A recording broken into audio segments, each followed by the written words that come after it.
Moby Dick by Herman Melville.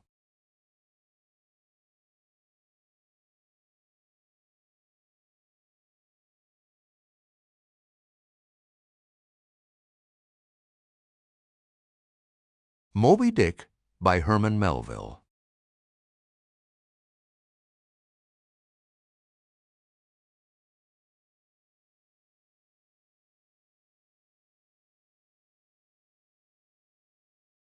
Moby Dick by Herman Melville.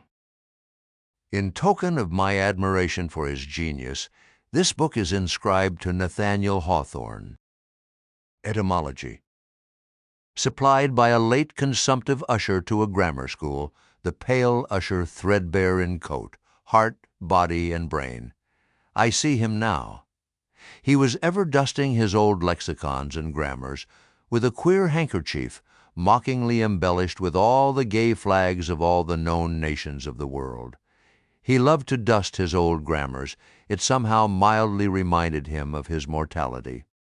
While you take in hand to school others, and to teach them by what name a whale-fish is to be called in our tongue, leaving out, through ignorance, the letter H, which almost alone maketh up the signification of the word, you deliver that which is not true.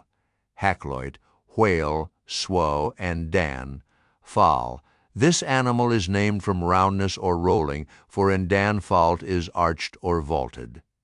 Webster's Dictionary. Whale. It is more immediately from the dut and ger. Wallen, A.S. Walvian, to roll, to wallow. Richardson's Dictionary.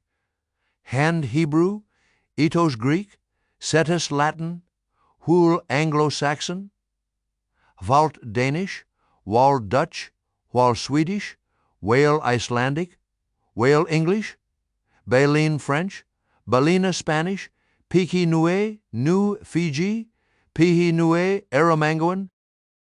Extracts. Supplied by a sub-librarian. It will be seen that this mere painstaking burrower and grub worm of a poor devil of a sub appears to have gone through the long Vaticans and street stalls of the earth, picking up whatever random allusions to whales he could anyways find in any book whatsoever, sacred or profane. Therefore you must not, in every case at least, take the higgledy-piggledy whale statements, however authentic in these extracts, for veritable gospel cetology. Far from it. As touching the ancient authors generally, as well as the poets here appearing, these extracts are solely valuable or entertaining, as affording a glancing bird's-eye view of what has been promiscuously said, thought, fancied, and sung of Leviathan by many nations and generations, including our own. So fare thee well, poor devil of a sub, whose commentator I am.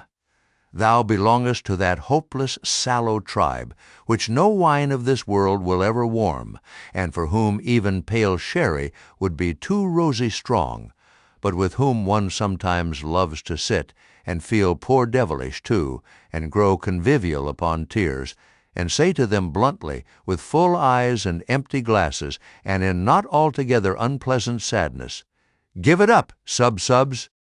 For by how much the more pains ye take to please the world, by so much the more shall ye forever go thankless. Would that I could clear out Hampton Court and the Tuileries for ye, but gulp down your tears, and hie aloft to the royal mast with your hearts, for your friends who have gone before are clearing out the 7-storied heavens, and making refugees of long-pampered Gabriel, Michael, and Raphael against your coming. Here ye strike but splintered hearts together. There ye shall strike unsplinterable glasses, extracts, and God-created great whales. Genesis. Leviathan maketh a path to shine after him. One would think the deep to be hoary. Job. Now the Lord had prepared a great fish to swallow up Jonah. Jonah, there go the ships. There is that Leviathan whom thou hast made to play therein. Psalms. In that day, the Lord with his sore and great and strong sword shall punish Leviathan the piercing serpent, even Leviathan that crooked serpent, and he shall slay the dragon that is in the sea. Isaiah. and what thing soever besides cometh within the chaos of this monster's mouth, be it beast, boat, or stone, down it goes all incontinently, that foul great swallow of his, and perisheth in the bottomless gulf of his paunch. Holland's Plutarch's Morals. The Indian Sea breedeth the most and the biggest fishes that are, among which the whales and whirlpools called baleen take up as much in length as 4 acres or arpens of land. Holland's Pliny. Scarcely had we proceeded 2 days on the sea, when about sunrise a great many whales and other monsters of the sea appeared. Among the former one was of a most monstrous size. This came towards us, open-mouthed, raising the waves on all sides and beating the sea before him into a foam. Tucus Lucian, the true history. He visited this country also with a view of catching horse whales, which had bones of very great value for their teeth, of which he brought some to the king. The best whales were catched in his own country, of which some were 48, some 50 yards long. He said that he was one of 6 who had killed 60 in 2 days. Other, or Octor's verbal narrative, taken down from his mouth by King Alfred, ad 890, and whereas all the other things, whether beast or vessel, that enter into the dreadful gulf of this monster's whale's mouth are immediately lost and swallowed up, the sea gudgeon retires into it in great security, and there sleeps. Montaigne, Apology for Raymond Sebond. Let us fly, let us fly. Old Nick take me if it is not Leviathan described by the noble prophet Moses in the life of patient Job. Rabelais. This whale's liver was 2 cartloads. Stowe's Annals. The great Leviathan that maketh the seas to seethe like boiling pan. Lord Bacon's version of the Psalms. Touching that monstrous bulk of the whale or orc we have received nothing certain. They grow exceeding fat, insomuch that an incredible quantity of oil will be extracted out of one whale. Ibid. History of Life and Death. The sovereignest thing on earth is Parmacetti for an inward bruise, King Henry. Very like a whale, Hamlet, which to secure no skill of leech's art mote him avail, but to return again to his wound's worker, that with lowly dart, dinting his breast, had bred his restless pain, like as the wounded whale to shore flies through the main. The Fairy Queen. Immense as whales, the motion of whose vast bodies can in a peaceful calm trouble the ocean till it boil. Sir William Davenant. Preface to Gondibert.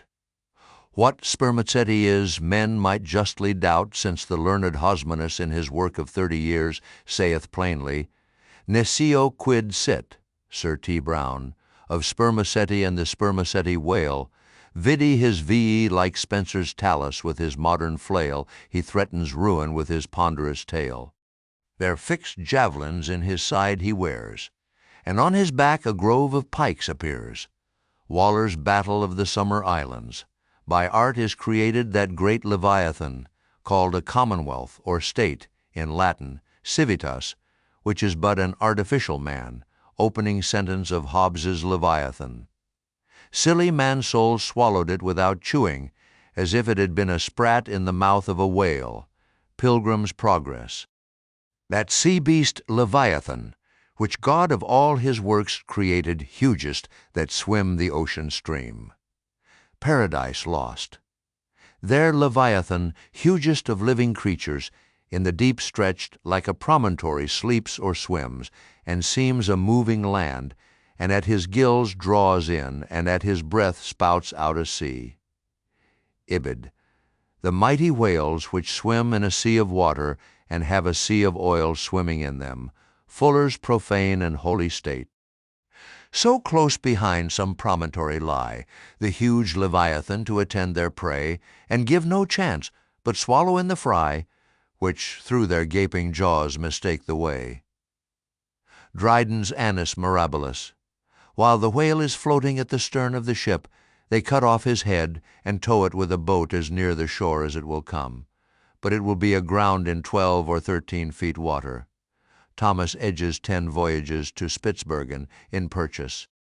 In their way they saw many whales sporting in the ocean, and in wantonness fuzzing up the water through their pipes and vents, which nature has placed on their shoulders. Sir T. Herbert's Voyages into Asia and Africa. Harris Call. Here they saw such huge troops of whales that they were forced to proceed with a great deal of caution for fear they should run their ship upon them. Schutten's Sixth Circumnavigation. We set sail from the Elbe wind N.E. in the ship called the Jonas in the Whale. Some say the whale can't open his mouth, but that is a fable. They frequently climb up the mast to see whether they can see a whale, for the first discoverer has a ducat for his pains. I was told of a whale taken near Shetland that had above a barrel of herrings in his belly. One of our harpooneers told me that he caught once a whale in Spitzbergen that was white all over. A voyage to Greenland ad 1671. Harris Call. Several whales have come in upon this coast. Fife anno 1652, 180 feet in length of the whalebone kind came in, which, as I was informed, besides a vast quantity of oil, did afford 500 weight of baleen. The jaws of it stand for a gate in the garden of Pitferren. Sibbald's Fife and Kinross. Myself have agreed to try whether I can master and kill this spermaceti whale, for I could never hear of any of that sort that was killed by any man, such is his fierceness and swiftness. Richard Strafford's letter from the Bermudas. Phil, Trans Ad, 1668. Whales in the sea God's voice obey. N.E. Primer. We saw also abundance of large whales, there being more in those southern seas, as I may say by 100 to 1, than we have to the northward of us. Captain Cowley's Voyage Round the Globe, ad 1729. And the breath of the whale is frequently attended with such an insupportable smell as to bring on a disorder of the brain. Ulloa's South America. To 50 chosen sylphs of special note, we trust the important charge, the petticoat. Oft have we known that sevenfold fence to fail, though stuffed with hoops and armed with ribs of whale. Rape of the Loch. If we compare land animals in respect to magnitude with those that take up their abode in the deep, we shall find they will appear contemptible in the comparison. The whale is doubtless the largest animal in creation. Goldsmith, Nat, hissed, if you should write a fable for little fishes, you would make them speak like great whales. Goldsmith to Johnson. In the afternoon we saw what was supposed to be a rock, but it was found to be a dead whale, which some Asiatics had killed, and were then towing ashore. They seemed to endeavor to conceal themselves behind the whale in order to avoid being seen by us. Cook's Voyages. The larger whales they seldom venture to attack. They stand in so great dread of some of them that when out at sea they are afraid to mention even their names, and carry dung, limestone, juniper wood, and some other articles of the same nature in their boats, in order to terrify and prevent their too near approach. Uno von Troil's letters on Banks's and Solander's voyage to Iceland in 1772. The spermaceti whale found by the Nantucket is an active, fierce animal, and requires vast address and boldness in the fishermen. Thomas Jefferson's whale memorial to the French minister in 1778. And pray, sir, what in the world is equal to it? Edmund Burke's reference in Parliament to the Nantucket whale fishery, Spain, a great whale stranded on the shores of Europe. Edmund Burke, somewhere. A 10th branch of the king's ordinary revenue, said to be grounded on the consideration of his guarding and protecting the seas from pirates and robbers, is the right to royal fish, which are whale and sturgeon. And these, when either thrown ashore or caught near the coast, are the property of the king. Blackstone. Soon to the sport of death the crews repair. Rodmond, unerring o'er his head suspends the barbed steel, and every turn attends. Falconer's shipwreck. Bright shone the roofs, the domes, the spires, and rockets blue self-driven, to hang their momentary fire around the vault of heaven. So fire with water to compare, the ocean serves on high, upspouted by a whale in air, to express unwieldy joy, Cowper on the Queen's visit to London. 10 or 15 gallons of blood are thrown out of the heart at a stroke with immense velocity. John Hunter's account of the dissection of a whale, a small-sized one. The aorta of a whale is larger in the bore than the main pipe of the waterworks at London Bridge, and the water roaring in its passage through that pipe is inferior in impetus and velocity to the blood gushing from the whale's heart. Paley's Theology. The whale is a mammiferous animal without hind feet. Baron Cuvier. In 40 degrees south we saw spermaceti whales, but did not take any till the 1st of May, the sea being then covered with them. Colnett's voyage for the purpose of extending the spermaceti whale fishery. In the free element beneath me swam, floundered and dived, in play, in chase, in battle, fishes of every color, form, and kind, which language cannot paint, and mariner had never seen, from dread Leviathan to insect millions peopling every wave, gathered in shoals immense, like floating islands, led by mysterious instincts through that waste and trackless region, though on every side assaulted by voracious enemies, whales, sharks, and monsters, armed in front or jaw, with swords, saws, spiral horns, or hooked fangs. Montgomery's World Before the Flood. Io paean, Io sing to the finny people's king. Not a mightier whale than this. In the vast Atlantic is, not a fatter fish than he flounders round the polar sea. Charles Lamb's Triumph of the Whale. In the year 1690 some persons were on a high hill observing the whales spouting and sporting with each other, when one observed, there, pointing to the sea, is a green pasture where our children's grandchildren will go for bread. Obed Macy's History of Nantucket. I built a cottage for Susan and myself, and made a gateway in the form of a Gothic arch by setting up a whale's jawbones. Hawthorne's Twice Told Tales. She came to bespeak a monument for her first love, who had been killed by a whale in the Pacific Ocean no less than 40 years ago. Ibid. No, sir, 'tis a right whale, answered Tom. I saw his spout. He threw up a pair of as pretty rainbows as a Christian would wish to look at. He's a rowel oil butt, that fellow. Cooper's Pilot. The papers were brought in, and we saw in the Berlin Gazette that whales had been introduced on the stage there. Eckermann's Conversations with Goethe. My God! Mr. Chase, what is the matter? I answered. We have been stove by a whale, narrative of the shipwreck of the whale ship Essex of Nantucket, which was attacked and finally destroyed by a large sperm whale in the Pacific Ocean. By Owen Chase of Nantucket, first mate of said vessel, New York, 1821. A mariner sat in the shrouds one night. The wind was piping free. Now bright, now dimmed, was the moonlight pale, and the phosphor gleamed in the wake of the whale as it floundered in the sea. Elizabeth Oakes Smith. The quantity of line withdrawn from the boats engaged in the capture of this one whale amounted altogether to 10,440 yards, or nearly 6 English miles. Sometimes the whale shakes its tremendous tail in the air, which, cracking like a whip, resounds to the distance of 3 or 4 miles. Scoresby. Mad with the agonies he endures from these fresh attacks, the infuriated sperm whale rolls over and over. He rears his enormous head, and with wide expanded jaws snaps at everything around him. He rushes at the boats with his head. They are propelled before him with vast swiftness and sometimes utterly destroyed.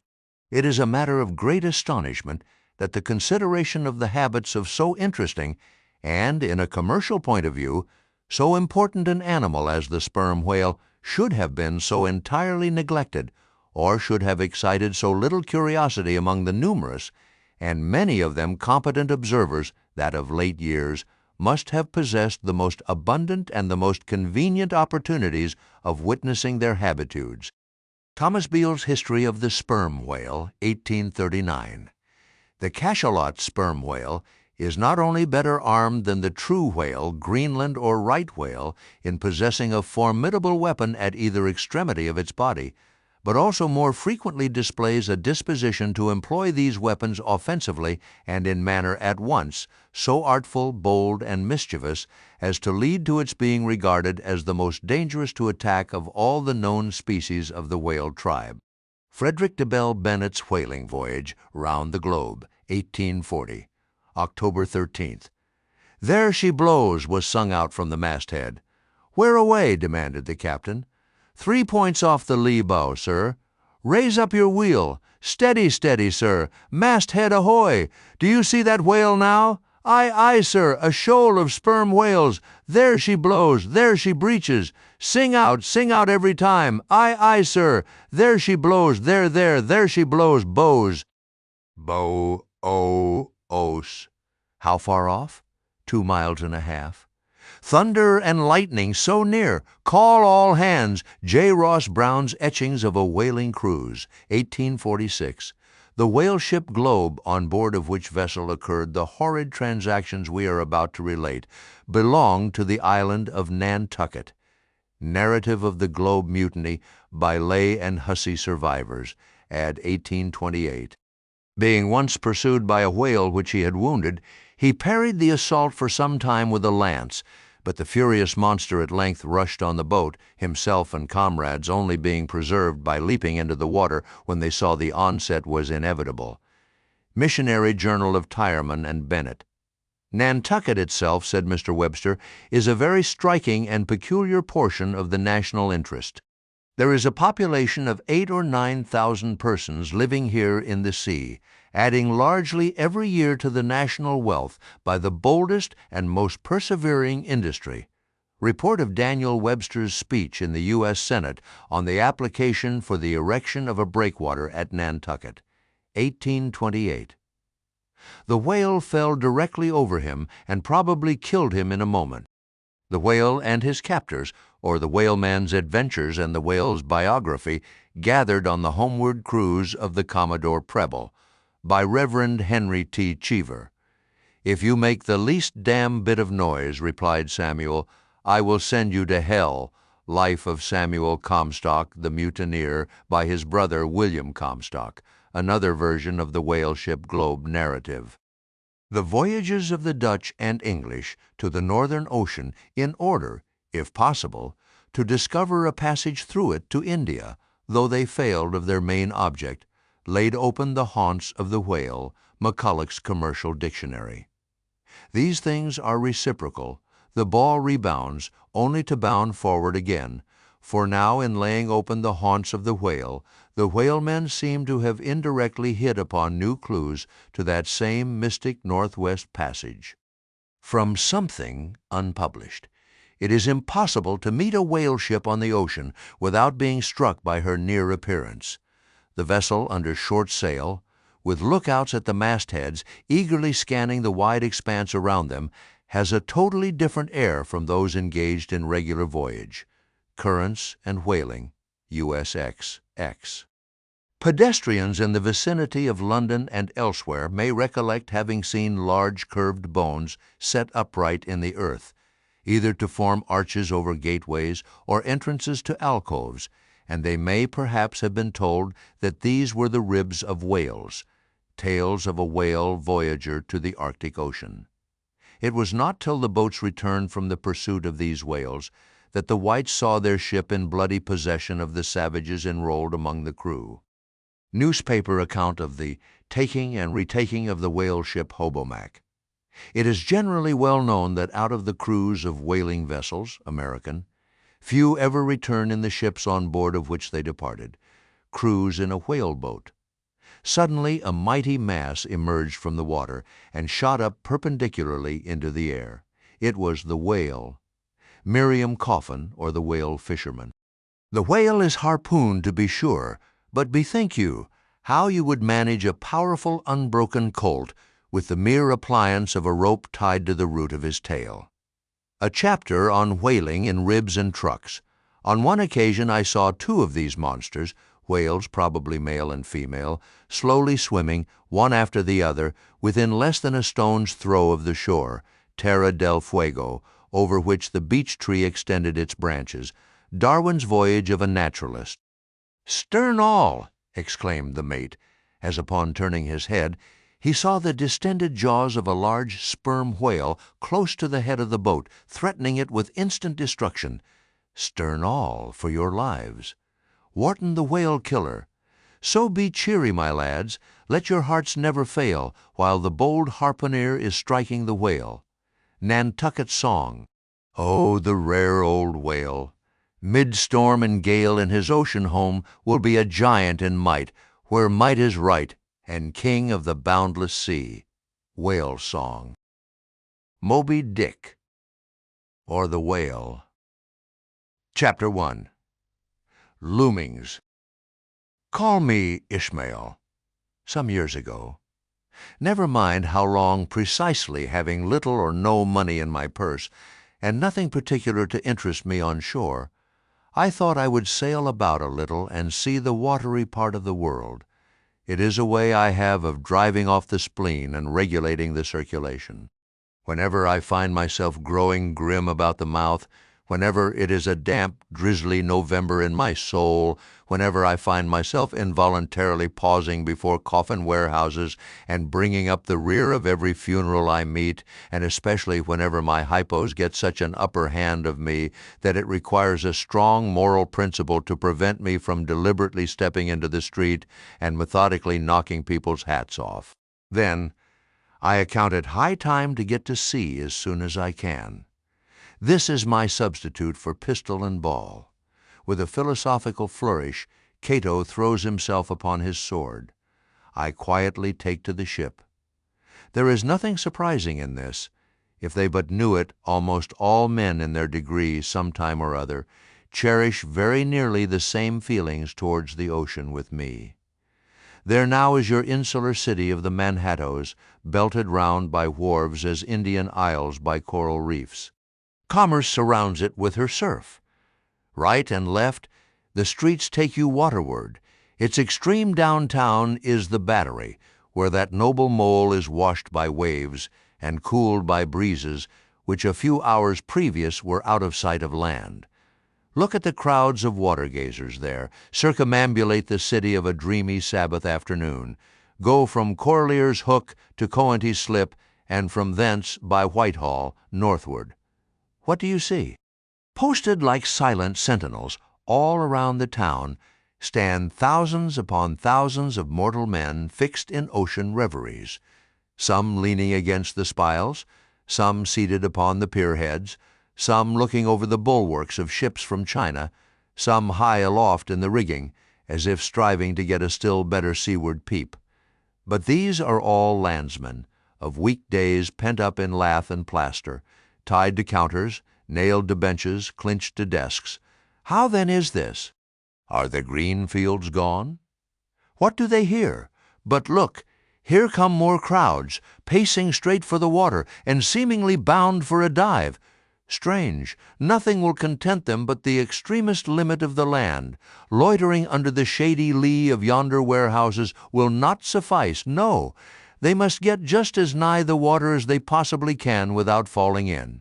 And there they stand, miles of them, leagues, inlanders all. They come from lanes and alleys, streets and avenues, north, east, south, and west. Yet here they all unite. Tell me, does the magnetic virtue of the needles of the compasses of all those ships attract them thither? Once more, say you are in the country, in some high land of lakes. Take almost any path you please, and 10 to 1 it carries you down in a dale, and leaves you there by a pool in the stream. There is magic in it. Let the most absent-minded of men be plunged in his deepest reveries. Stand that man on his legs, set his feet a-going, and he will infallibly lead you to water, if water there be in all that region. Should you ever be athirst in the great American desert, try this experiment, if your caravan happen to be supplied with a metaphysical professor. Yes, as everyone knows, meditation and water are wedded forever, but here is an artist. He desires to paint you the dreamiest, shadiest, quietest, most enchanting bit of romantic landscape in all the valley of the Saco. What is the chief element he employs? There stand his trees, each with a hollow trunk, as if a hermit and a crucifix were within, and here sleeps his meadow, and there sleep his cattle, and up from yonder cottage goes a sleepy smoke. Deep into distant woodlands winds a mazy way, reaching to overlapping spurs of mountains bathed in their hillside blue. But though the picture lies thus tranced, and though this pine tree shakes down its sighs like leaves upon this shepherd's head, yet all were vain unless the shepherd's eye were fixed upon the magic stream before him. Go visit the prairies in June, when for scores on scores of miles you wade knee-deep among tiger lilies. What is the one charm wanting? Water. There is not a drop of water there. Were Niagara but a cataract of sand, would you travel your 1,000 miles to see it?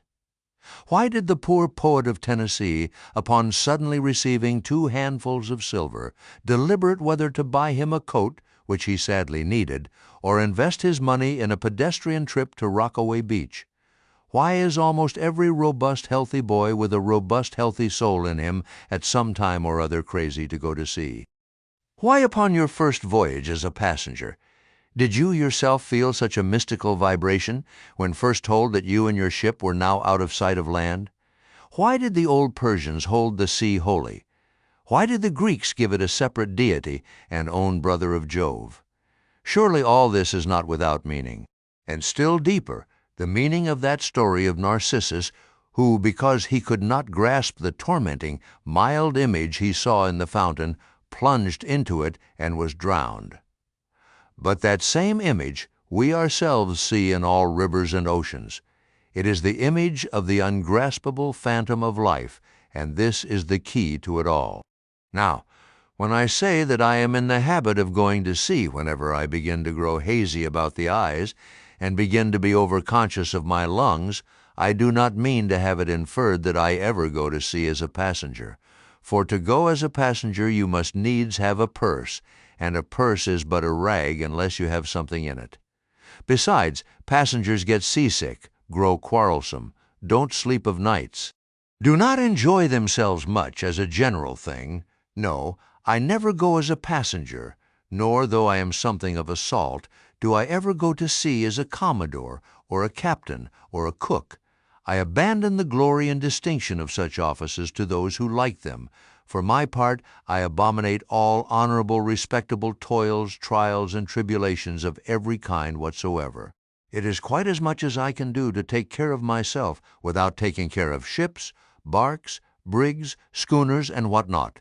And as for going as cook, though I confess there is considerable glory in that, a cook being a sort of officer on shipboard, yet somehow I never fancied broiling fowls, though once broiled, judiciously buttered, and judgmatically salted and peppered, there is no one who will speak more respectfully, not to say reverentially, of a broiled fowl than I will. It is out of the idolatrous dotings of the old Egyptians upon broiled ibis and roasted river horse that you see the mummies of those creatures in their huge bakehouses, the pyramids. No, when I go to sea, I go as a simple sailor, right before the mast, plumb down into the forecastle, aloft there to the royal masthead. True, they rather order me about some, and make me jump from spar to spar like a grasshopper in a May meadow. And at first this sort of thing is unpleasant enough. It touches one's sense of honor, particularly if you come of an old established family in the land, the Van Rensselaers or Randolphs or Hardicanuts. And more than all, if just previous to putting your hand into the tar-pot, you have been lording it as a country schoolmaster, making the tallest boys stand in awe of you. The transition is a keen one, I assure you, from a schoolmaster to a sailor, and requires a strong decoction of Seneca and the Stoics to enable you to grin and bear it. But even this wears off in time.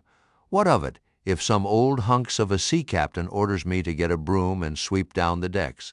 What does that indignity amount to?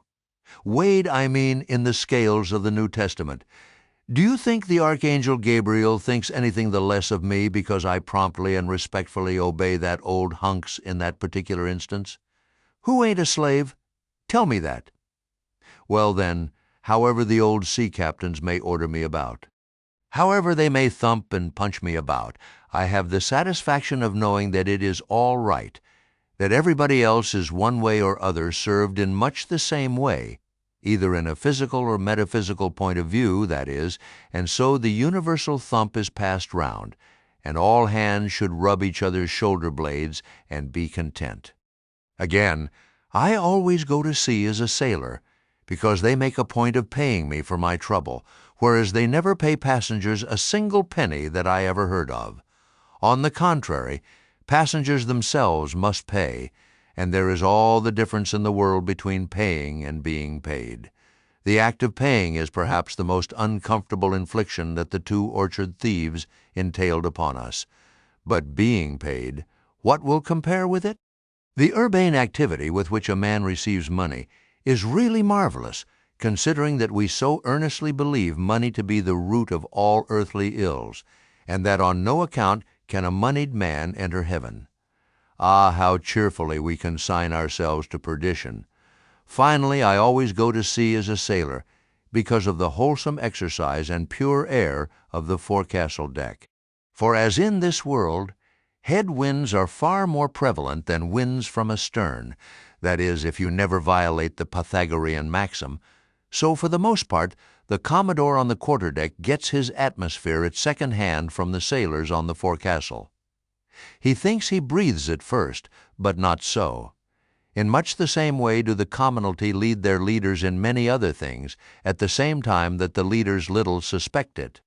But wherefore it was that, after having repeatedly smelt the sea as a merchant sailor, I should now take it into my head to go on a whaling voyage, this the invisible police officer of the fates, who has the constant surveillance of me, and secretly dogs me, and influences me in some unaccountable way.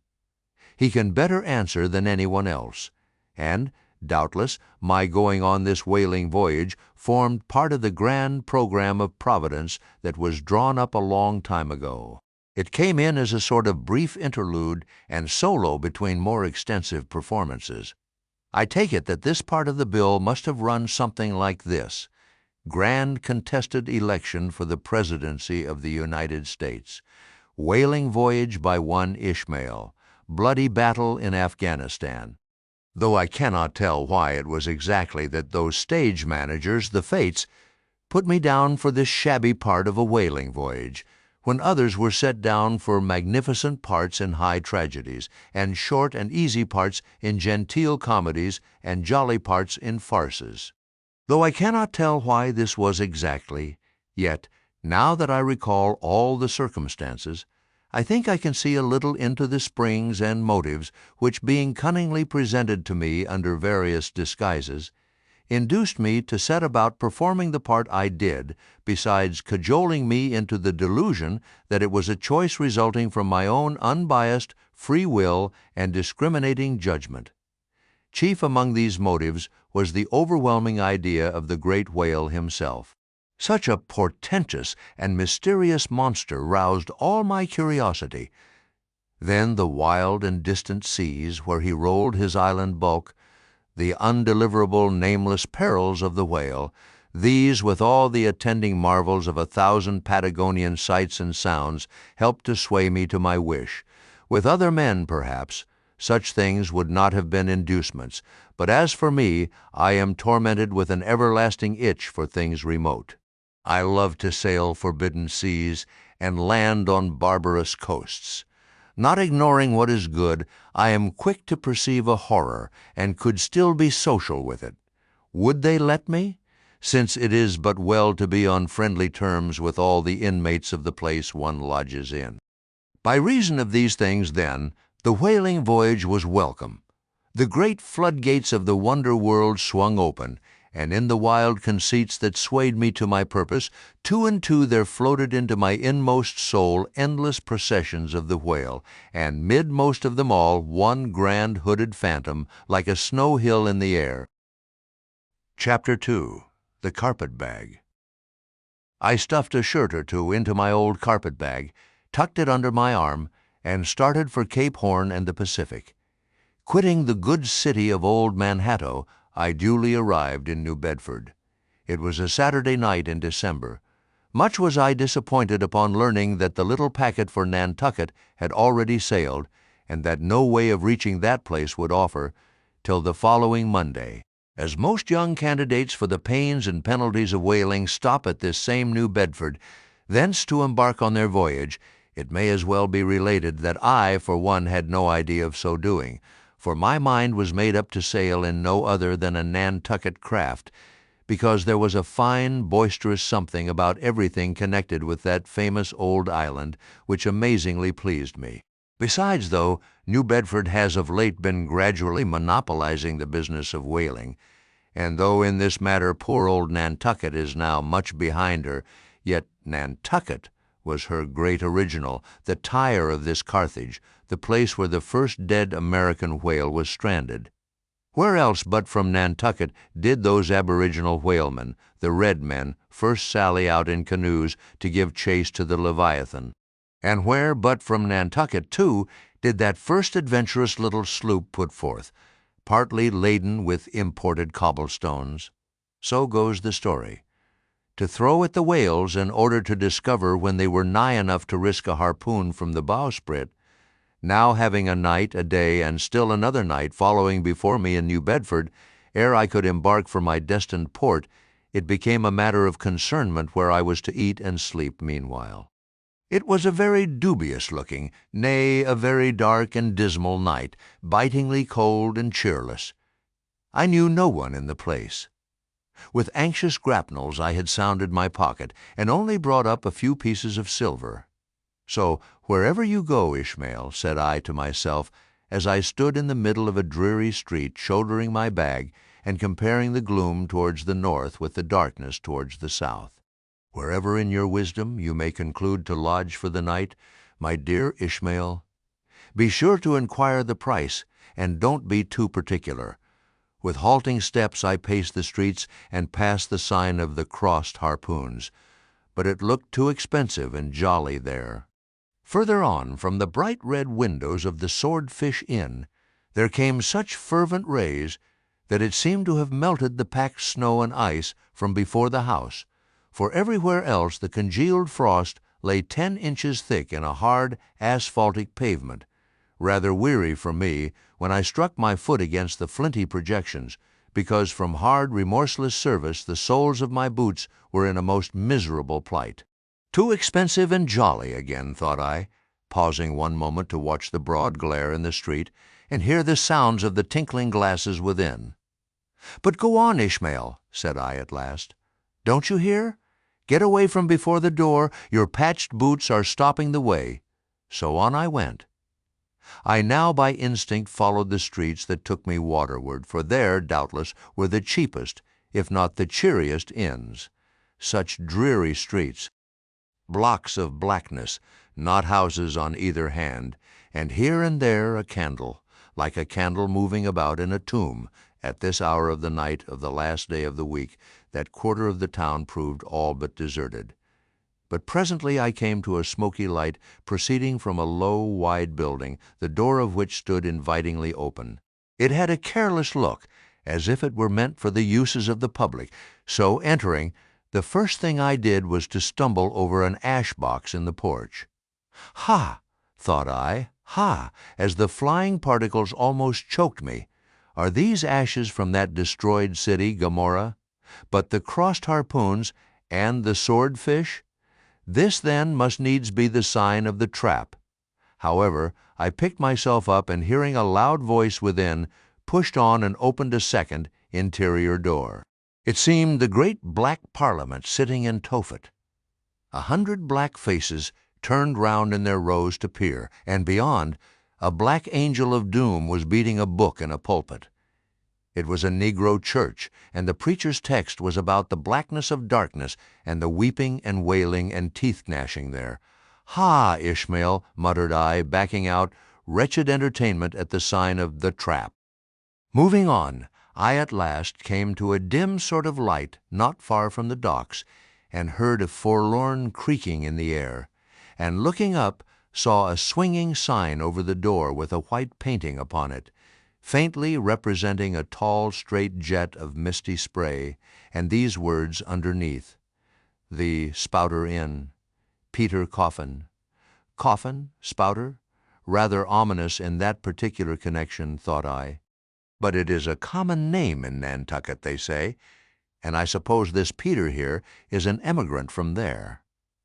As the light looked so dim, and the place for the time looked quiet enough, and the dilapidated little wooden house itself looked as if it might have been carted here from the ruins of some burnt district, and as the swinging sign had a poverty-stricken sort of creak to it, I thought that here was the very spot for cheap lodgings and the best of pea coffee. It was a queer sort of place. A gable-ended old house, one side palsied, as it were, and leaning over sadly. It stood on a sharp, bleak corner where that tempestuous wind, Euroclydon, kept up a worse howling than ever it did about poor Paul's tossed craft. Euroclydon, nevertheless, is a mighty pleasant zephyr to anyone indoors, with his feet on the hob quietly toasting for bed. In judging of that tempestuous wind called Euroclydon, says an old writer, of whose works I possess the only copy extant, it maketh a marvelous difference, whether thou lookest out at it from a glass window where the frost is all on the outside, or whether thou observest it from that sashless window where the frost is on both sides, and of which the white death is the only glazier. True enough, thought I, as this passage occurred to my mind. Old black letter, thou reasonest well. Yes, these eyes are windows, and this body of mine is the house. What a pity they didn't stop up the chinks and the crannies, though, and thrust in a little lint here and there. But it's too late to make any improvements now. The universe is finished, the copestone is on, and the chips were carted off 1,000,000 years ago. Poor Lazarus there, chattering his teeth against the curbstone for his pillow, and shaking off his tatters with his shiverings. He might plug up both ears with rags, and put a corncob into his mouth, and yet that would not keep out the tempestuous Euroclydon. Euroclydon, says old Dives, in his red silken wrapper. He had a redder one afterwards. Pooh, pooh, what a fine frosty night, how Orion glitters, what northern lights. Let them talk of their oriental summer climes of everlasting conservatories. Give me the privilege of making my own summer with my own coals. But what thinks Lazarus? Can he warm his blue hands by holding them up to the grand northern lights? Would not Lazarus rather be in Sumatra than here? Would he not far rather lay him down lengthwise along the line of the equator? Yea, ye gods, go down to the fiery pit itself in order to keep out this frost? Now, that Lazarus should lie stranded there on the curbstone before the door of Dives, this is more wonderful than that an iceberg should be moored to one of the Moluccas. Yet Dives himself, he too lives like a czar in an ice palace made of frozen sighs, and being a president of a temperance society, he only drinks the tepid tears of orphans. But no more of this blubbering now. We are going a-whaling, and there is plenty of that yet to come. Let us scrape the ice from our frosted feet, and see what sort of a place this Spouter may be. Chapter 3. The Spouter-Inn. Entering that gable-ended Spouter-Inn, you found yourself in a wide, low, straggling entry with old-fashioned wainscots reminding one of the bulwarks of some condemned old craft. On one side hung a very large oil painting so thoroughly besmoked, and every way defaced, that in the unequal cross-lights by which you viewed it, it was only by diligent study and a series of systematic visits to it and careful inquiry of the neighbors that you could any way arrive at an understanding of its purpose. Such unaccountable masses of shades and shadows that at first you almost thought some ambitious young artist in the time of the New England hags had endeavored to delineate chaos bewitched. But by dint of much and earnest contemplation, and oft-repeated ponderings, and especially by throwing open the little window towards the back of the entry, you at last come to the conclusion that such an idea, however wild, might not be altogether unwarranted. But what most puzzled and confounded you was a long, limber, portentous black mass of something hovering in the center of the picture over 3 blue, dim, perpendicular lines floating in a nameless yeast. A boggy, soggy, squitchy picture, truly, enough to drive a nervous man distracted. Yet was there a sort of indefinite, half-attained, unimaginable sublimity about it that fairly froze you to it, till you involuntarily took an oath with yourself to find out what that marvelous painting meant. Ever and anon, a bright but, alas, deceptive idea would dart you through. It's the Black Sea in a midnight gale. It's the unnatural combat of the 4 primal elements. It's a blasted heath. It's a Hyperborean winter scene. It's the breaking up of the ice-bound stream of time. But at last, all these fancies yielded to that one portentous something in the picture's midst, that once found out, and all the rest were plain. But stop, does it not bear a faint resemblance to a gigantic fish, even the great Leviathan himself? In fact, the artist's design seemed this, a final theory of my own, partly based upon the aggregated opinions of many aged persons with whom I conversed upon the subject. The picture represents a Cape Horner in a great hurricane, the half-foundered ship weltering there with its 3 dismantled masts alone visible, and an exasperated whale purposing to spring clean over the craft is in the enormous act of impaling himself upon the 3 mastheads. The opposite wall of this entry was hung all over with a heathenish array of monstrous clubs and spears. Some were thickly set with glittering teeth resembling ivory saws. Others were tufted with knots of human hair, and one was sickle-shaped, with a vast handle sweeping round like the segment made in the new-mown grass by a long-armed mower. You shuddered as you gazed, and wondered what monstrous cannibal and savage could ever have gone a death-harvesting with such a hacking, horrifying implement. Mixed with these were rusty old whaling lances and harpoons, all broken and deformed. Some were storied weapons. With this once long lance, now wildly elbowed, 50 years ago did Nathan Swain kill 15 whales between a sunrise and a sunset, and that harpoon, so like a corkscrew now, was flung in Javan seas and run away with by a whale, years afterwards slain off the Cape of Blanco. The original iron entered nigh the tail, and like a restless needle sojourning in the body of a man, traveled full 40 feet, and at last was found embedded in the hump. Crossing this dusky entry, and on through yon low-arched way, cut through what in old times must have been a great central chimney, with fireplaces all round, you enter the public room. A still duskier place is this, with such low ponderous beams above, and such old wrinkled planks beneath, that you would almost fancy you trod some old craft's cockpits, especially of such a howling night, when this corner-anchored old ark rocked so furiously.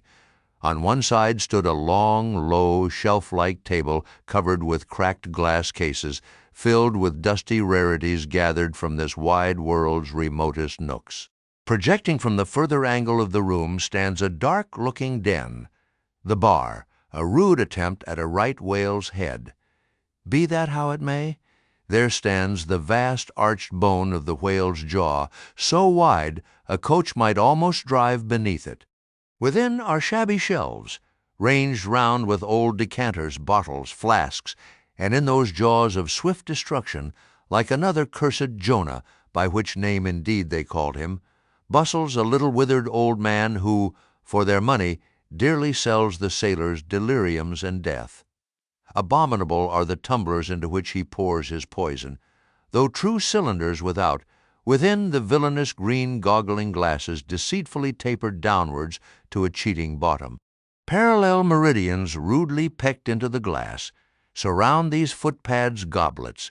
Fill to this mark, and your charge is but a penny, to this a penny more, and so on to the full glass. The Cape Horn measure, which you may gulp down for a shilling, Upon entering the place, I found a number of young seamen gathered about a table, examining by a dim light divers specimens of scrimshander. I sought the landlord, and telling him I desired to be accommodated with a room, received for answer that his house was full, not a bed unoccupied. "But avast," he added, tapping his forehead, "you hain't no objections to sharing a harpooneer's blanket, have ye? I s'pose you are going a whalin', so you'd better get used to that sort of thing." I told him that I never liked to sleep two in a bed, that if I should ever do so, it would depend upon who the harpooneer might be, and that if he, the landlord, really had no other place for me, and the harpooneer was not decidedly objectionable, why, rather than wander further about a strange town on so bitter a night, I would put up with the half of any decent man's blanket. I thought so. "All right. Take a seat. Supper? You want supper? Supper'll be ready directly." I sat down on an old wooden settle, carved all over like a bench on the Battery. At one end, a ruminating tar was still further adorning it with his jackknife, stooping over and diligently working away at the space between his legs. He was trying his hand at a ship under full sail, but he didn't make much headway, I thought. At last some 4 or 5 of us were summoned to our meal in an adjoining room. It was cold as Iceland, no fire at all. The landlord said he couldn't afford it. Nothing but 2 dismal tallow candles, each in a winding sheet. We were fain to button up our monkey jackets and hold to our lips cups of scalding tea with our half-frozen fingers. But the fare was of the most substantial kind, not only meat and potatoes, but dumplings. Good heavens, dumplings for supper! One young fellow in a green box coat addressed himself to these dumplings in a most direful manner. "My boy," said the landlord, "you'll have the nightmare to a dead sartainty." "Landlord," I whispered, "that ain't the harpooneer, is it?" "Oh, no," said he, looking a sort of diabolically funny. "The harpooneer is a dark-complexioned chap. He never eats dumplings, he don't. He eats nothing but steaks, and he likes 'em rare." "The devil he does," says I. "Where is that harpooneer? Is he here?" "He'll be here afore long," was the answer. I could not help it, but I began to feel suspicious of this dark-complexioned harpooneer. At any rate, I made up my mind that if it so turned out that we should sleep together, he must undress and get into bed before I did. Supper over, the company went back to the bar-room, when, knowing not what else to do with myself, I resolved to spend the rest of the evening as a looker-on. Presently a rioting noise was heard without. Starting up, the landlord cried, "That's the Grampus's crew. I seed her reported in the offing this morning. A 3 years' voyage and a full ship." "Hurrah, boys! Now we'll have the latest news from the Fijis." A tramping of sea boots was heard in the entry.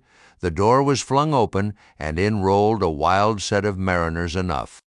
Enveloped in their shaggy watch-coats, and with their heads muffled in woolen comforters, all bedarned and ragged, and their beards stiff with icicles, they seemed an eruption of bears from Labrador. They had just landed from their boat, and this was the first house they entered. No wonder, then, that they made a straight wake for the whale's mouth, the bar, when the wrinkled little old Jonah, there officiating, soon poured them out brimmers all round. One complained of a bad cold in his head, upon which Jonah mixed him a pitch-like potion of gin and molasses, which he swore was a sovereign cure for all colds and catarrhs whatsoever. Never mind of how long-standing, or whether caught off the coast of Labrador, or on the weather side of an ice island. The liquor soon mounted into their heads, as it generally does even with the errantus topers newly landed from sea, and they began capering about most obstreperously. I observed, however, that one of them held somewhat aloof, and though he seemed desirous not to spoil the hilarity of his shipmates by his own sober face, yet upon the whole he refrained from making as much noise as the rest. This man interested me at once, and since the sea gods had ordained that he should soon become my shipmate, though but a sleeping partner one, so far as this narrative is concerned, I will here venture upon a little description of him.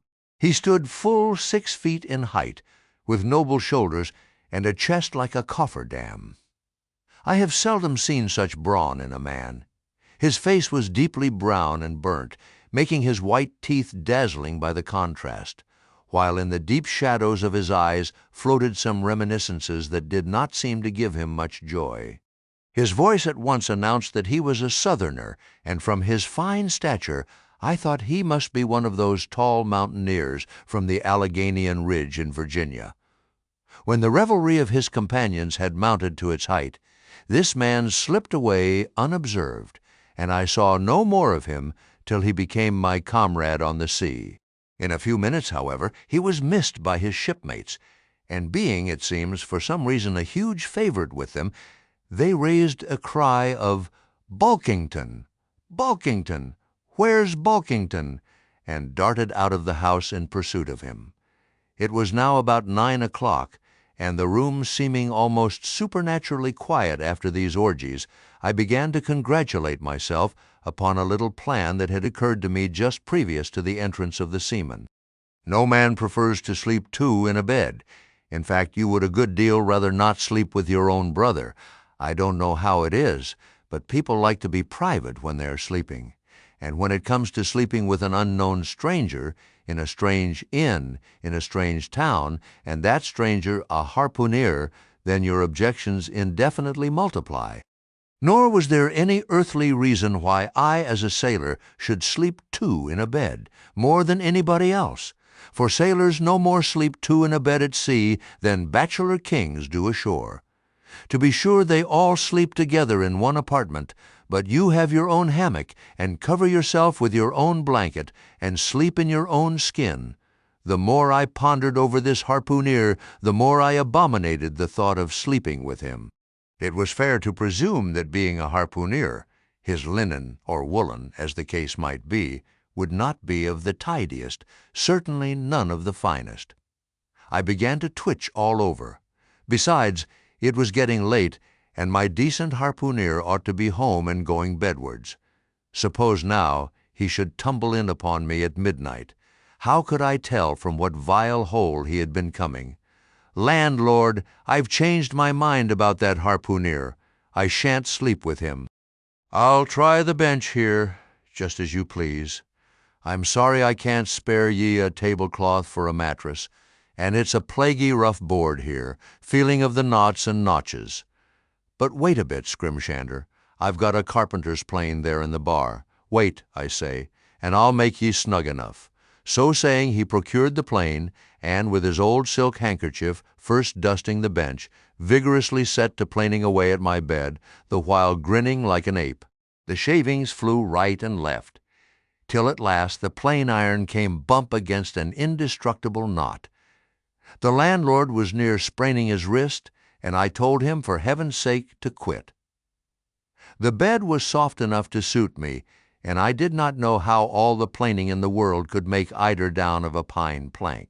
So, gathering up the shavings with another grin, and throwing them into the great stove in the middle of the room, he went about his business, and left me in a brown study. I now took the measure of the bench, and found that it was a foot too short, but that could be mended with a chair. But it was a foot too narrow, and the other bench in the room was about 4 inches higher than the planed one, so there was no yoking them. I then placed the first bench lengthwise along the only clear space against the wall, leaving a little interval between for my back to settle down in. But I soon found that there came such a draught of cold air over me from under the sill of the window that this plan would never do at all, especially as another current from the rickety door met the one from the window, and both together formed a series of small whirlwinds in the immediate vicinity of the spot where I had thought to spend the night. The devil fetch that harpooneer, thought I, but stop. Couldn't I steal a march on him, bolt his door inside, and jump into his bed, not to be wakened by the most violent knockings? It seemed no bad idea, but upon second thoughts I dismissed it, for who could tell but what the next morning, so soon as I popped out of the room, the harpooneer might be standing in the entry, all ready to knock me down. Still looking round me again, and seeing no possible chance of spending a sufferable night, unless in some other person's bed, I began to think that after all I might be cherishing unwarrantable prejudices against this unknown harpooneer. Thinks I, I'll wait a while. He must be dropping in before long. I'll have a good look at him then, and perhaps we may become jolly good bedfellows after all. There's no telling. But though the other boarders kept coming in by ones, twos, and threes, and going to bed, yet no sign of my harpooneer. "Landlord," said I, "what sort of a chap is he? Does he always keep such late hours?" It was now hard upon 12 o'clock. The landlord chuckled again with his lean chuckle, and seemed to be mightily tickled at something beyond my comprehension. "No," he answered, "generally he's an early bird, early to bed and early to rise. Yes, he's the bird what catches the worm.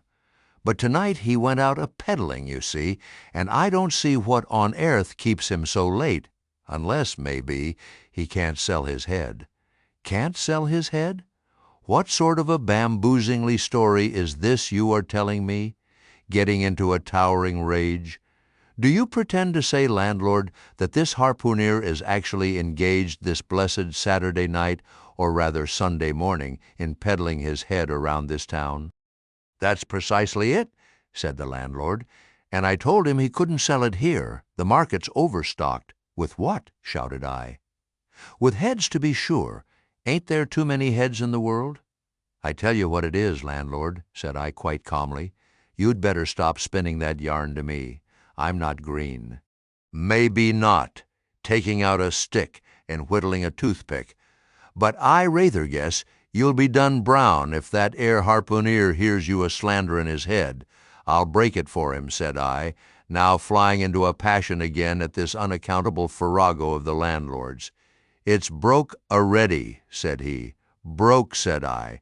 "Broke, do you mean, sartain, and that's the very reason he can't sell it, I guess." "Landlord," said I, going up to him as cool as Mount. Hecla in a snowstorm.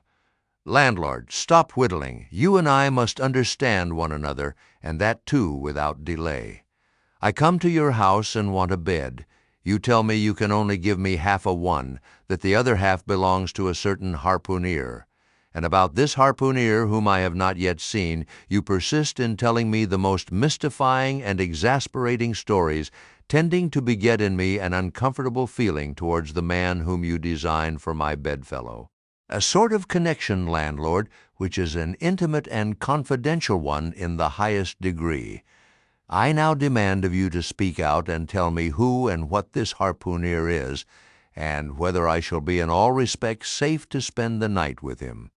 And in the first place, you will be so good as to unsay that story about selling his head, which, if true, I take to be good evidence that this harpooneer is stark mad, and I've no idea of sleeping with a madman. And you, sir, I mean landlord, you, sir, by trying to induce me to do so knowingly, would thereby render yourself liable to a criminal prosecution." "Wall," said the landlord, fetching a long breath, "that's a purty long sarmon for a chap that rips a little now and then. But be easy, be easy. This here harpooneer I have been telling you of has just arrived from the South Seas, where he bought up a lot of balmed New Zealand heads. Great curios, you know, and he's sold all on 'em but one, and that one he's trying to sell tonight, 'cause tomorrow's Sunday, and it would not do to be sellin' human heads about the streets when folks is going to churches. He wanted to last Sunday, but I stopped him just as he was going out of the door with 4 heads strung on a string, for all the airth like a string of inions." This account cleared up the otherwise unaccountable mystery, and showed that the landlord, after all, had had no idea of fooling me. But at the same time, what could I think of a harpooneer who stayed out of a Saturday night clean into the Holy Sabbath, engaged in such a cannibal business as selling the heads of dead idolaters? "Depend upon it, landlord, that harpooneer is a dangerous man. He pays reg'lar," was the rejoinder. "But come, it's getting dreadful late. You had better be turning flukes. It's a nice bed. Sal and me slept in that air bed the night we were spliced. There's plenty of room for two to kick about in that bed. It's an almighty big bed, that. Why, afore we give it up, Sal used to put our Sam and little Johnny in the foot of it. But I got a dreaming and sprawling about one night, and somehow Sam got pitched on the floor and came near breaking his arm. Arter that, Sal said it wouldn't do. Come along here, I'll give ye a glim in a jiffy, and so saying he lighted a candle and held it towards me, offering to lead the way. But I stood irresolute when, looking at a clock in the corner, he exclaimed, "I vum it's Sunday. You won't see that harpooneer tonight? He's come to anchor somewhere? Come along then. Do come. Won't you come?" I considered the matter a moment, and then upstairs we went, and I was ushered into a small room, cold as a clam, and furnished, sure enough, with a prodigious bed, almost big enough indeed for any 4 harpooneers to sleep abreast. "There," said the landlord, placing the candle on a crazy old sea chest that did double duty as a washstand and center table. "There, make yourself comfortable now, and good night to ye." I turned round from eyeing the bed, but he had disappeared. Folding back the counterpane, I stooped over the bed. Though none of the most elegant, it yet stood the scrutiny tolerably well. I then glanced round the room, and besides the bedstead and center table, could see no other furniture belonging to the place, but a rude shelf, the 4 walls, and a papered fireboard representing a man striking a whale.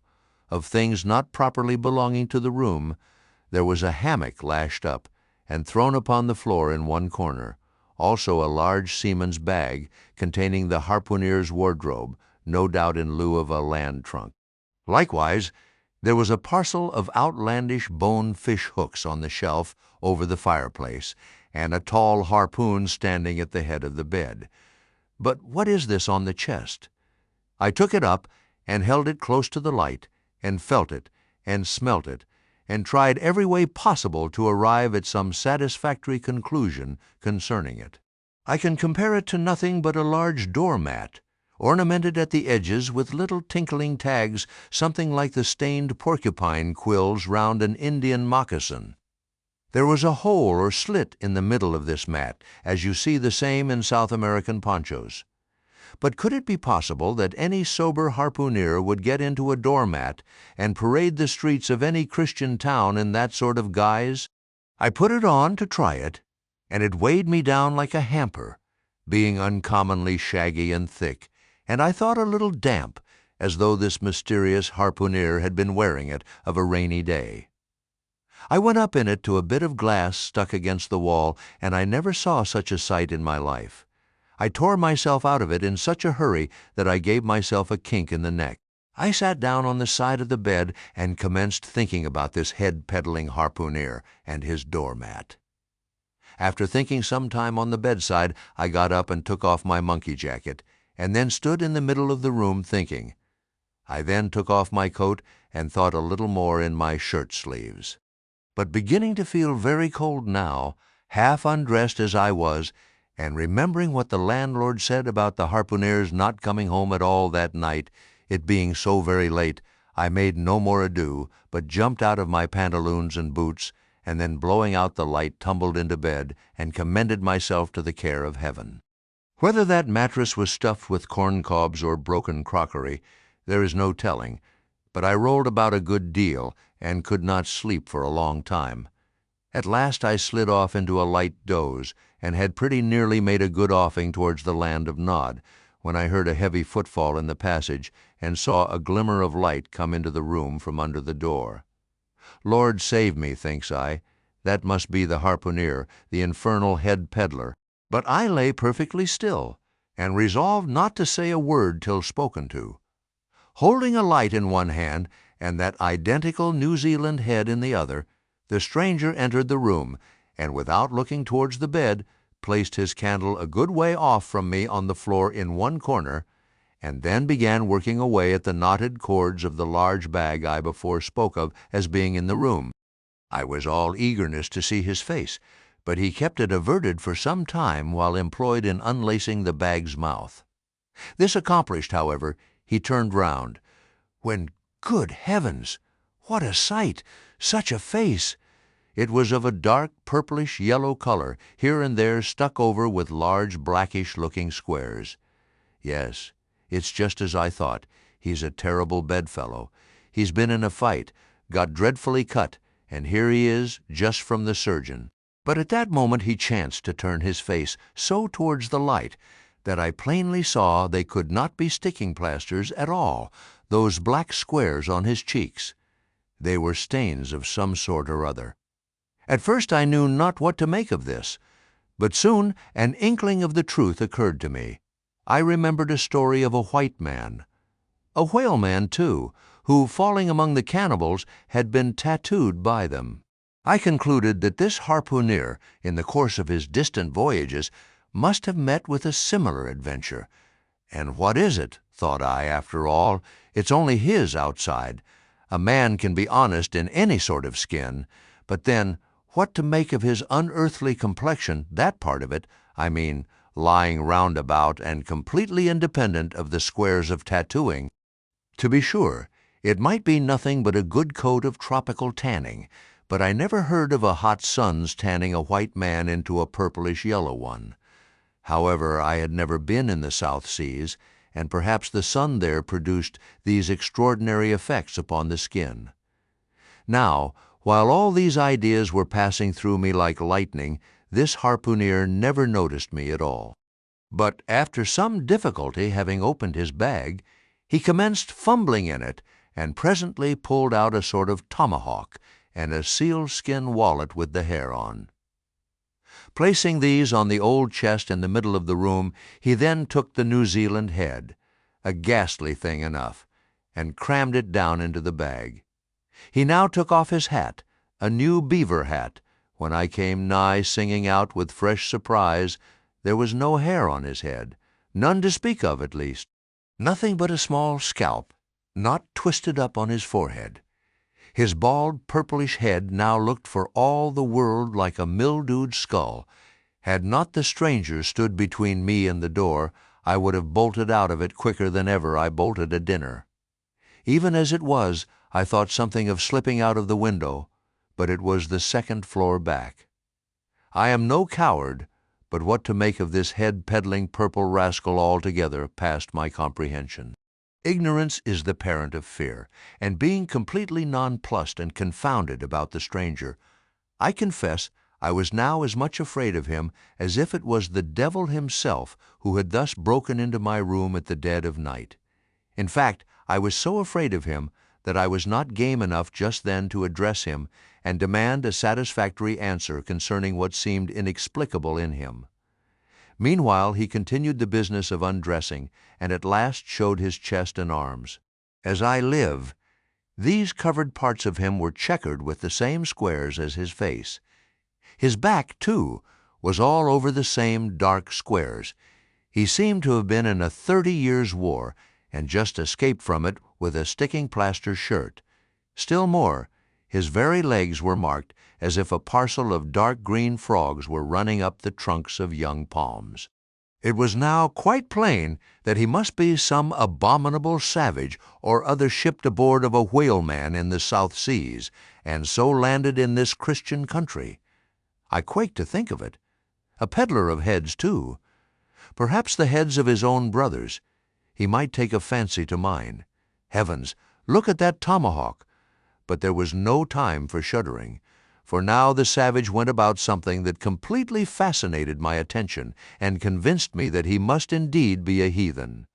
Going to his heavy grego or rapall or dreadnought, which he had previously hung on a chair, he fumbled in the pockets and produced at length a curious little deformed image with a hunch on its back, and exactly the color of a 3-days-old Congo baby, remembering the embalmed head. At first I almost thought that this black mannequin was a real baby preserved in some similar manner. But seeing that it was not at all limber, and that it glistened a good deal like polished ebony, I concluded that it must be nothing but a wooden idol, which indeed it proved to be. For now the savage goes up to the empty fireplace and, removing the papered fireboard, sets up this little hunchbacked image like a tenpin between the andirons. The chimney jambs and all the bricks inside were very sooty, so that I thought this fireplace made a very appropriate little shrine or chapel for his Congo idol. I now screwed my eyes hard towards the half-hidden image, feeling but ill at ease meantime, to see what was next to follow. First he takes about a double handful of shavings out of his grego pocket, and places them carefully before the idol. Then, laying a bit of ship biscuit on top and applying the flame from the lamp, he kindled the shavings into a sacrificial blaze. Presently, after many hasty snatches into the fire, and still hastier withdrawals of his fingers, whereby he seemed to be scorching them badly, he at last succeeded in drawing out the biscuit. Then, blowing off the heat and ashes a little, he made a polite offer of it to the little negro. But the little devil did not seem to fancy such dry sort of fare at all. He never moved his lips. All these strange antics were accompanied by still stranger guttural noises from the devotee, who seemed to be praying in a sing-song or else singing some pagan psalmody or other, during which his face twitched about in the most unnatural manner. At last, extinguishing the fire, he took the idol up very unceremoniously and bagged it again in his grego pocket as carelessly as if he were a sportsman bagging a dead woodcock. All these queer proceedings increased my uncomfortableness, and seeing him now exhibiting strong symptoms of concluding his business operations and jumping into bed with me, I thought it was high time, now or never before the light was put out, to break the spell in which I had so long been bound. But the interval I spent in deliberating what to say was a fatal one. Taking up his tomahawk from the table, he examined the head of it for an instant, and then, holding it to the light, with his mouth at the handle, he puffed out great clouds of tobacco smoke. The next moment the light was extinguished, and this wild cannibal, tomahawk between his teeth, sprang into bed with me. I sang out. I could not help it now, and giving a sudden grunt of astonishment, he began feeling me, stammering out something, I knew not what. I rolled away from him against the wall, and then conjured him, whoever or whatever he might be, to keep quiet, and let me get up and light the lamp again. But his guttural responses satisfied me at once that he but ill comprehended my meaning. "Who e debel you?" he at last said. "You no speak, e damn me, I kill e." And so saying, the lighted tomahawk began flourishing about me in the dark. "Landlord, for God's sake, Peter Coffin!" shouted I. "Landlord, watch! Coffin, angels, save me! Speak e, tell e me who e be, or damn me, I kill e!" again growled the cannibal, while his horrid flourishings of the tomahawk scattered the hot tobacco ashes about me till I thought my linen would get on fire. But thank heaven, at that moment the landlord came into the room, light in hand, and leaping from the bed, I ran up to him. "Don't be afraid now," said he, grinning again. "Queequeg here wouldn't harm a hair of your head." "Stop your grinning," shouted I, "and why didn't you tell me that that infernal harpooneer was a cannibal? I thought ye knowed it, didn't I tell ye? He was a peddlin' heads around town, but turn flukes again and go to sleep. Queequeg, look here, you sabby me, I sabby, you this man sleep you. You sabby, me sabby plenty," grunted Queequeg, puffing away at his pipe and sitting up in bed. "You getty in," he added, motioning to me with his tomahawk and throwing the clothes to one side. He really did this in not only a civil, but a really kind and charitable way. I stood looking at him a moment. For all his tattooings, he was on the whole a clean, comely-looking cannibal. "What's all this fuss I have been making about?" thought I to myself. "The man's a human being just as I am. He has just as much reason to fear me as I have to be afraid of him. Better sleep with a sober cannibal than a drunken Christian. Landlord," said I, Tell him to stash his tomahawk there, or pipe, or whatever you call it.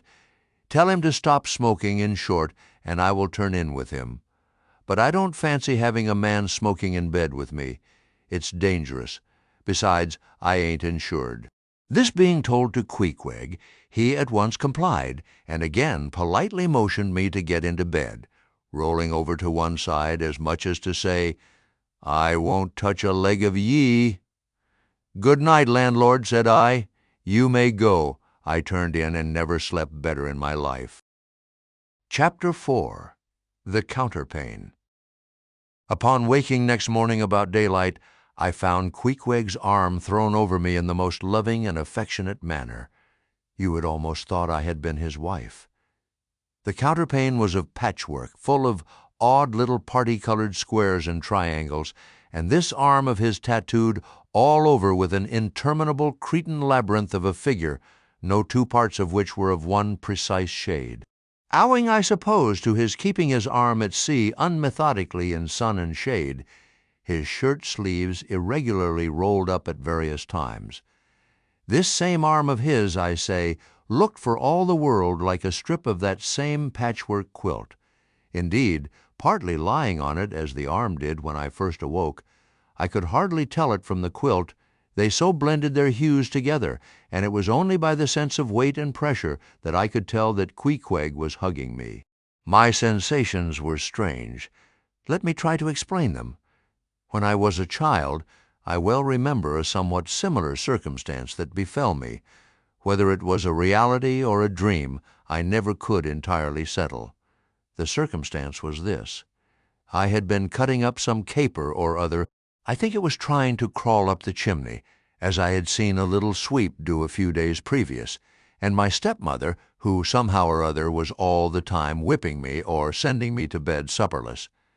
My mother dragged me by the legs out of the chimney and packed me off to bed, though it was only 2 o'clock in the afternoon of the 21st June, the longest day in the year in our hemisphere.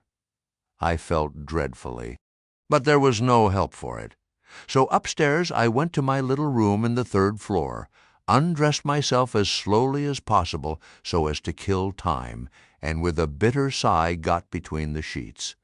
I lay there dismally calculating that 16 entire hours must elapse before I could hope for a resurrection. 16 hours in bed, the small of my back ached to think of it. And it was so light, too, the sun shining in at the window, and a great rattling of coaches in the streets, and the sound of gay voices all over the house. I felt worse and worse. At last I got up, dressed, and softly going down in my stockinged feet, sought out my stepmother, and suddenly threw myself at her feet, beseeching her as a particular favor to give me a good slippering for my misbehavior, anything indeed but condemning me to lie abed such an unendurable length of time. But she was the best and most conscientious of stepmothers, and back I had to go to my room. For several hours I lay there broad awake, feeling a great deal worse than I have ever done since, even from the greatest subsequent misfortunes. At last I must have fallen into a troubled nightmare of a doze, and slowly waking from it, half steeped in dreams, I opened my eyes, and the before sunlit room was now wrapped in outer darkness. Instantly I felt a shock running through all my frame. Nothing was to be seen, and nothing was to be heard, but a supernatural hand seemed placed in mine. My arm hung over the counterpane, and the nameless, unimaginable, silent form or phantom to which the hand belonged seemed closely seated by my bedside. For what seemed ages piled on ages, I lay there, frozen with the most awful fears, not daring to drag away my hand, yet ever thinking that if I could but stir it 1 single inch, the horrid spell would be broken. I knew not how this consciousness at last glided away from me, but waking in the morning, I shudderingly remembered it all, and for days and weeks and months afterwards I lost myself in confounding attempts to explain the mystery. Nay, to this very hour, I often puzzle myself with it. Now take away the awful fear, and my sensations at feeling the supernatural hand in mine were very similar in their strangeness to those which I experienced on waking up and seeing Queequeg's pagan arm thrown round me.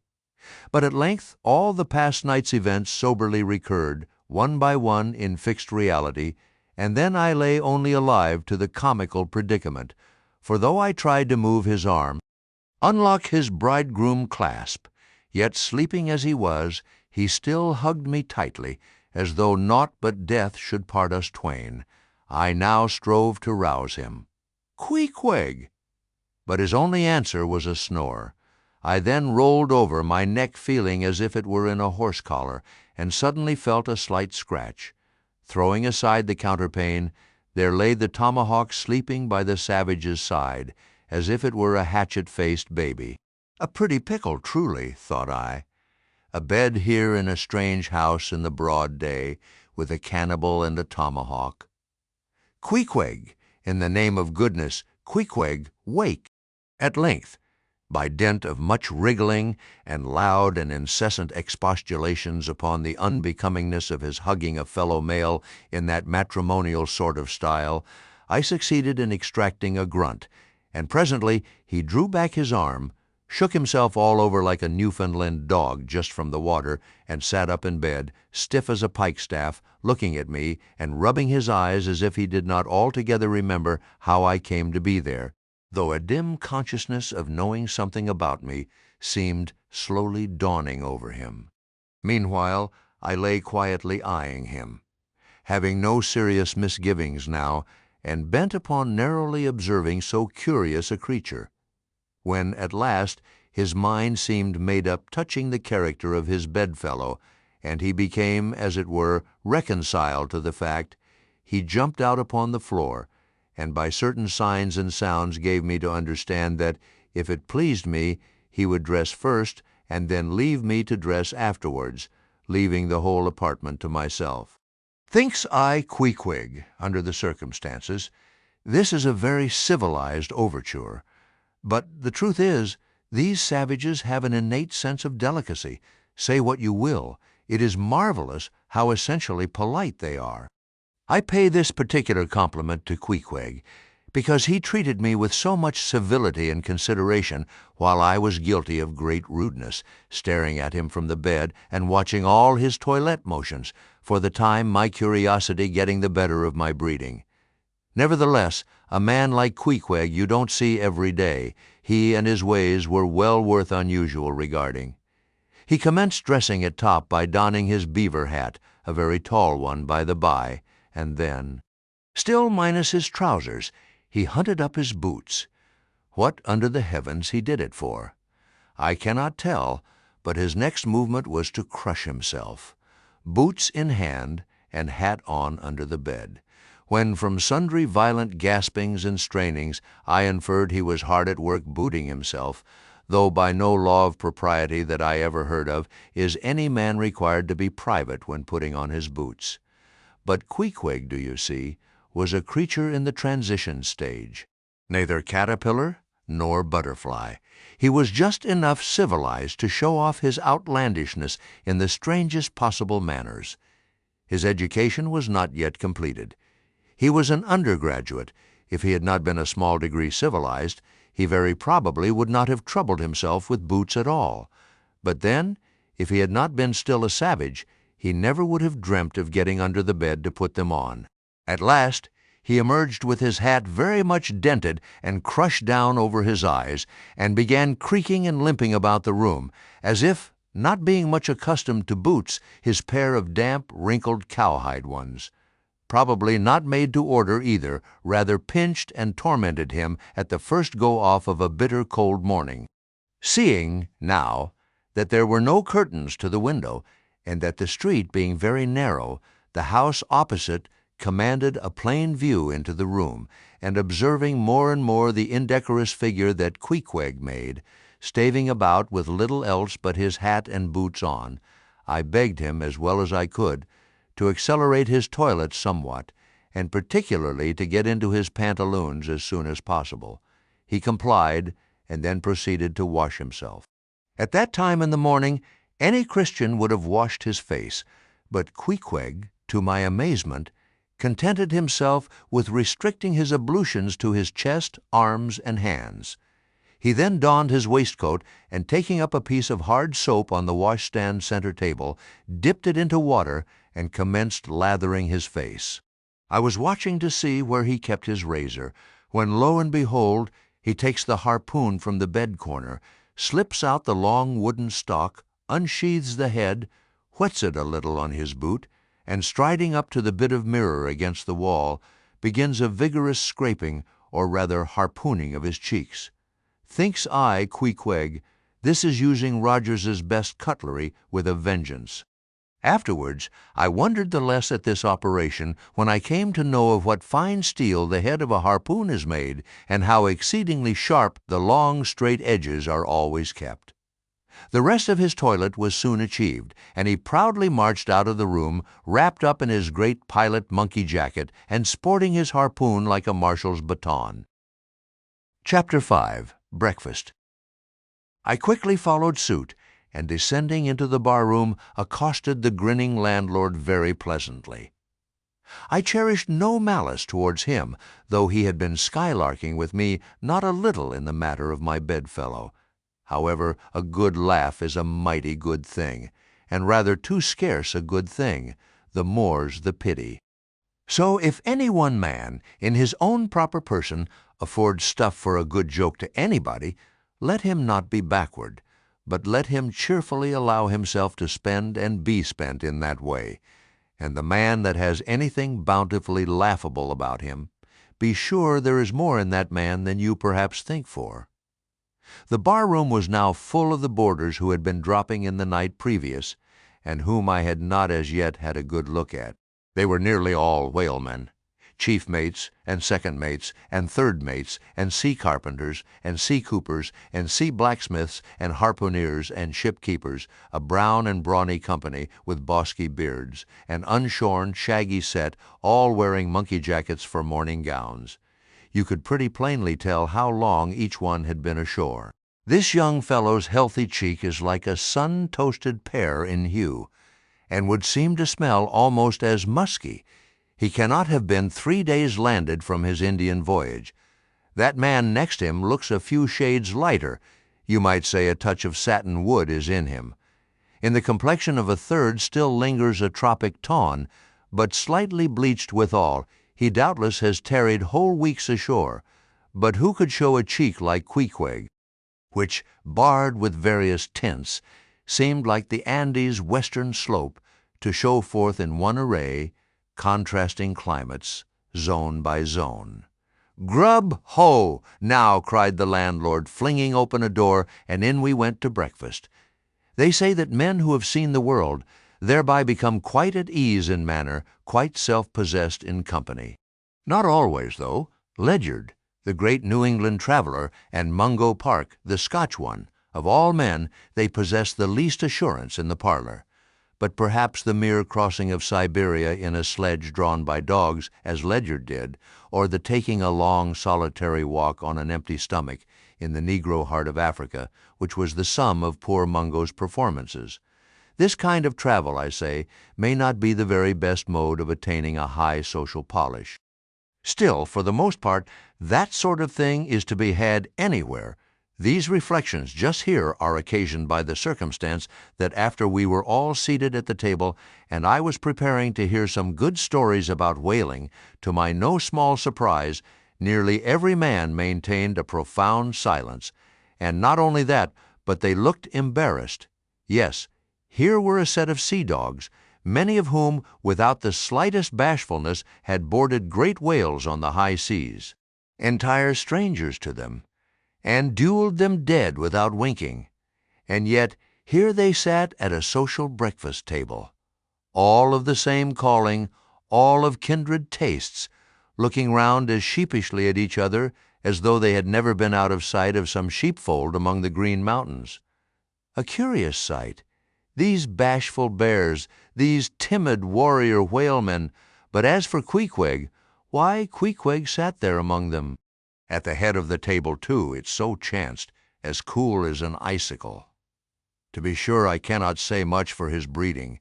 His greatest admirer could not have cordially justified his bringing his harpoon into breakfast with him and using it there without ceremony, reaching over the table with it to the imminent jeopardy of many heads, and grappling the beefsteaks towards him. But that was certainly very coolly done by him, and everyone knows that in most people's estimation, to do anything coolly is to do it genteelly. We will not speak of all Queequeg's peculiarities here, how he eschewed coffee and hot rolls and applied his undivided attention to beefsteaks done rare. Enough that when breakfast was over he withdrew like the rest into the public room, lighted his tomahawk pipe, and was sitting there quietly digesting and smoking with his inseparable hat on, when I sallied out for a stroll. Chapter 6. The Street.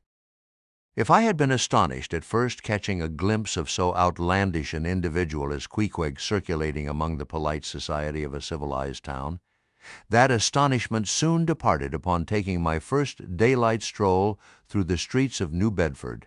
In thoroughfares nigh the docks, any considerable seaport will frequently offer to view the queerest-looking nondescripts from foreign parts. Even in Broadway and Chestnut streets, Mediterranean mariners will sometimes jostle the affrighted ladies. Regent Street is not unknown to Lascars and Malays, and at Bombay in the Apollo Green, live Yankees have often scared the natives. But New Bedford beats all Water Street and Wapping. In these last-mentioned haunts you see only sailors, but in New Bedford actual cannibals stand chatting at street corners, savages outright, many of whom yet carry on their bones unholy flesh. It makes a stranger stare, but besides the Fijians, Tongatoboars, Erromangoans, Panangians, and Briggians, and besides the wild specimens of the whaling craft which unheeded reel about the streets, you will see other sights still more curious, certainly more comical. There weekly arrive in this town scores of green Vermonters and New Hampshire men, all athirst for gain and glory in the fishery. They are mostly young, of stalwart frames, fellows who have felled forests, and now seek to drop the axe and snatch the whale lance. Many are as green as the Green Mountains whence they came. In some things you would think them but a few hours old. Look there, that chap strutting round the corner. He wears a beaver hat and swallow-tailed coat, girdled with a sailor belt and sheath knife. Here comes another with a sou'wester and a bombazine cloak. No town-bred dandy will compare with a country-bred one. I mean a downright bumpkin dandy, a fellow that in the dog days will mow his 2 acres in buckskin gloves for fear of tanning his hands. Now, when a country dandy like this takes it into his head to make a distinguished reputation and joins the great whale fishery, you should see the comical things he does upon reaching the seaport. In bespeaking his sea outfit, he orders bell-buttons to his waistcoats, straps to his canvas trousers. Ah, poor hayseed! How bitterly will burst those straps in the first howling gale when thou art driven, straps, buttons, and all, down the throat of the tempest.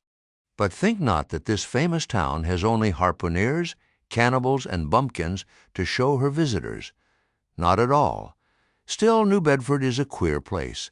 Had it not been for us whalemen, that tract of land would this day, perhaps, have been in as howling condition as the coast of Labrador. As it is, parts of her back country are enough to frighten one. They look so bony. The town itself is perhaps the dearest place to live in all New England. It is a land of oil, true enough, but not like Canaan, a land also of corn and wine. The streets do not run with milk, nor in the springtime do they pave them with fresh eggs.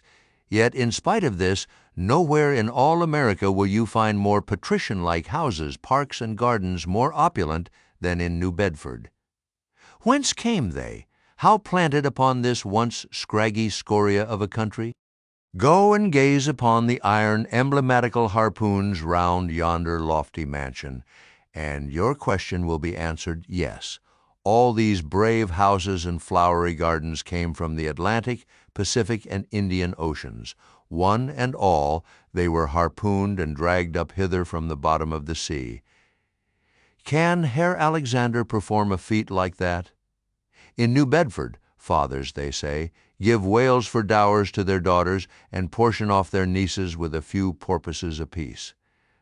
You must go to New Bedford to see a brilliant wedding, for they say they have reservoirs of oil in every house, and every night recklessly burn their lengths in spermaceti candles. In summertime the town is sweet to see, full of fine maples, long avenues of green and gold, and in August, high in air, the beautiful and bountiful horse-chestnuts, candelabra-wise, proffer the passer-by their tapering upright cones of congregated blossoms. So omnipotent is art, which in many a district of New Bedford has superinduced bright terraces of flowers upon the barren refuse rocks thrown aside at creation's final day. And the women of New Bedford, they bloom like their own red roses, but roses only bloom in summer, whereas the fine carnation of their cheeks is perennial as sunlight in the seventh heavens. Elsewhere match that bloom of theirs ye cannot save in Salem, where they tell me the young girls breathe such musk, their sailor sweethearts smell them miles offshore, as though they were drawing nigh the odorous Moluccas instead of the puritanic sands. Chapter 7. The Chapel. In this same New Bedford there stands a whaleman's chapel, and few are the moody fishermen, shortly bound for the Indian Ocean or Pacific, who failed to make a Sunday visit to the spot. I am sure that I did not. Returning from my first morning stroll, I again sallied out upon this special errand. The sky had changed from clear, sunny cold to driving sleet and mist. Wrapping myself in my shaggy jacket of the cloth called bearskin, I fought my way against the stubborn storm. Entering, I found a small, scattered congregation of sailors, and sailors' wives and widows. A muffled silence reigned, only broken at times by the shrieks of the storm. Each silent worshipper seemed purposely sitting apart from the other, as if each silent grief were insular and incommunicable. The chaplain had not yet arrived, and there these silent islands of men and women sat steadfastly eyeing several marble tablets with black borders masoned into the wall on either side the pulpit. 3 of them ran something like the following, but I do not pretend to quote "Sacred to the memory of John Talbot, who at the age of 18 was lost overboard near the Isle of Desolation, off Patagonia, November 1st, 1836. This tablet is erected to his memory by his sister. Sacred to the memory of Robert Long, Willis Ellery, Nathan Coleman, Walter Canny, Seth Macy, and Samuel Gleig, forming one of the boat's crews of the ship Eliza, who were towed out of sight by a whale on the offshore ground in the Pacific, December 31st, 1839. This marble is here placed by their surviving shipmates. Sacred to the memory of the late Captain Ezekiel Hardy, who in the bows of his boat was killed by a sperm whale on the coast of Japan, August 3rd, 1833. This tablet is erected to his memory by his widow. Shaking off the sleet from my ice-glazed hat and jacket, I seated myself near the door, and turning sideways was surprised to see Queequeg near me. Affected by the solemnity of the scene, there was a wondering gaze of incredulous curiosity in his countenance. This savage was the only person present who seemed to notice my entrance, because he was the only one who could not read, and therefore was not reading those frigid inscriptions on the wall. Whether any of the relatives of the seamen whose names appeared there were now among the congregation, I knew not. But so many are the unrecorded accidents in the fishery, and so plainly did several women present, wear the countenance, if not the trappings of some unceasing grief, that I feel sure that here before me were assembled those in whose unhealing hearts the sight of those bleak tablets sympathetically caused the old wounds to bleed afresh. Oh, ye whose dead lie buried beneath the green grass, who standing among flowers can say, "Here, here lies my beloved," ye know not the desolation that broods in bosoms like these. What bitter blanks in those black-bordered marbles which cover no ashes, what despair in those immovable inscriptions, What deadly voids and unbidden infidelities in the lines that seem to gnaw upon all faith and refuse resurrections to the beings who have placelessly perished without a grave. As well might those tablets stand in the cave of Elephanta as here. In what census of living creatures the dead of mankind are included? Why it is that a universal proverb says of them that they tell no tales, though containing more secrets than the Goodwin Sands, how it is that to his name who yesterday departed for the other world we prefix so significant and infidel a word, and yet do not thus entitle him, if he but embarks for the remotest Indies of this living earth. Why the life insurance companies pay death forfeitures upon immortals, in what eternal, unstirring paralysis and deadly hopeless trance yet lies antique Adam who died 60 round centuries ago, how it is that we still refuse to be comforted for those who we nevertheless maintain are dwelling in unspeakable bliss, why all the living so strive to hush all the dead, wherefore but the rumor of a knocking in a tomb will terrify a whole city.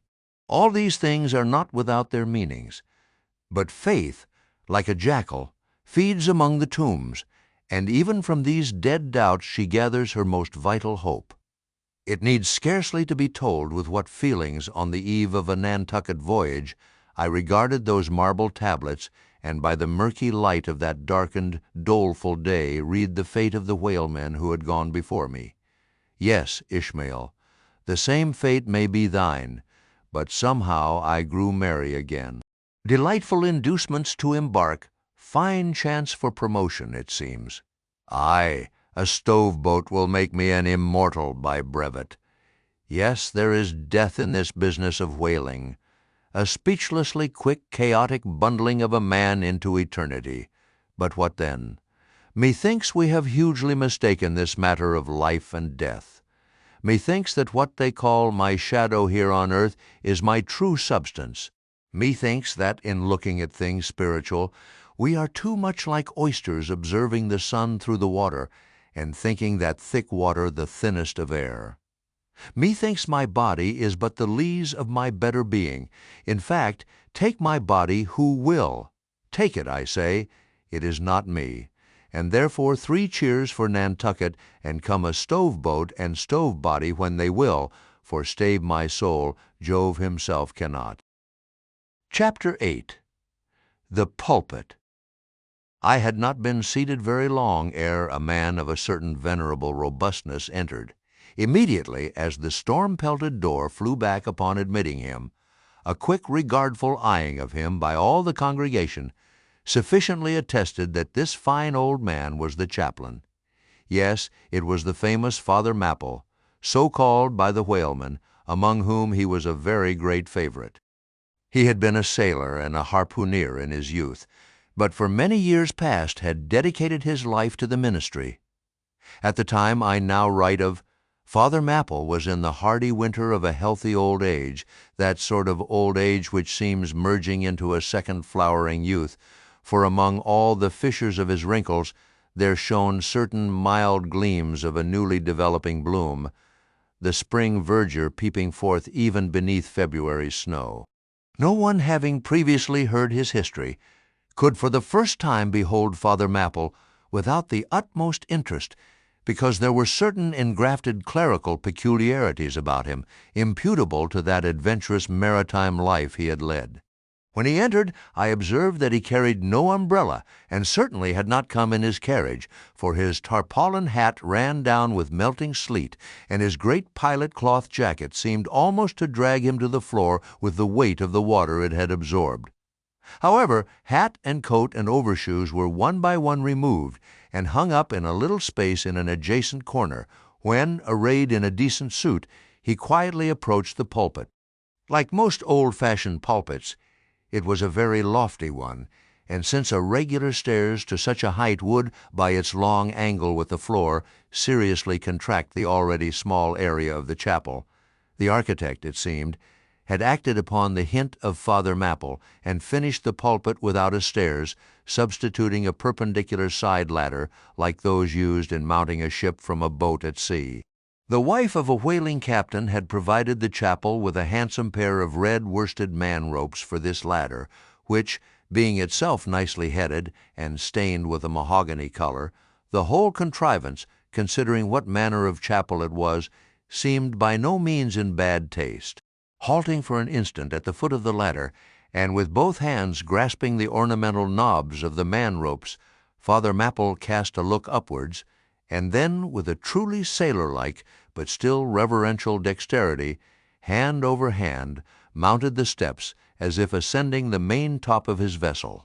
The perpendicular parts of this side ladder, as is usually the case with swinging ones, were of cloth-covered rope, only the rounds were of wood, so that at every step there was a joint. At my first glimpse of the pulpit, it had not escaped me that however convenient for a ship, these joints in the present instance seemed unnecessary. For I was not prepared to see Father Mapple, after gaining the height, slowly turn round and, stooping over the pulpit, deliberately drag up the ladder step by step, till the whole was deposited within, leaving him impregnable in his little Quebec. I pondered some time without fully comprehending the reason for this. Father Mapple enjoyed such a wide reputation for sincerity and sanctity that I could not suspect him of courting notoriety by any mere tricks of the stage. No, thought I, there must be some sober reason for this thing. Furthermore, it must symbolize something unseen. Can it be, then, that by that act of physical isolation he signifies his spiritual withdrawal for the time from all outward worldly ties and connections? Yes, for replenished with the meat and wine of the Word, to the faithful man of God, this pulpit, I see, is a self-containing stronghold, a lofty Ehrenbreitstein with a perennial well of water within the walls. But the side ladder was not the only strange feature of the place, borrowed from the chaplain's former seafarings. Between the marble cenotaphs on either hand of the pulpit, the wall which formed its back was adorned with a large painting representing a gallant ship beating against a terrible storm off a lee coast of black rocks and snowy breakers. But high above the flying scud and dark rolling clouds, there floated a little isle of sunlight, from which beamed forth an angel's face, and this bright face shed a distinct spot of radiance upon the ship's tossed deck, something like that silver plate now inserted into the Victory's plank where Nelson fell. Ah, noble ship! The angel seemed to say, beat on, thou noble ship, and bear a hardy helm, for lo, the sun is breaking through, the clouds are rolling off. Zeren est azure is at hand. Nor was the pulpit itself without a trace of the same sea taste that had achieved the ladder and the picture. Its paneled front was in the likeness of a ship's bluff bows, and the Holy Bible rested on a projecting piece of scroll-work fashioned after a ship's fiddle-headed beak. What could be more full of meaning? For the pulpit is ever this earth's foremost part. All the rest comes in its rear. The pulpit leads the world. From thence it is the storm of God's quick wrath is first descried, and the bow must bear the earliest brunt. From thence it is the god of breezes fair or foul is first invoked for favorable winds. Yes, the world's a ship on its passage out, and not a voyage complete, and the pulpit is its prow. Chapter 9. The Sermon. Father Mapple rose, and in a mild voice of unassuming authority ordered the scattered people to condense. Starboard gangway there! Side away to larboard! Larboard gangway to starboard! Midships! Midships! There was a low rumbling of heavy sea boots among the benches, and a still slighter shuffling of women's shoes, and all was quiet again, and every eye on the preacher. He paused a little. Then, kneeling in the pulpit's bows, folded his large brown hands across his chest, uplifted his closed eyes, and offered a prayer so deeply devout that he seemed kneeling and praying at the bottom of the sea. This ended in prolonged solemn tones, like the continual tolling of a bell in a ship that is foundering at sea in a fog. In such tones he commenced reading the following hymn, but changing his manner towards the concluding stanzas, burst forth with appealing exultation and joy. the ribs and terrors in the whale, arched over me a dismal gloom, while all God's sunlit waves rolled by and lift me deepening down to doom. I saw the opening maw of hell, with endless pains and sorrows there, which none but they that feel can tell. Oh, I was plunging to despair. In black distress I called my God. When I could scarce believe him mine, he bowed his ear to my complaints. No more the whale did me confine. With speed he flew to my relief, as on a radiant dolphin borne. Awful, yet bright as lightning shone the face of my deliverer God. My song forever shall record that terrible, that joyful hour. I give the glory to my God, his all the mercy and the power. Nearly all joined in singing this hymn, which swelled high above the howling of the storm. A brief pause ensued. The preacher slowly turned over the leaves of the Bible, and at last, folding his hand down upon the proper page, said, "Beloved shipmates, clinch the last verse of the first chapter of Jonah, and God had prepared a great fish to swallow up Jonah. Shipmates, this book, containing only 4 chapters, 4 yarns, is one of the smallest strands in the mighty cable of the Scriptures. Yet what depths of the soul does Jonah's deep sea-lean sound? What a pregnant lesson to us is this prophet! What a noble thing is that canticle in the fish's belly! How billow-like and boisterously grand! We feel the floods surging over us. We sound with him to the kelpy bottom of the waters. Seaweed and all the slime of the sea is about us. But what is this lesson that the book of Jonah teaches? Shipmates, it is a 2-stranded lesson, a lesson to us all as sinful men, and a lesson to me as a pilot of the living God. As sinful men, it is a lesson to us all, because it is a story of the sin, hard-heartedness, suddenly awakened fears, the swift punishment, repentance, prayers, and finally the deliverance and joy of Jonah. As with all sinners among men, the sin of this son of Amittai was in his willful disobedience of the command of God. Never mind now what that command was, or how conveyed, which he found a hard command. But all the things that God would have us do are hard for us to do. Remember that, and hence he oftener commands us than endeavors to persuade. And if we obey God, we must disobey ourselves, and it is in this disobeying ourselves wherein the hardness of obeying God consists. With this sin of disobedience in him, Jonah still further flouts at God by seeking to flee from him. He thinks that a ship made by men will carry him into countries where God does not reign, but only the captains of this earth. He skulks about the wharves of Joppa and seeks a ship that's bound for Tarshish.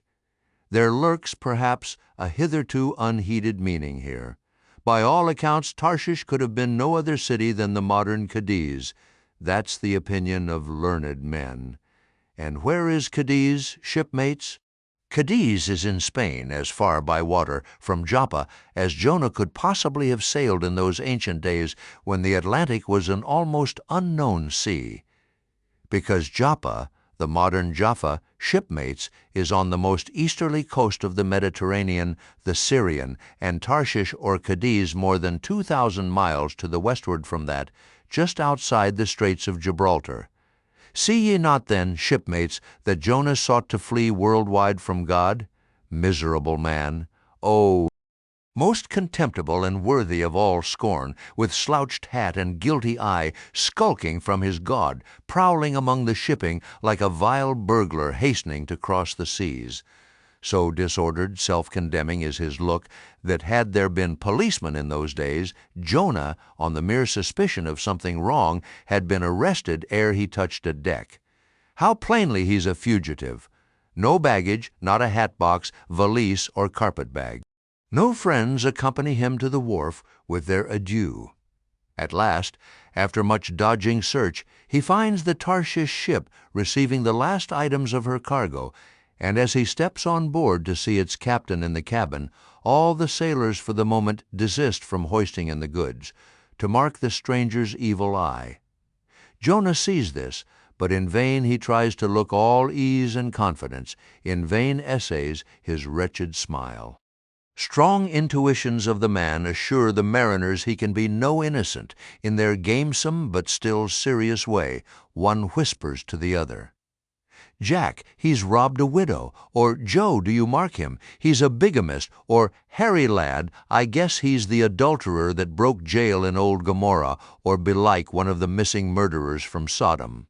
Another runs to read the bill that's stuck against the spile upon the wharf to which the ship is moored, offering 500 gold coins for the apprehension of a parricide and containing a description of his person. He reads and looks from Jonah to the bill, while all his sympathetic shipmates now crowd round Jonah, prepared to lay their hands upon him.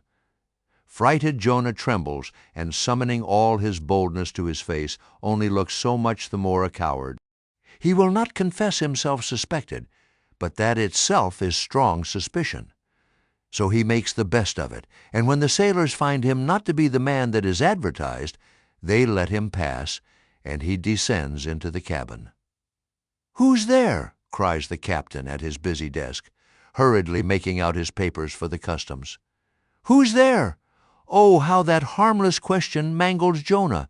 For the instant he almost turns to flee again, but he rallies.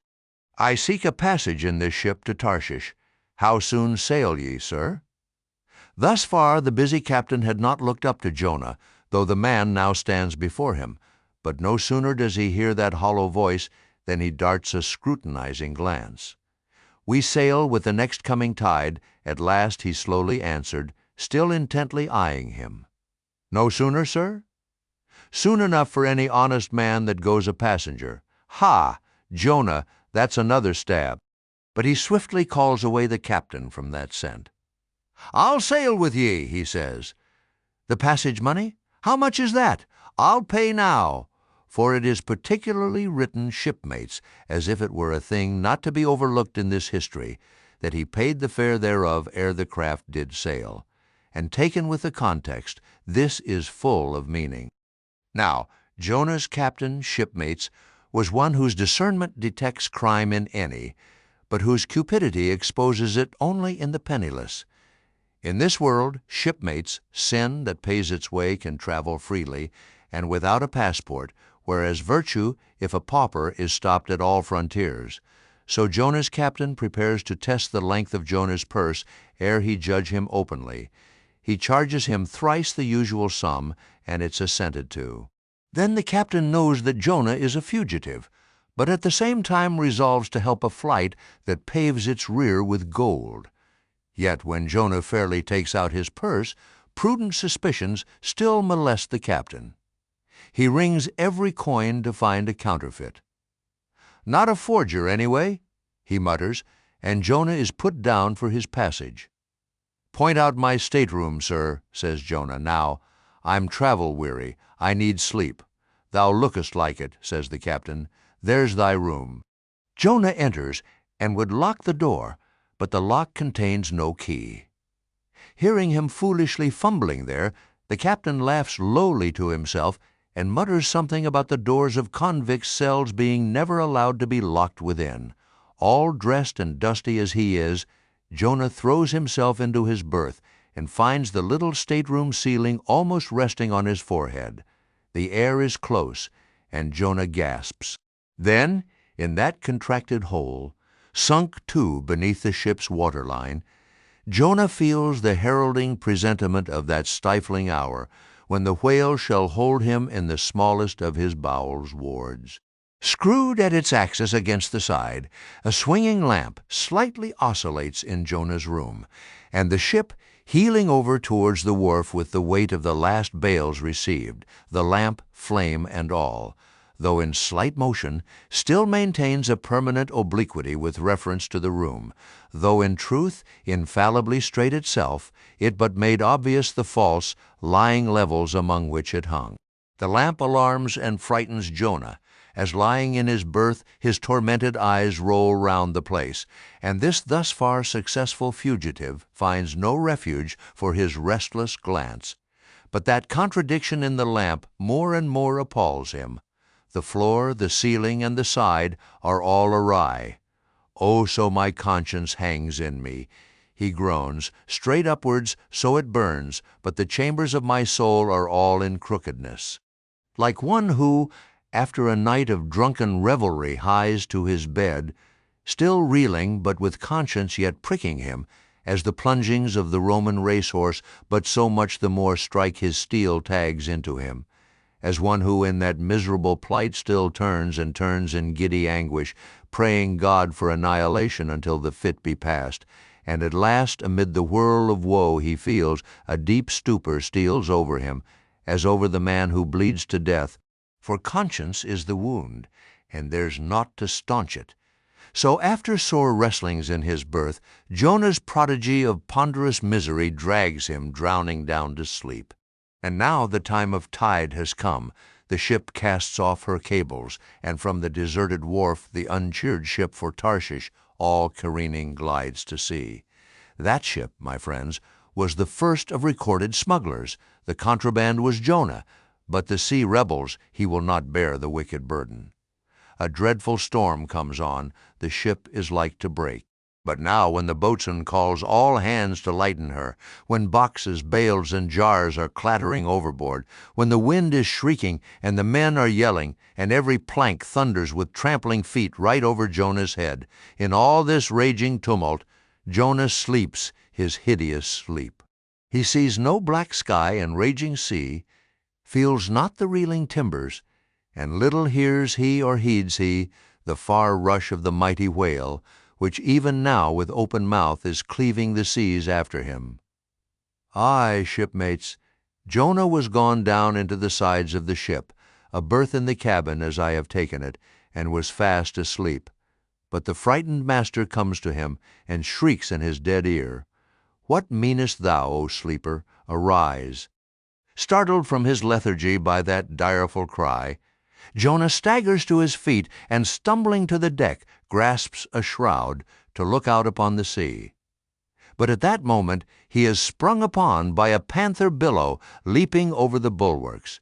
Wave after wave thus leaps into the ship, and finding no speedy vent, runs roaring fore and aft, till the mariners come nigh to drowning while yet afloat. And ever as the white moon shows her affrighted face from the steep gullies in the blackness overhead, aghast Jonah sees the rearing bowsprit pointing high upward, but soon beat downward again towards the tormented deep. Terrors upon terrors run shouting through his soul. In all his cringing attitudes, the god-fugitive is now too plainly known.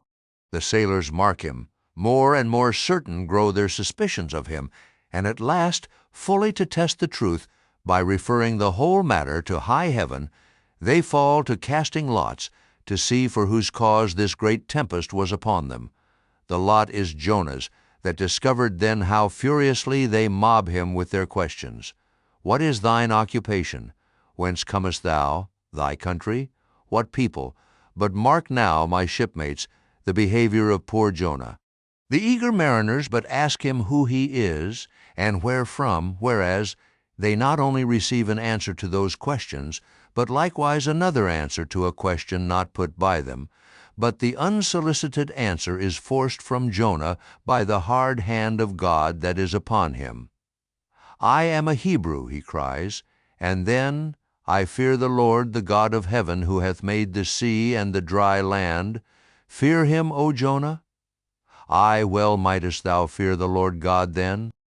Straightway he now goes on to make a full confession, whereupon the mariners became more and more appalled, but still are pitiful.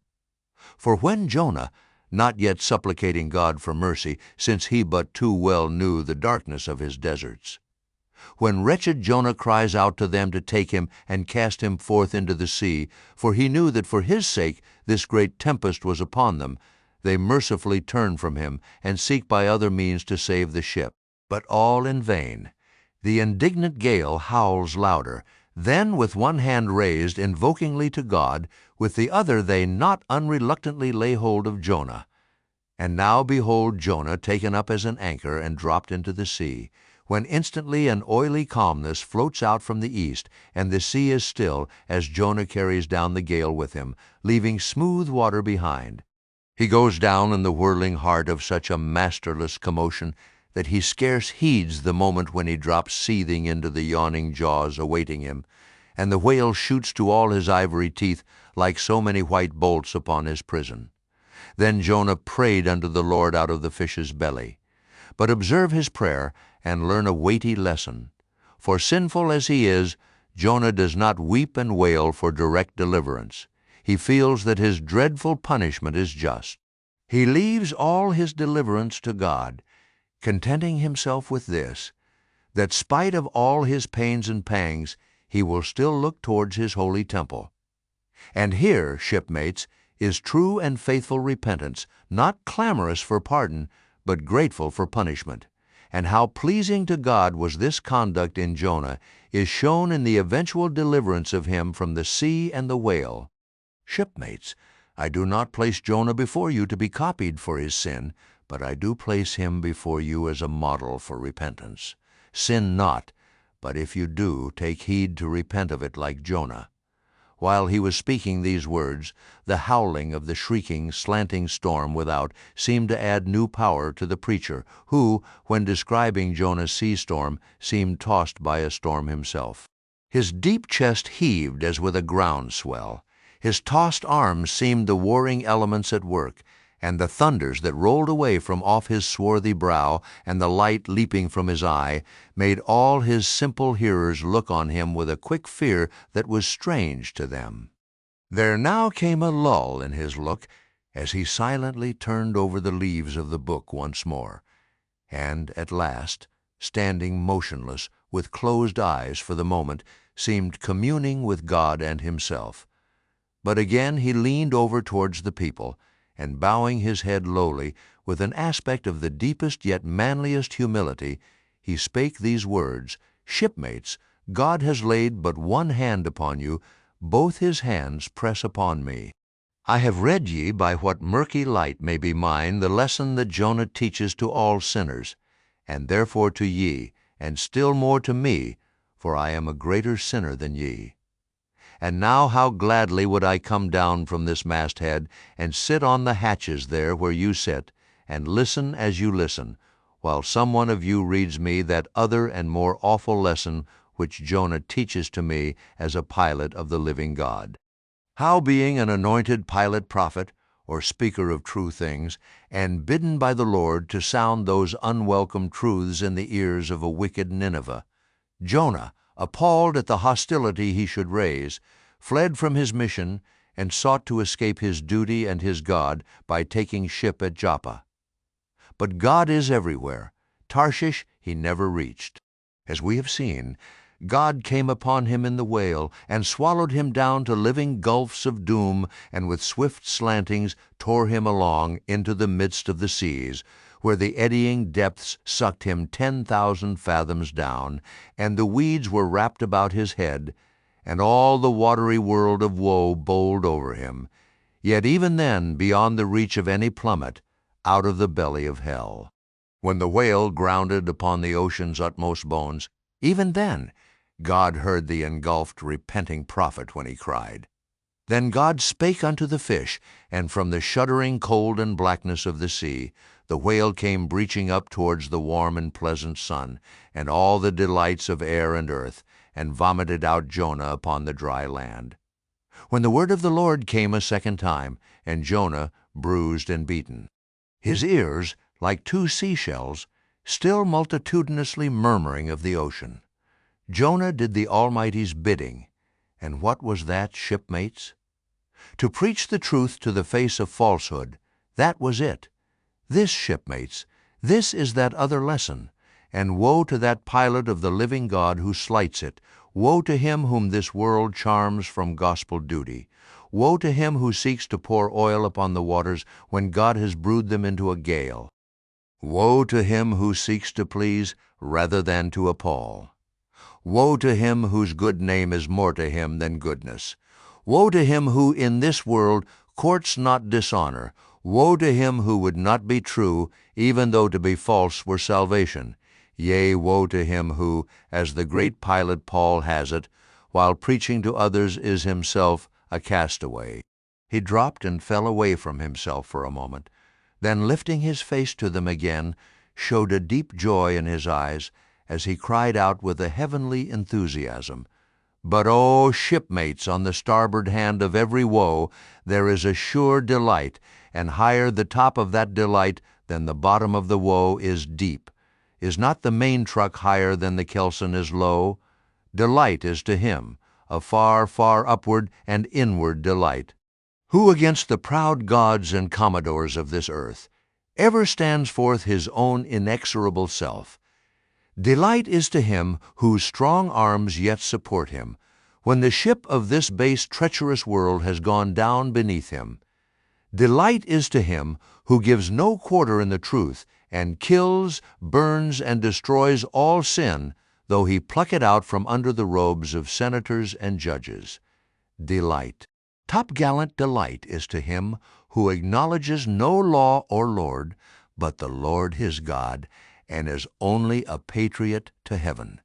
Delight is to him whom all the waves of the billows of the seas of the boisterous mob can never shake from this sure keel of the ages, and eternal delight and deliciousness will be his, who coming to lay him down can say with his final breath, O Father, chiefly known to me by thy rod, mortal or immortal, here I die. I have striven to be thine, more than to be this world's or mine own. Yet this is nothing, I leave eternity to thee, for what is man that he should live out the lifetime of his God? He said no more, but slowly waving a benediction, covered his face with his hands, and so remained kneeling till all the people had departed, and he was left alone in the place. Chapter 10. A Bosom Friend. Returning to the Spouter-Inn from the chapel, I found Queequeg there quite alone, he having left the chapel before the benediction some time.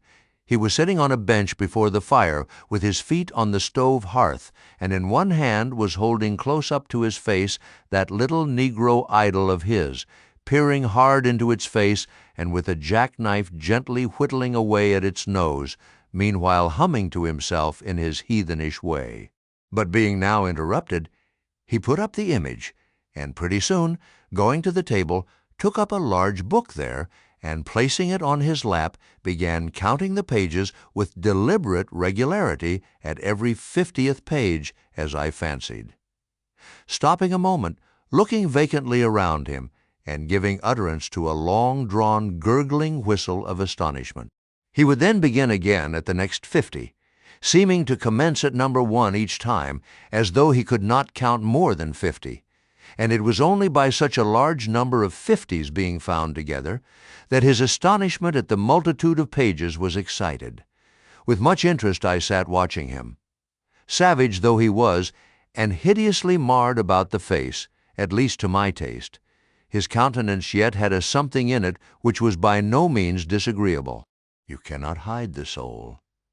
Through all his unearthly tattooings, I thought I saw the traces of a simple, honest heart, and in his large, deep eyes, fiery black and bold, there seemed tokens of a spirit that would dare 1,000 devils. And besides all this, there was a certain lofty bearing about the pagan, which even his uncouthness could not altogether maim. He looked like a man who had never cringed and never had had a creditor. Whether it was, too, that his head being shaved, his forehead was drawn out in freer and brighter relief, and looked more expansive than it otherwise would, this I will not venture to decide, but certain it was his head was phrenologically an excellent one. It may seem ridiculous, but it reminded me of General Washington's head as seen in the popular busts of him. It had the same long, regularly graded retreating slope from above the brows, which were likewise very projecting, like two long promontories thickly wooded on top. Queequeg was George Washington cannibalistically developed. Whilst I was thus closely scanning him, half pretending meanwhile to be looking out at the storm from the casement, he never heeded my presence, never troubled himself with so much as a single glance, but appeared wholly occupied with counting the pages of the marvelous book. Considering how sociably we had been sleeping together the night previous, and especially considering the affectionate arm I had found, thrown over me upon waking in the morning, I thought this indifference of his very strange. But savages are strange beings. At times you do not know exactly how to take them. At first they are overawing. Their calm self-collectedness of simplicity seems a Socratic wisdom. I had noticed also that Queequeg never consorted at all, or but very little, with the other seamen in the inn. He made no advances whatever, appeared to have no desire to enlarge the circle of his acquaintances. All this struck me as mighty singular, yet upon second thoughts there was something almost sublime in it. Here was a man some 20,000 miles from home, by the way of Cape Horn, that is, which was the only way he could get there, thrown among people as strange to him as though he were in the planet Jupiter, and yet he seemed entirely at his ease, preserving the utmost serenity, content with his own companionship, always equal to himself. Surely this was a touch of fine philosophy, though no doubt he had never heard there was such a thing as that. But perhaps to be true philosophers we mortals should not be conscious of so living or so striving. So soon as I hear that such or such a man gives himself out for a philosopher, I conclude that, like the dyspeptic old woman, he must have broken his digester. As I sat there in that now lonely room, the fire burning low in that mild stage when, after its first intensity has warmed the air, it then only glows to be looked at, the evening shades and phantoms gathering round the casements, and peering in upon us silent, solitary twain, the storm booming without in solemn swells, I began to be sensible of strange feelings. I felt a melting in me. No more my splintered heart and maddened hand were turned against the wolfish world. This soothing savage had redeemed it. There he sat, his very indifference speaking a nature in which there lurked no civilized hypocrisies and bland deceits. Wild he was, a very sight of sights to see, yet I began to feel myself mysteriously drawn towards him, and those same things that would have repelled most others, they were the very magnets that thus drew me. I'll try a pagan friend, thought I, since Christian kindness has proved but hollow courtesy. I drew my bench near him, and made some friendly signs and hints, doing my best to talk with him meanwhile. At first he little noticed these advances, but presently, upon my referring to his last night's hospitalities, he made out to ask me whether we were again to be bedfellows. I told him yes, whereat I thought he looked pleased, perhaps a little complimented. We then turned over the book together, and I endeavored to explain to him the purpose of the printing and the meaning of the few pictures that were in it. Thus I soon engaged his interest, and from that we went to jabbering the best we could about the various outer sights to be seen in this famous town. Soon I proposed a social smoke, and producing his pouch and tomahawk, he quietly offered me a puff. And then we sat exchanging puffs from that wild pipe of his, and keeping it regularly passing between us. If there yet lurked any ice of indifference towards me in the pagan's breast, this pleasant, genial smoke we had soon thawed it out and left us cronies. He seemed to take to me quite as naturally and unbiddenly as I to him, and when our smoke was over, he pressed his forehead against mine, clasped me round the waist, and said that henceforth we were married, meaning, in his country's phrase, that we were bosom friends. He would gladly die for me if need should be. In a countryman, this sudden flame of friendship would have seemed far too premature, a thing to be much distrusted, but in this simple savage those old rules would not apply. After supper, and another social chat and smoke, we went to our room together. He made me a present of his embalmed head, took out his enormous tobacco wallet, and groping under the tobacco, drew out some $30 in silver, then spreading them on the table and mechanically dividing them into 2 equal portions, pushed one of them towards me and said it was mine. I was going to remonstrate, but he silenced me by pouring them into my trousers pockets. I let them stay. He then went about his evening prayers, took out his idol, and removed the paper fireboard by certain signs and symptoms. I thought he seemed anxious for me to join him, but well knowing what was to follow, I deliberated a moment whether, in case he invited me, I would comply or otherwise. I was a good Christian, born and bred in the bosom of the infallible Presbyterian Church. How then could I unite with this wild idolater in worshiping his piece of wood? But what is worship? Thought I. Do you suppose now, Ishmael, that the magnanimous God of heaven and earth, pagans and all included, can possibly be jealous of an insignificant bit of black wood? Impossible. But what is worship? To do the will of God. That is worship. And what is the will of God? To do to my fellow man what I would have my fellow man to do to me. That is the will of God. Now, Queequeg is my fellow man, and what do I wish that this Queequeg would do to me? Why, unite with me in my particular Presbyterian form of worship. Consequently, I must then unite with him in his. Ergo, I must turn idolater. So I kindled the shavings, helped prop up the innocent little idol, offered him burnt biscuit with Queequeg, salaamed before him twice or thrice, kissed his nose, and that done, we undressed and went to bed, at peace with our own consciences and all the world. But we did not go to sleep without some little chat. How it is I know not, but there is no place like a bed for confidential disclosures between friends.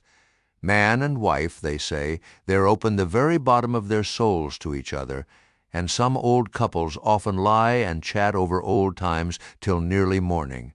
Thus, then, in our heart's honeymoon, lay I and Queequeg, a cozy, loving pair. Chapter 11. Nightgown. We had lain thus in bed, chatting and napping at short intervals, and Queequeg now and then affectionately throwing his brown, tattooed legs over mine, and then drawing them back. So entirely sociable and free and easy were we, when at last, by reason of our confabulations, what little nappishness remained in us altogether departed, and we felt like getting up again, though daybreak was yet some way down the future. Yes, we became very wakeful, so much so that our recumbent position began to grow wearisome, and by little and little we found ourselves sitting up.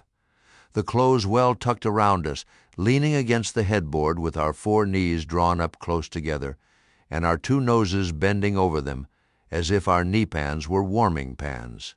We felt very nice and snug, the more so since it was so chilly out of doors, indeed out of bedclothes too, seeing that there was no fire in the room. The more so, I say, because truly to enjoy bodily warmth, some small part of you must be cold, for there is no quality in this world that is not what it is merely by contrast. Nothing exists in itself. If you flatter yourself that you are all over comfortable, and have been so a long time, then you cannot be said to be comfortable any more.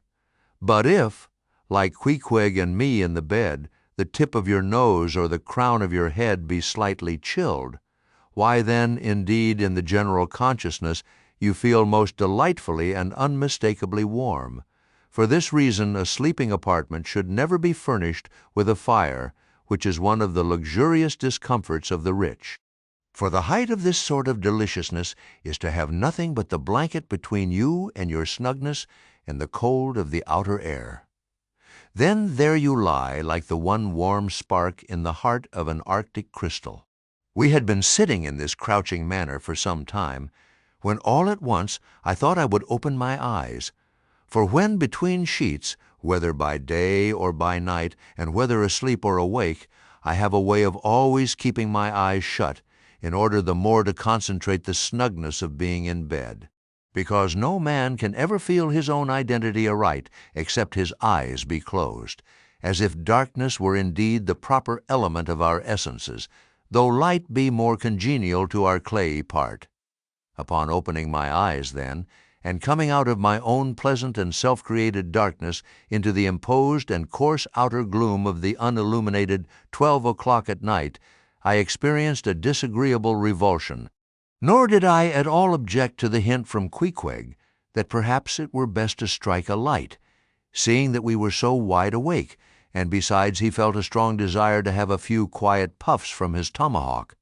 Be it said that though I had felt such a strong repugnance to his smoking in the bed the night before, yet see how elastic our stiff prejudices grow when love once comes to bend them. For now I liked nothing better than to have Queequeg smoking by me, even in bed, because he seemed to be full of such serene household joy then. I no more felt unduly concerned for the landlord's policy of insurance. I was only alive to the condensed confidential comfortableness of sharing a pipe and a blanket with a real friend. With our shaggy jackets drawn about our shoulders, we now passed the tomahawk from one to the other, till slowly there grew over us a blue hanging tester of smoke, illuminated by the flame of the new-lit lamp. Whether it was that this undulating tester rolled the savage away to far distant scenes, I know not, but he now spoke of his native island, and eager to hear his history, I begged him to go on and tell it. He gladly complied.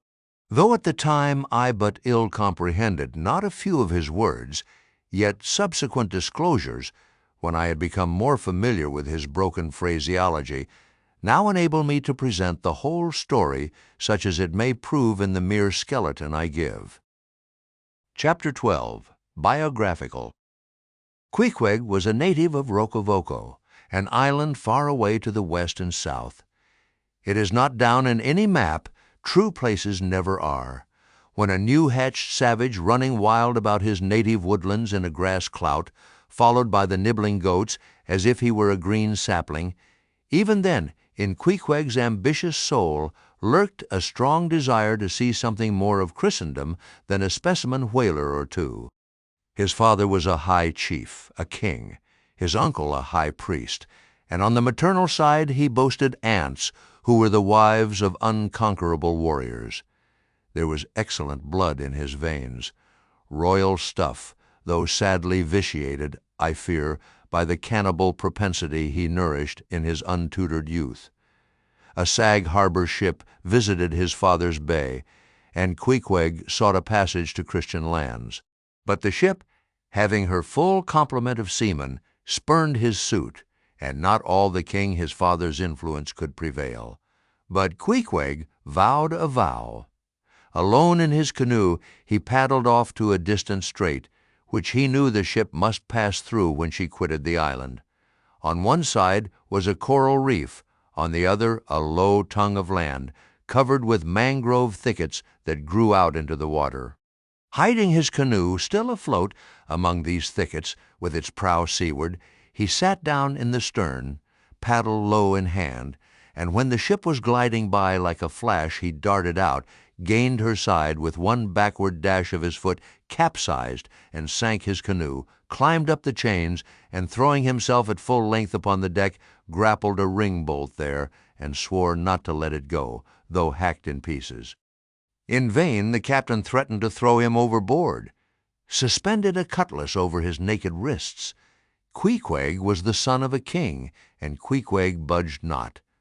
Struck by his desperate dauntlessness and his wild desire to visit Christendom, the captain at last relented and told him he might make himself at home. But this fine young savage, this sea prince of Wales, never saw the captain's cabin. They put him down among the sailors and made a whaleman of him. But like Tsar Peter, content to toil in the shipyards of foreign cities, Queequeg disdained no seeming ignominy, if thereby he might happily gain the power of enlightening his untutored countrymen, for at bottom. So he told me. He was actuated by a profound desire to learn among the Christians the arts whereby to make his people still happier than they were, and more than that, still better than they were. But alas, the practices of whalemen soon convinced him that even Christians could be both miserable and wicked, infinitely more so than all his father's heathens.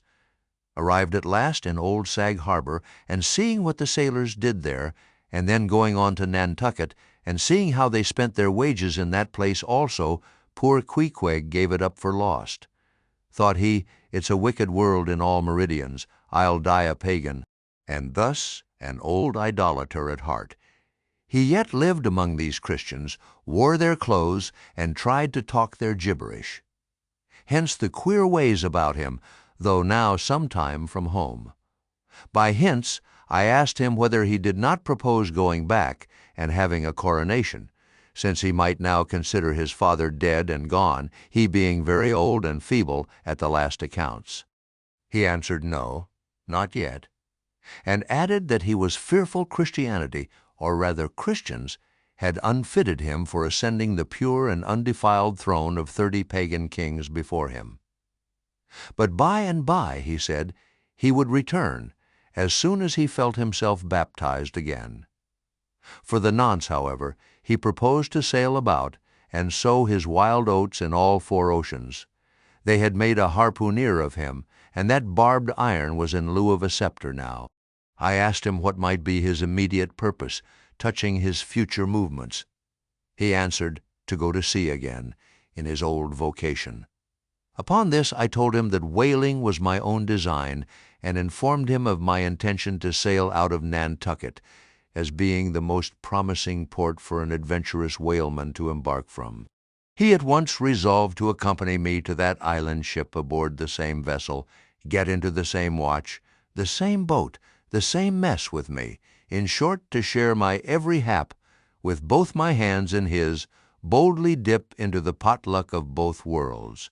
To all this I joyously assented, for besides the affection I now felt for Queequeg, he was an experienced harpooneer, and as such could not fail to be of great usefulness to one who, like me, was wholly ignorant of the mysteries of whaling, though well acquainted with the sea, as known to merchant seamen.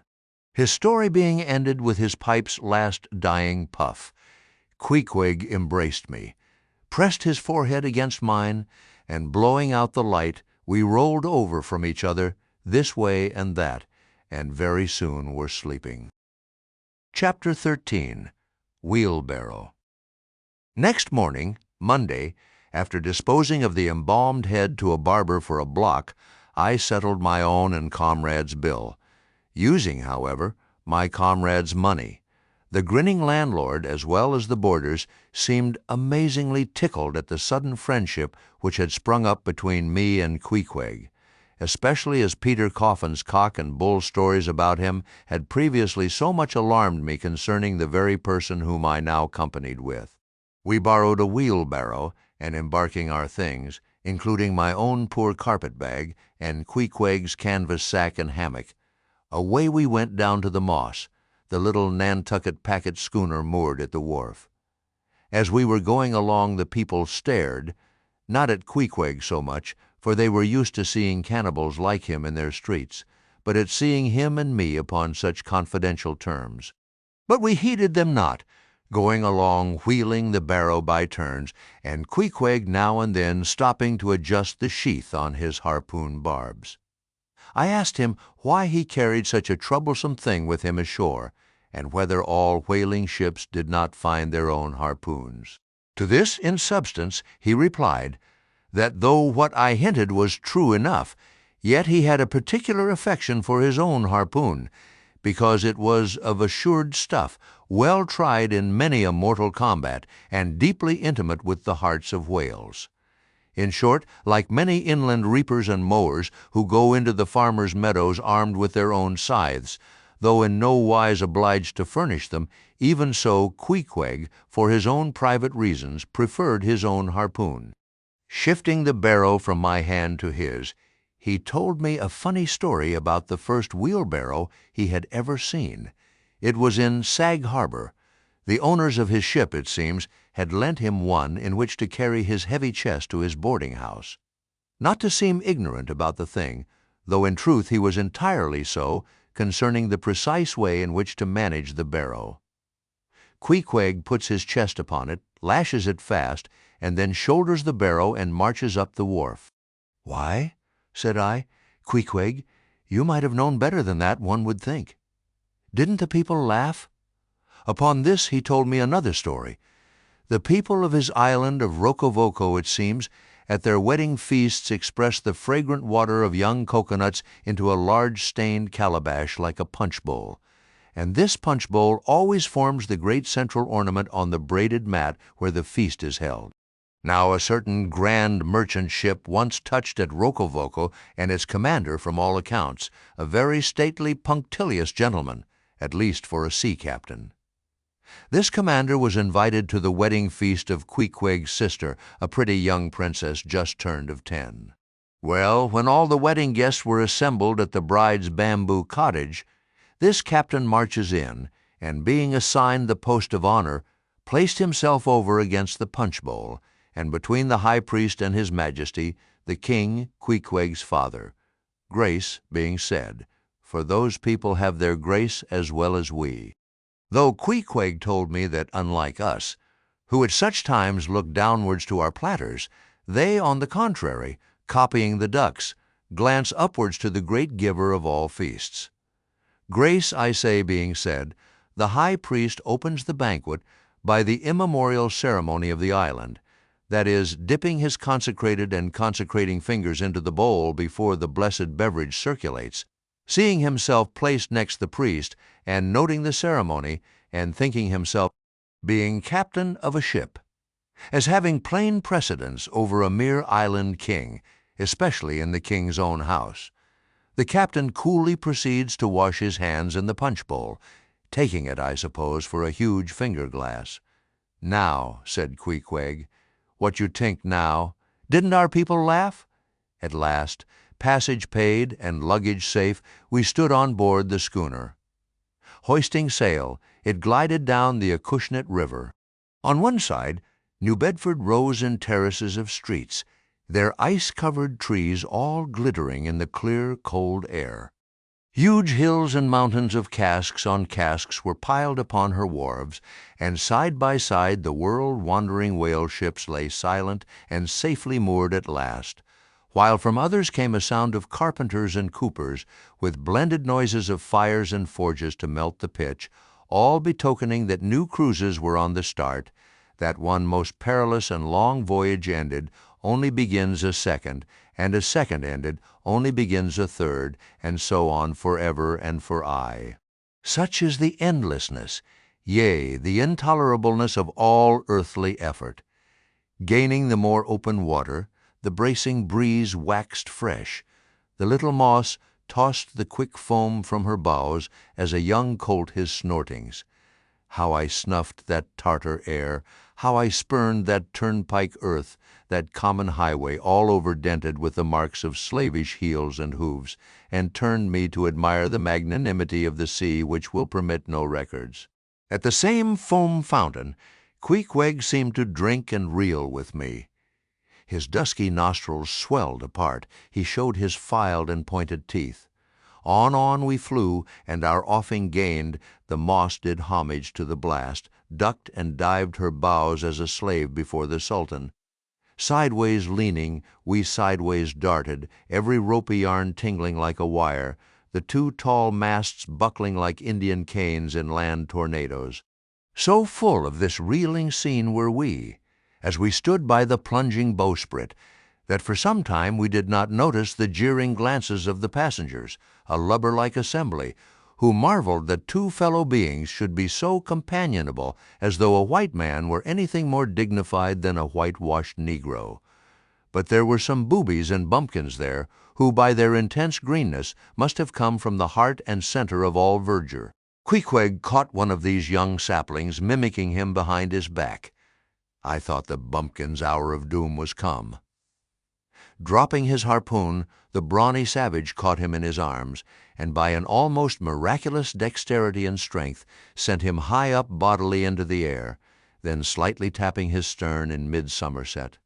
The fellow landed with bursting lungs upon his feet, while Queequeg, turning his back upon him, lighted his tomahawk pipe and passed it to me for a puff.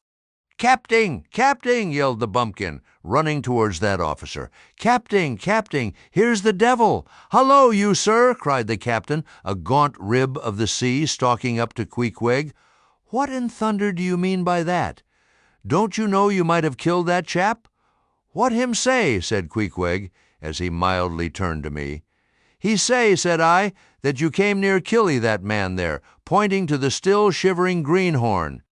"Kill-ee!" cried Queequeg, twisting his tattooed face into an unearthly expression of disdain.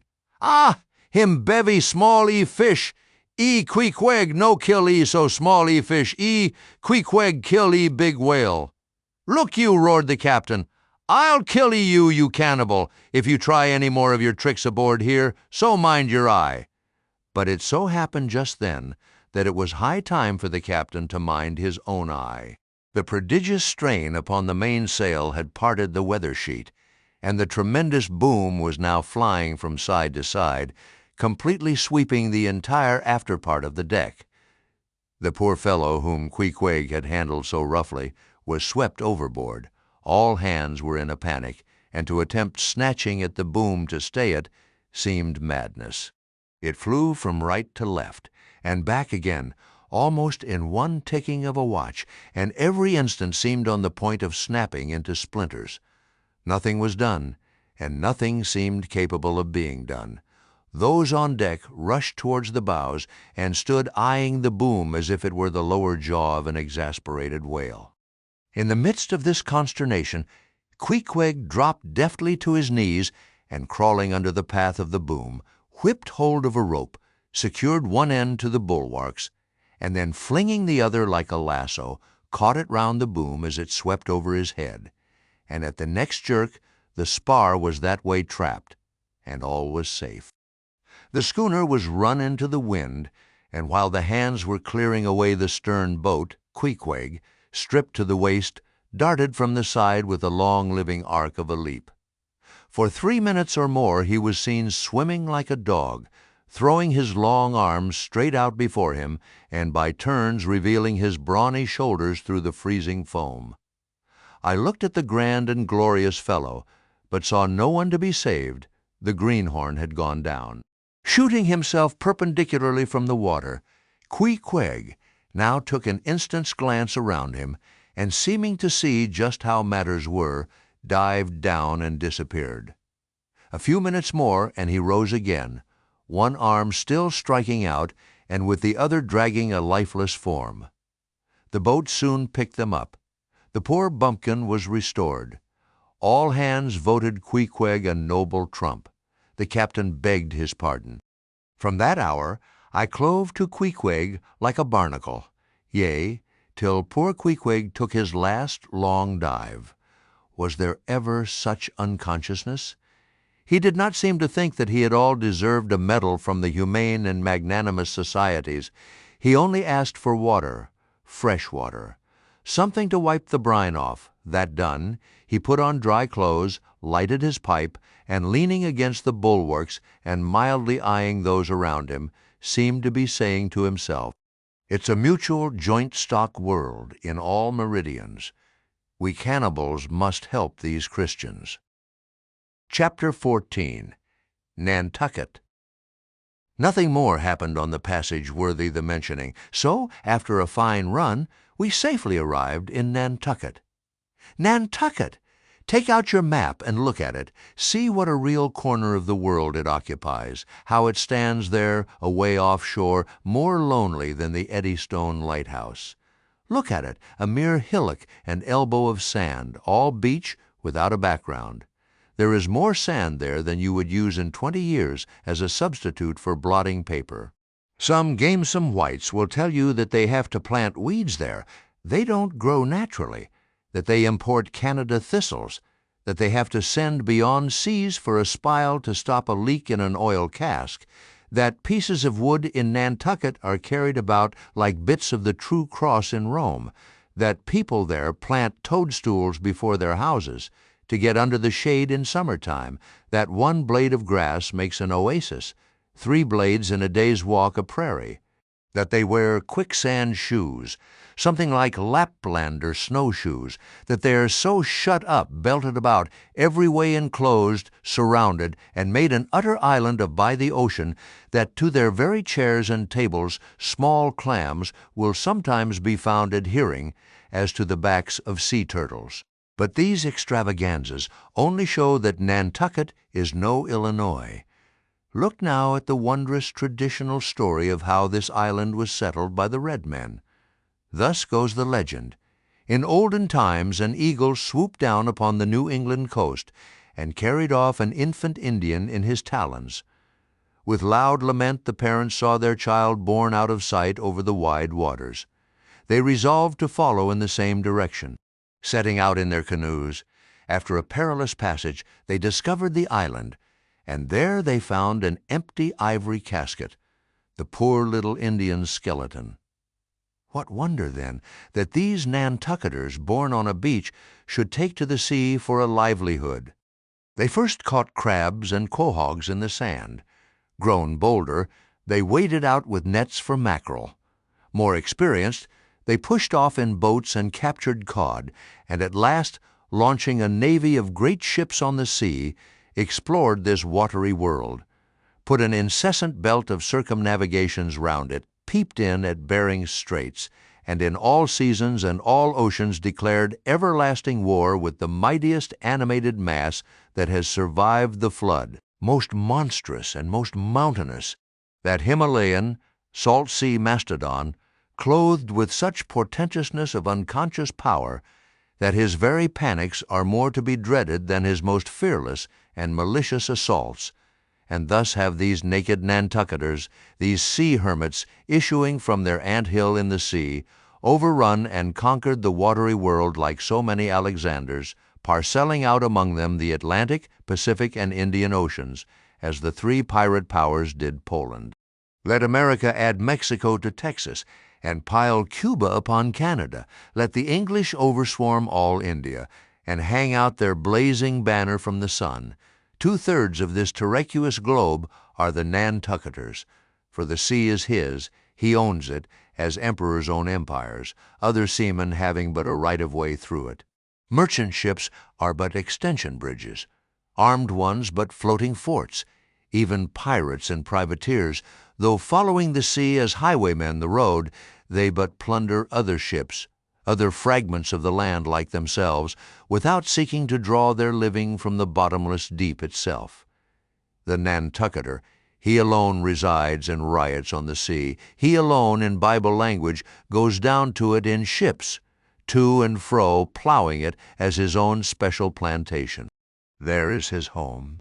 There lies his business, which a Noah's flood would not interrupt, though it overwhelmed all the millions in China. He lives on the sea, as prairie cocks in the prairie. He hides among the waves. He climbs them as chamois hunters climb the Alps. For years he knows not the land, so that when he comes to it at last, it smells like another world, more strangely than the moon would to an earthsman. With the landless gull that at sunset folds her wings and is rocked to sleep between billows, so at nightfall the Nantucketer, out of sight of land, furls his sails and lays him to his rest, while under his very pillow rush herds of walruses and whales. Chapter 15. Chowder. It was quite late in the evening when the little Moss came snugly to anchor, and Queequeg and I went ashore, so we could attend to no business that day, at least none but a supper and a bed. The landlord of the Spouter-Inn had recommended us to his cousin Hosea Hussey of the Trypots, whom he asserted to be the proprietor of one of the best-kept hotels in all Nantucket, and moreover he had assured us that cousin Hosea, as he called him, was famous for his chowders. In short, he plainly hinted that we could not possibly do better than try potluck at the Trypots. But the directions he had given us about keeping a yellow warehouse on our starboard hand till we opened a white church to the larboard, and then keeping that on the larboard hand till we made a corner 3 points to the starboard, and that done, then ask the first man we met where the place was. These crooked directions of his very much puzzled us at first, especially as, at the outset, Queequeg insisted that the yellow warehouse, our first point of departure, must be left on the larboard hand, whereas I had understood Peter Coffin to say it was on the starboard. However, by dint of beating about a little in the dark, and now and then knocking up a peaceable inhabitant to inquire the way, we at last came to something which there was no mistaking. 2 enormous wooden pots, painted black and suspended by asses' ears, swung from the cross-trees of an old topmast, planted in front of an old doorway. The horns of the cross-trees were sawed off on the other side, so that this old topmast looked not a little like a gallows. Perhaps I was oversensitive to such impressions at the time, but I could not help staring at this gallows with a vague misgiving. A sort of crick was in my neck as I gazed up to the two remaining horns, yes, two of them, one for Queequeg and one for me. It's ominous, thinks I. A coffin my innkeeper upon landing in my first whaling port, tombstones staring at me in the whalemen's chapel, and here a gallows and a pair of prodigious black pots too. Are these last throwing out oblique hints touching Tophet?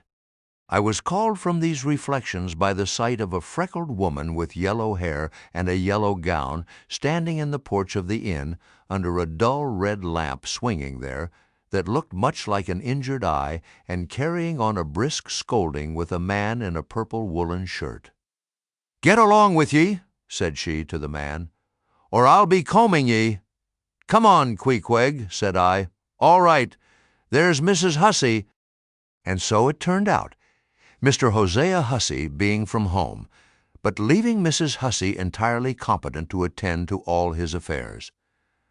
Upon making known our desires for a supper and a bed, Mrs. Hussey, postponing further scolding for the present, ushered us into a little room, and seating us at a table spread with the relics of a recently concluded repast, turned round to us and said, "Clam or cod?" "What's that about cods, ma'am?" said I with much politeness. "Clam or cod?" she repeated. "A clam for supper?" "A cold clam. Is that what you mean, Mrs. Hussey?" says I. "But that's a rather cold and clammy reception in the winter-time, ain't it, Mrs. Hussey?" But being in a great hurry to resume scolding the man in the purple shirt, who was waiting for it in the entry, and seeming to hear nothing but the word clam, Mrs. Hussey hurried towards an open door leading to the kitchen, and bawling out clam for two, disappeared. "Queequeg," said I, "do you think that we can make out a supper for us both on one clam?" However, a warm, savory steam from the kitchen served to belie the apparently cheerless prospect before us. But when that smoking chowder came in, the mystery was delightfully explained. Oh, sweet friends, hearken to me. It was made of small, juicy clams, scarcely bigger than hazelnuts, mixed with pounded ship biscuit and salted pork cut up into little flakes, the whole enriched with butter and plentifully seasoned with pepper and salt. Our appetites being sharpened by the frosty voyage, and in particular Queequeg seeing his favored fishing food before him, and the chowder being surpassingly excellent, we dispatched it with great expedition, when leaning back a moment and bethinking me of Mrs. Hussey's clam and cod announcement, I thought I would try a little experiment. Stepping to the kitchen door, I uttered the word cod with great emphasis and resumed my seat. In a few moments, the savory steam came forth again, but with a different flavor, and in good time a fine cod chowder was placed before us. We resumed business, and while plying our spoons in the bowl, thinks I to myself, I wonder now if this here has any effect on the head? What's that stultifying saying about chowder-headed people? But look, Queequeg, ain't that a live eel in your bowl? Where's your harpoon?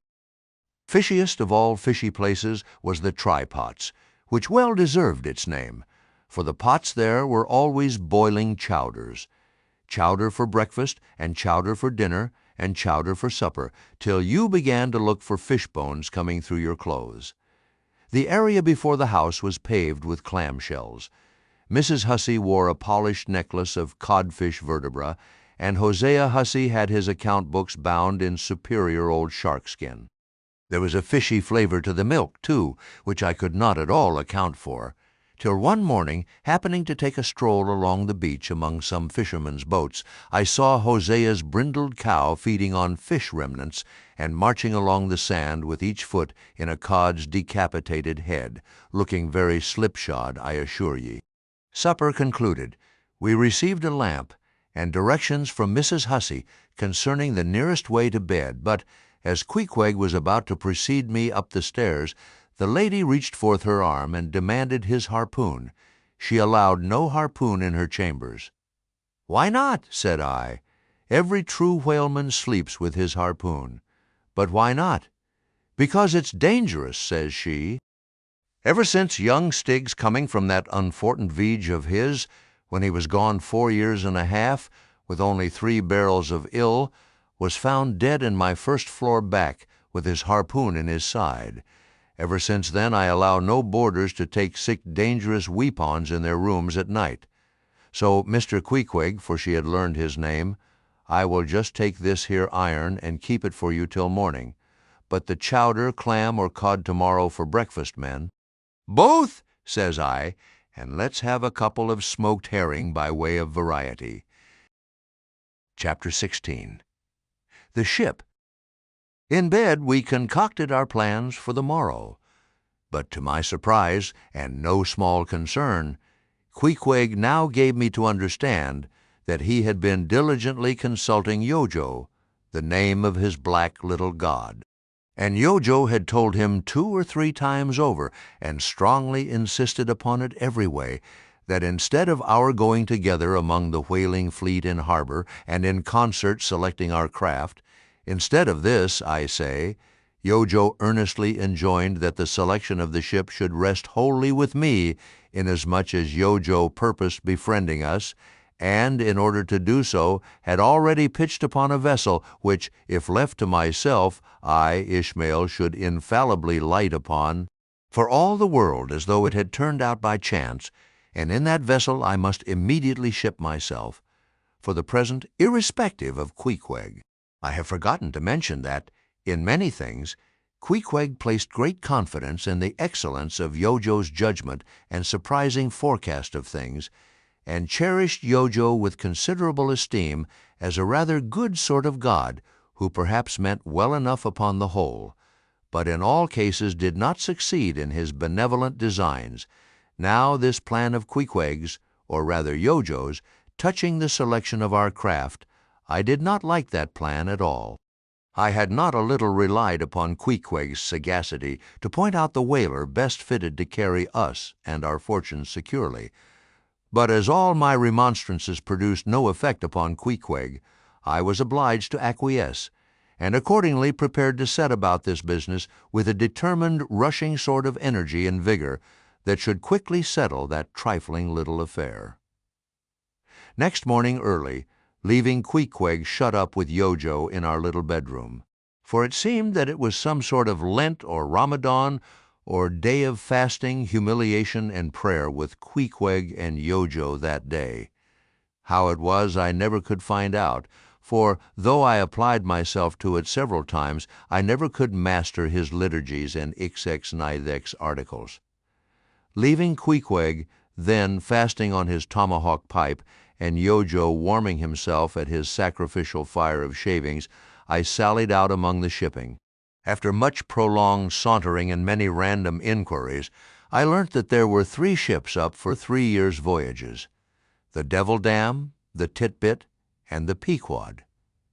Devil Dam I do not know the origin of. Tit-Bit is obvious. Pequod, you will no doubt remember, was the name of a celebrated tribe of Massachusetts Indians, now extinct as the ancient Medes. I peered and pried about the Devil Dam from her, hopped over to the Tit-Bit, and finally, going on board the Pequod, looked around her for a moment, and then decided that this was the very ship for us. You may have seen many a quaint craft in your day, for aught I know, square-toed luggers, mountainous Japanese junks, butterbox galliots, and what not, but take my word for it, you never saw such a rare old craft as this same rare old Pequod. She was a ship of the old school, rather small, if anything, with an old-fashioned claw-footed look about her. Long seasoned and weather-stained in the typhoons and calms of all 4 oceans, her old hull's complexion was darkened like a French grenadier's who has alike fought in Egypt and Siberia. Her venerable bows looked bearded, her masts, cut somewhere on the coast of Japan, where her original ones were lost overboard in a gale. Her masts stood stiffly up like the spines of the 3 old kings of Cologne. Her ancient decks were worn and wrinkled like the pilgrim-worshipped flagstone in Canterbury Cathedral where Becket bled. But to all these her old antiquities were added new and marvelous features pertaining to the wild business that for more than half a century she had followed. Old Captain Peleg, many years her chief mate before he commanded another vessel of his own, and now a retired seaman and one of the principal owners of the Pequod. This old Peleg, during the term of his chief mateship, had built upon her original grotesqueness and inlaid it all over with a quaintness both of material and device, unmatched by anything except it be Thorkill Hake's carved buckler or bedstead. She was apparelled like any barbaric Ethiopian emperor, his neck heavy with pendants of polished ivory. She was a thing of trophies, a cannibal of a craft, tricking herself forth in the chased bones of her enemies all round. Her unpanelled, open bulwarks were garnished like one continuous jaw with the long, sharp teeth of the sperm whale inserted there for pins to fasten her old hempen thews and tendons to. Those thews ran not through base blocks of land wood, but deftly travelled over sheaves of sea ivory. Scorning a turnstile wheel at her reverend helm, she sported there a tiller, and that tiller was in one mass, curiously carved from the long, narrow lower jaw of her hereditary foe. The helmsman who steered by that tiller in a tempest felt like the Tartar when he holds back his fiery steed by clutching its jaw. A noble craft, but somehow a most melancholy. All noble things are touched with that now. When I looked about the quarterdeck, for someone having authority in order to propose myself as a candidate for the voyage.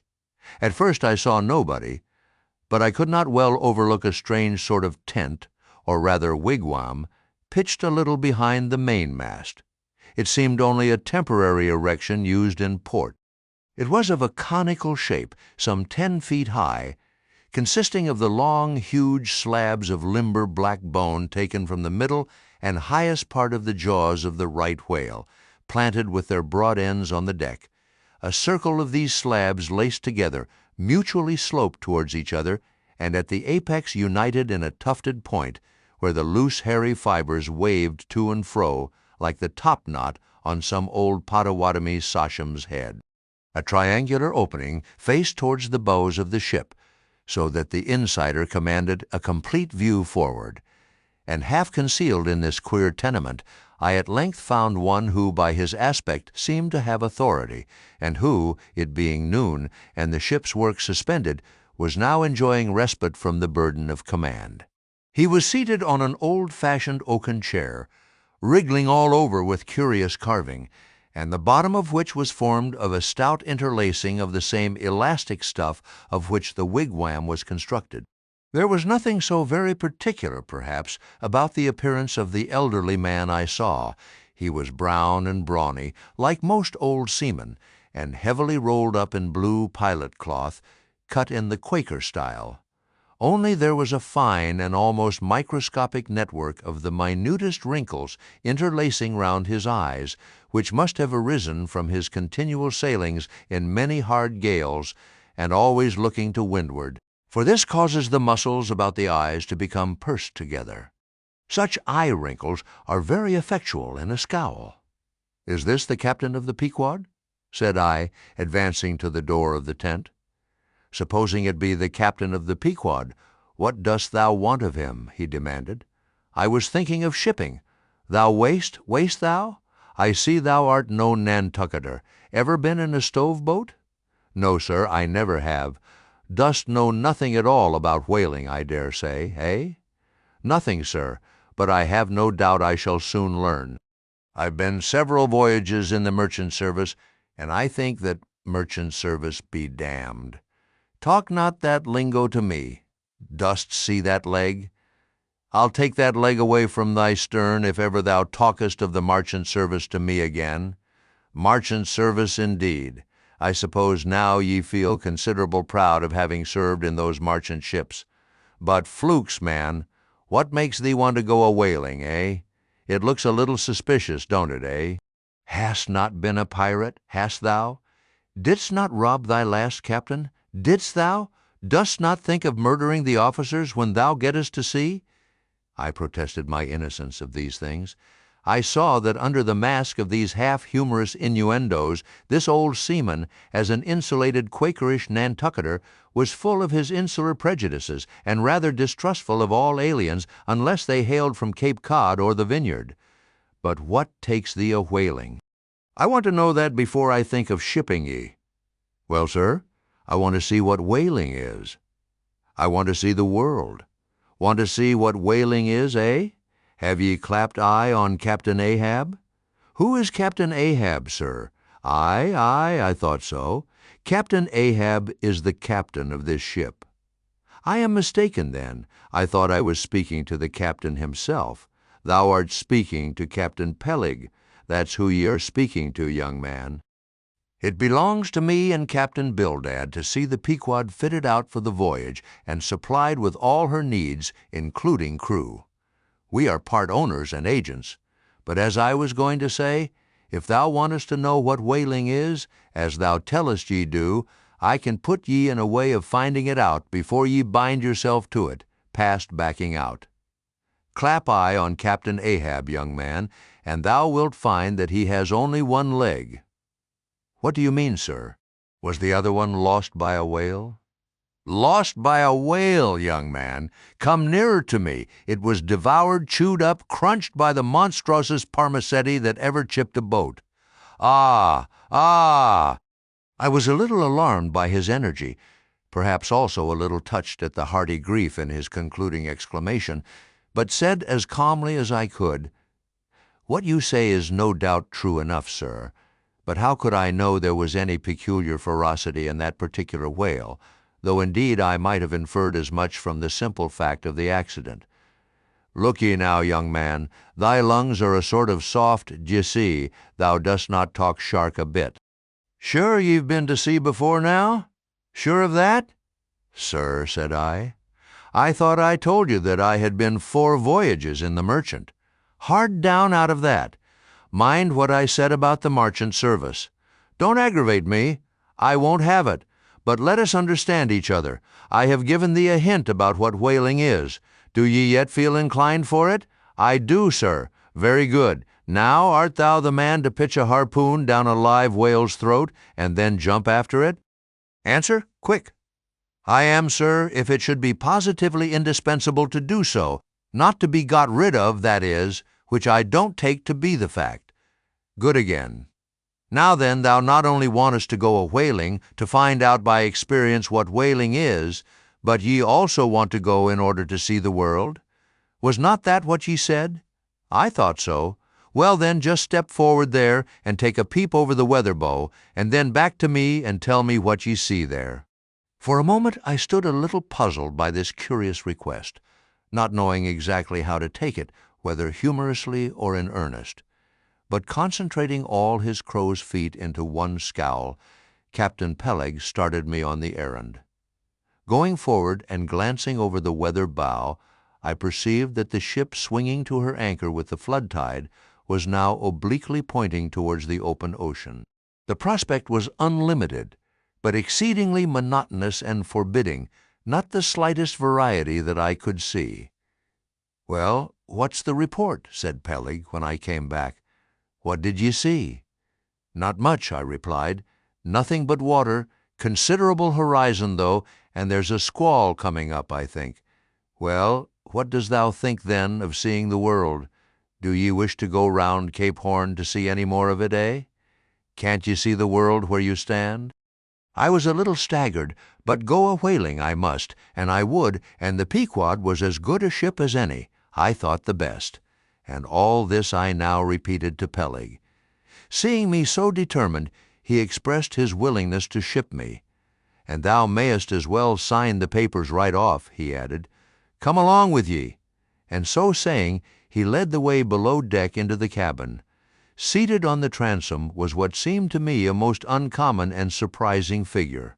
It turned out to be Captain Bildad, who, along with Captain Peleg, was one of the largest owners of the vessel. The other shares, as is sometimes the case in these ports, being held by a crowd of old annuitants, widows, fatherless children, and chancery wards, each owning about the value of a timber head or a foot of plank, or a nail or two in the ship. People in Nantucket invest their money in whaling vessels the same way that you do yours in approved state stocks, bringing in good interest. Now, Bildad, like Peleg, and indeed many other Nantucketers, was a Quaker, the island having been originally settled by that sect, and to this day its inhabitants in general retain in an uncommon measure the peculiarities of the Quaker, only variously and anomalously modified by things altogether alien and heterogeneous. For some of these same Quakers are the most sanguinary of all sailors and whale hunters. They are fighting Quakers. They are Quakers with a vengeance, so that there are instances among them of men who named with Scripture names a singularly common fashion on the island. And in childhood, naturally imbibing the stately dramatic thee and thou of the Quaker idiom, still, from the audacious daring and boundless adventure of their subsequent lives, strangely blend with these unoutgrown peculiarities 1,000 bold dashes of character, not unworthy a Scandinavian sea king or a poetical pagan Roman. And when these things unite in a man of greatly superior natural force, with a globular brain and a ponderous heart, who has also, by the stillness and seclusion of many long night watches in the remotest waters, and beneath constellations never seen here at the North, been led to think untraditionally and independently, receiving all nature's sweet or savage impressions fresh from her own virgin, voluntary, and confiding breast, and thereby chiefly, but with some help from accidental advantages, to learn a bold and nervous lofty language. That man makes one in a whole nation's census, a mighty pageant creature, formed for noble tragedies, nor will it at all detract from him, dramatically regarded, if either by birth or other circumstances he have what seems a half-wilful overruling morbidness at the bottom of his nature. For all men tragically great are made so through a certain morbidness. Be sure of this, O young ambition, all mortal greatness is but disease. But as yet we have not to do with such an one, but with quite another, and still a man who, if indeed peculiar, it only results again from another phase of the Quaker, modified by individual circumstances. Like Captain Peleg, Captain Bildad was a well-to-do, retired whaleman. But unlike Captain Peleg, who cared not a rush for what are called serious things, and indeed deemed those self-same serious things the veriest of all trifles. Captain Bildad had not only been originally educated according to the strictest sect of Nantucket Quakerism, but all his subsequent ocean life and the sight of many unclad, lovely island creatures round the Horn. All that had not moved this native-born Quaker one single jot had not so much as altered one angle of his vest. Still, for all this immutableness, was there some lack of common consistency about worthy Captain Bildad. Though refusing, from conscientious scruples, to bear arms against land invaders, yet himself had illimitably invaded the Atlantic and Pacific. And though a sworn foe to human bloodshed, yet had he in his straight-bodied coat spilled tons upon tons of Leviathan gore. How now in the contemplative evening of his days the pious Bildad reconciled these things in the reminiscence, I do not know, but it did not seem to concern him much, and very probably he had long since come to the sage and sensible conclusion that a man's religion is one thing, and this practical world quite another. This world pays dividends. Rising from a little cabin boy in short clothes of the drabbest drab to a harpooner in a broad shad-bellied waistcoat, from that becoming boat-header, chief mate, and captain, and finally a ship-owner, Bildad, as I hinted before, had concluded his adventurous career by wholly retiring from active life at the goodly age of 60, and dedicating his remaining days to the quiet receiving of his well-earned income. Now Bildad, I am sorry to say, had the reputation of being an incorrigible old hunks, and in his seagoing days a bitter, hard taskmaster. They told me in Nantucket, though it certainly seems a curious story, that when he sailed the old Cattegat whaleman, his crew, upon arriving home, were mostly all carried ashore to the hospital, sore exhausted and worn out. For a pious man, especially for a Quaker, he was certainly rather hard-hearted, to say the least. He never used to swear, though, at his men, they said, but somehow he got an inordinate quantity of cruel, unmitigated hard work out of them. When Bildad was a chief mate, to have his drab-colored eye intently looking at you made you feel completely nervous till you could clutch something, a hammer or a marlinspike, and go to work like mad at something or other, never mind what. Indolence and idleness perished before him. His own person was the exact embodiment of his utilitarian character. On his long, gaunt body he carried no spare flesh, no superfluous beard, his chin having a soft, economical nap to it, like the worn nap of his broad-brimmed hat. Such, then, was the person that I saw seated on the transom when I followed Captain Peleg down into the cabin. The space between the decks was small, and there, bolt upright, sat old Bildad, who always sat so and never leaned, and this to save his coat-tails. His broad brim was placed beside him, his legs were stiffly crossed, his drab vesture was buttoned up to his chin, and spectacles on nose, he seemed absorbed in reading from a ponderous volume. "Bildad!" cried Captain Peleg at it again. "Bildad, eh? Ye have been studying those scriptures now, for the last 30 years, to my certain knowledge. How far ye got, Bildad?" As if long habituated to such profane talk from his old shipmate, Bildad, without noticing his present irreverence, quietly looked up, and seeing me, glanced again inquiringly towards Peleg. "He says he's our man, Bildad," said Peleg. "He wants to ship." "Dost thee?" said Bildad, in a hollow tone, and turning round to me. "I dost," said I unconsciously. He was so intense a Quaker. "What do you think of him, Bildad?" said Peleg. "He'll do," said Bildad, eyeing me, and then went on spelling away at his book in a mumbling tone quite audible. I thought him the queerest old Quaker I ever saw, especially as Peleg, his friend and old shipmate, seemed such a blusterer. But I said nothing, only looking round me sharply. Peleg now threw open a chest, and drawing forth the ship's articles, placed pen and ink before him, and seated himself at a little table. I began to think it was high time to settle with myself at what terms I would be willing to engage for the voyage. I was already aware that in the whaling business they paid no wages, but all hands, including the captain, received certain shares of the profits called lays, and that these lays were proportioned to the degree of importance pertaining to the respective duties of the ship's company. I was also aware that, being a green hand at whaling, my own lay would not be very large, but considering that I was used to the sea, could steer a ship, splice a rope, and all that, I made no doubt that from all I had heard I should be offered at least the 275th lay. That is, the 275th part of the clear net proceeds of the voyage, whatever that might eventually amount to. And though the 275th lay was what they call a rather long lay, yet it was better than nothing, and if we had a lucky voyage, might pretty nearly pay for the clothing I would wear out on it, not to speak of my 3 years' beef and board, for which I would not have to pay 1 stiver. It might be thought that this was a poor way to accumulate a princely fortune, and so it was, a very poor way indeed.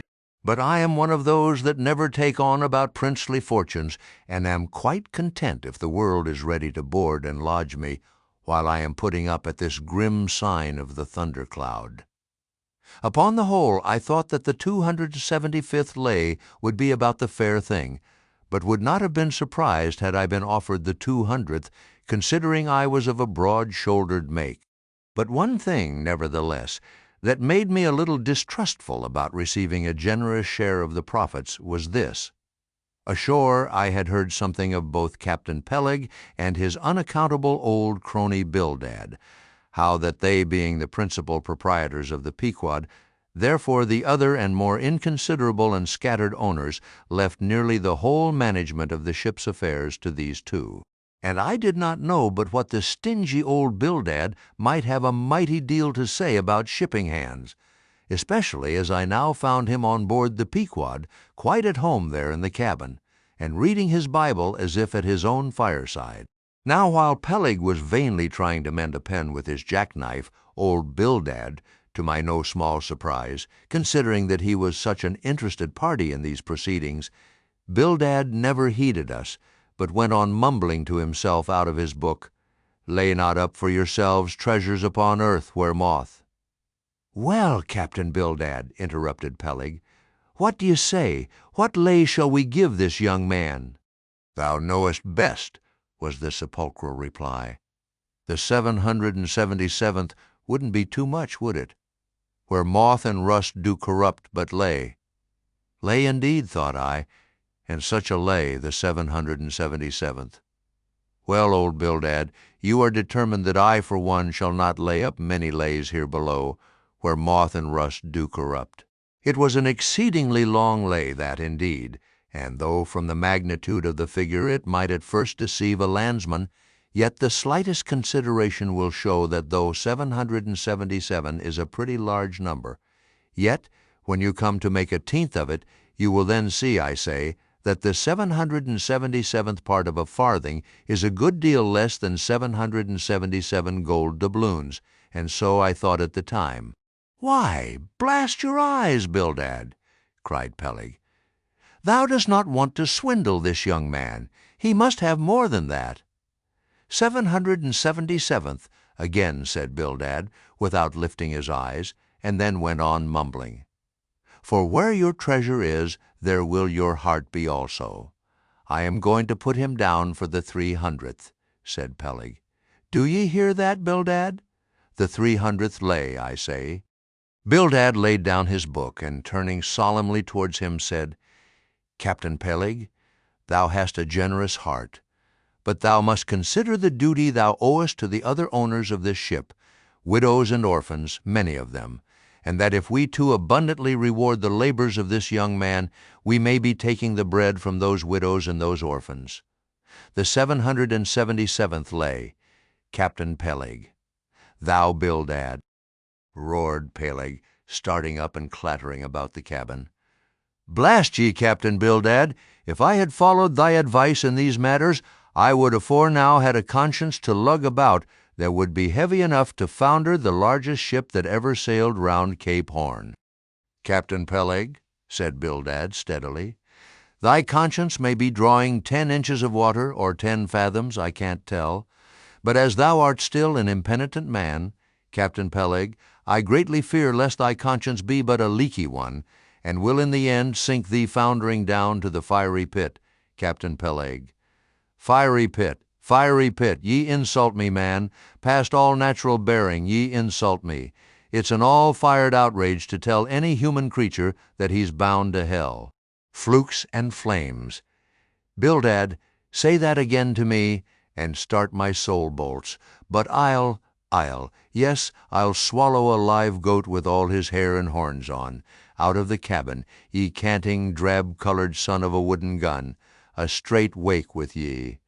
As he thundered out this, he made a rush at Bildad, but with a marvelous oblique, sliding celerity. Bildad for that time eluded him. Alarmed at this terrible outburst between the two principal and responsible owners of the ship, and feeling half a mind to give up all idea of sailing in a vessel so questionably owned and temporarily commanded, I stepped aside from the door to give egress to Bildad, who, I made no doubt, was all eagerness to vanish from before the awakened wrath of Peleg. But to my astonishment, he sat down again on the transom very quietly, and seemed to have not the slightest intention of withdrawing. He seemed quite used to impenitent Peleg and his ways. As for Peleg, after letting off his rage as he had, there seemed no more left in him, and he too sat down like a lamb, though he twitched a little as if still nervously agitated. Whew! He whistled at last. "The squall's gone off to leeward, I think."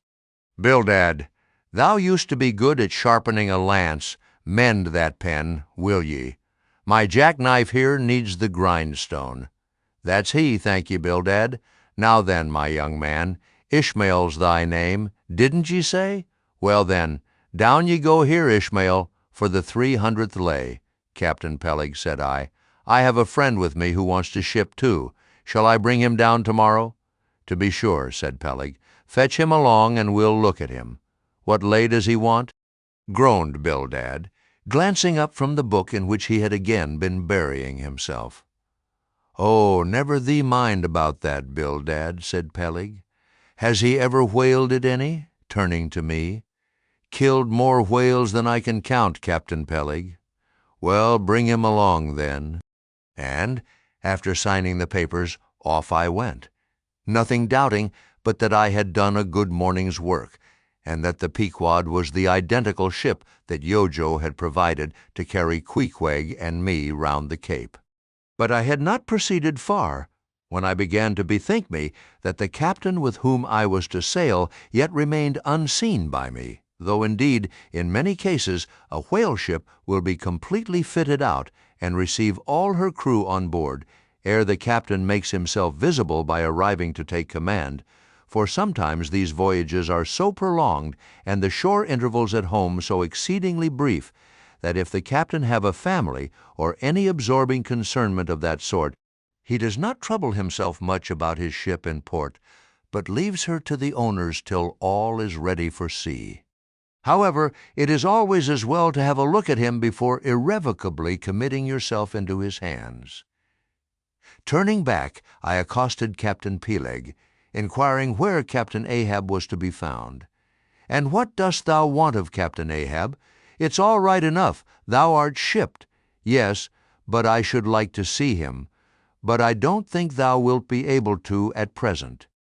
I don't know exactly what's the matter with him, but he keeps close inside the house, a sort of sick, and yet he don't look so.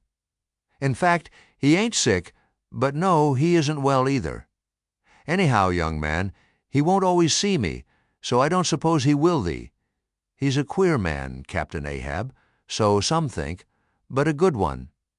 Oh, thou'lt like him well enough, no fear, no fear. He's a grand, ungodly, godlike man, Captain Ahab, doesn't speak much, but when he does speak, then you may well listen. Mark ye, be forewarned, Ahab's above the common.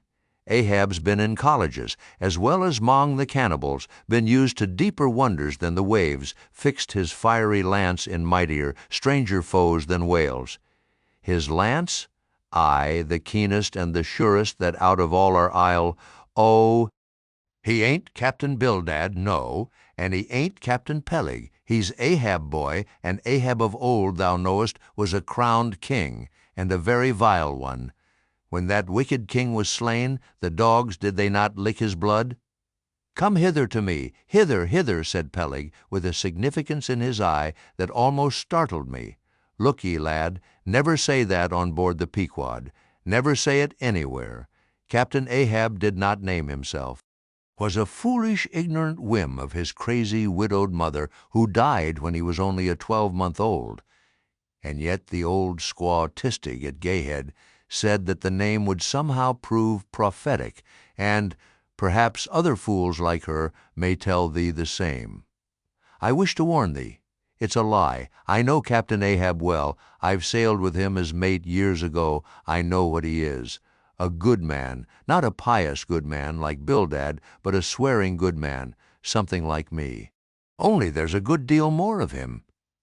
Aye, I know that he was never very jolly, and I know that on the passage home he was a little out of his mind for a spell, but it was the sharp shooting pains in his bleeding stump that brought that about, as anyone might see. I know, too, that ever since he lost his leg last voyage by that accursed whale, he's been a kind of moody, desperate moody, and savage sometimes, but that will all pass off. And once for all, let me tell thee and assure thee, young man, it's better to sail with a moody good captain than a laughing bad one. So goodbye to thee, and wrong not Captain Ahab, because he happens to have a wicked name.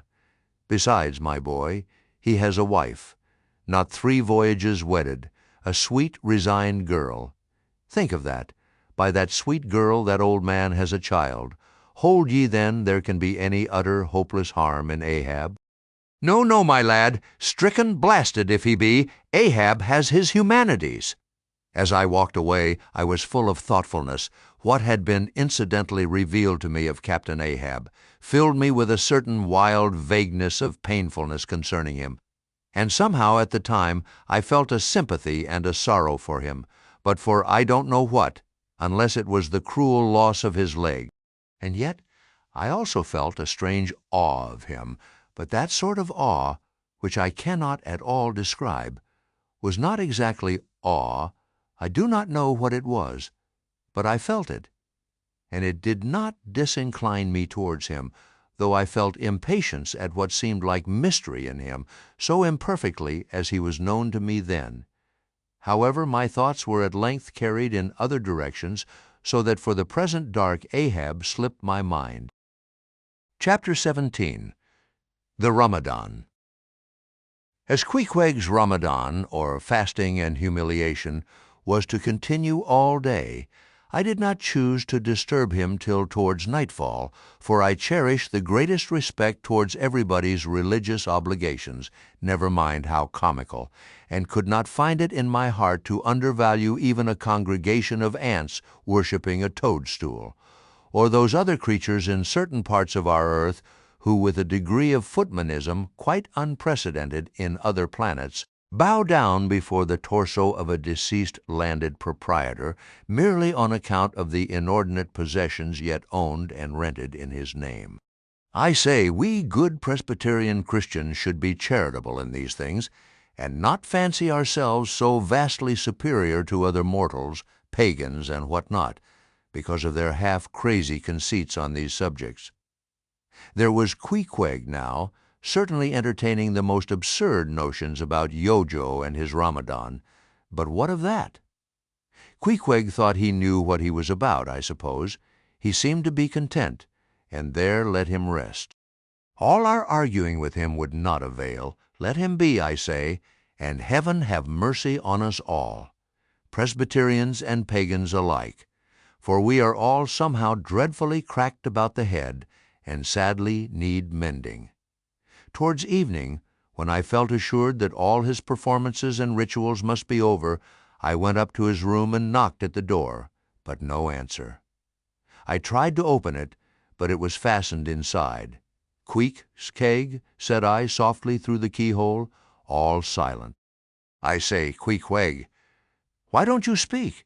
It's I, Ishmael." But all remained still as before. I began to grow alarmed.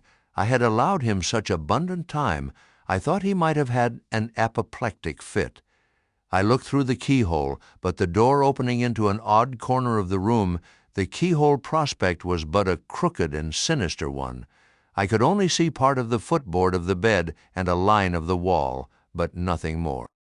I was surprised to behold resting against the wall the wooden shaft of Queequeg's harpoon, which the landlady the evening previous had taken from him, before our mounting to the chamber. That's strange, thought I, but at any rate, since the harpoon stands yonder, and he seldom or never goes abroad without it, therefore he must be inside here, and no possible mistake. Queequeg, Queequeg, all still.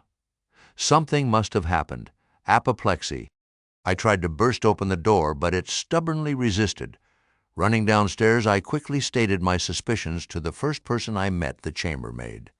"La! La!" she cried. "I thought something must be the matter."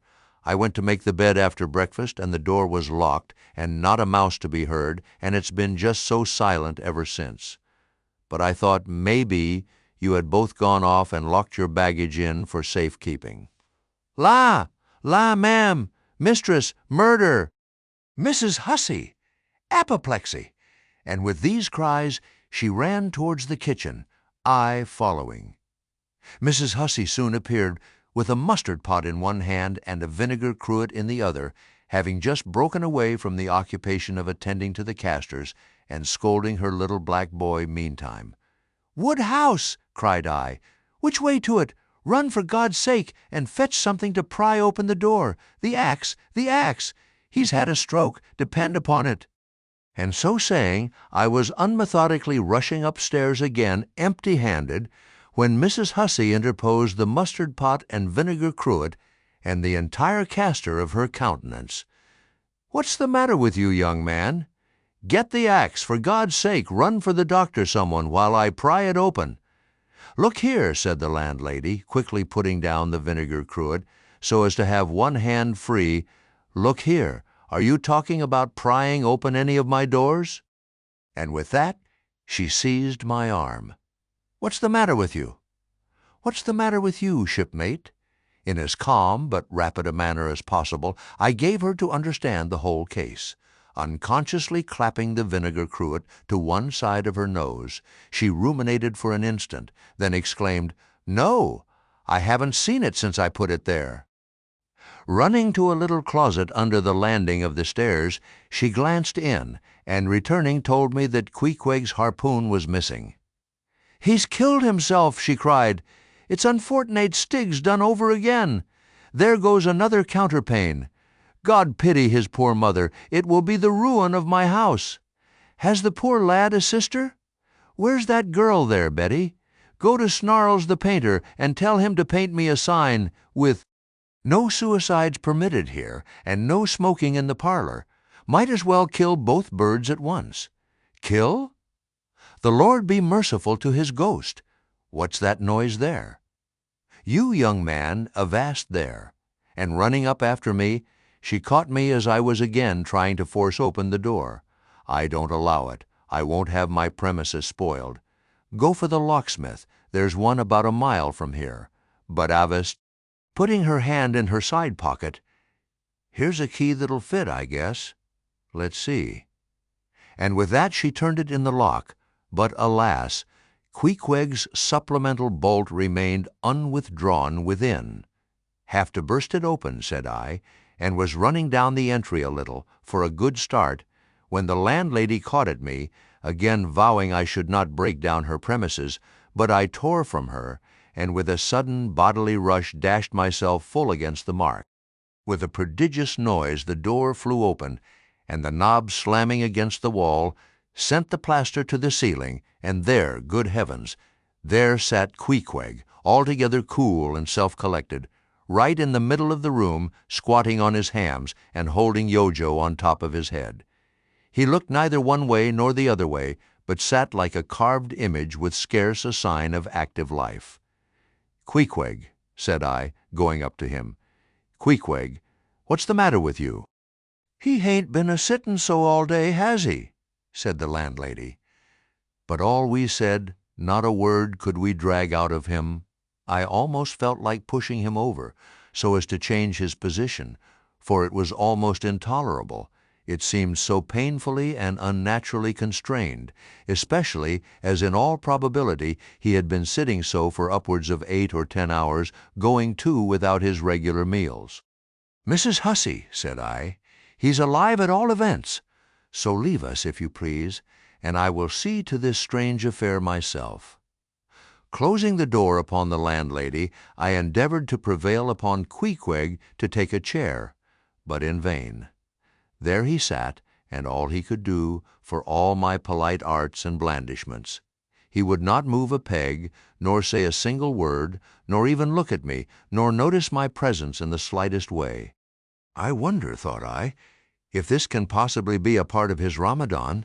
Do they fast on their hams that way in his native island?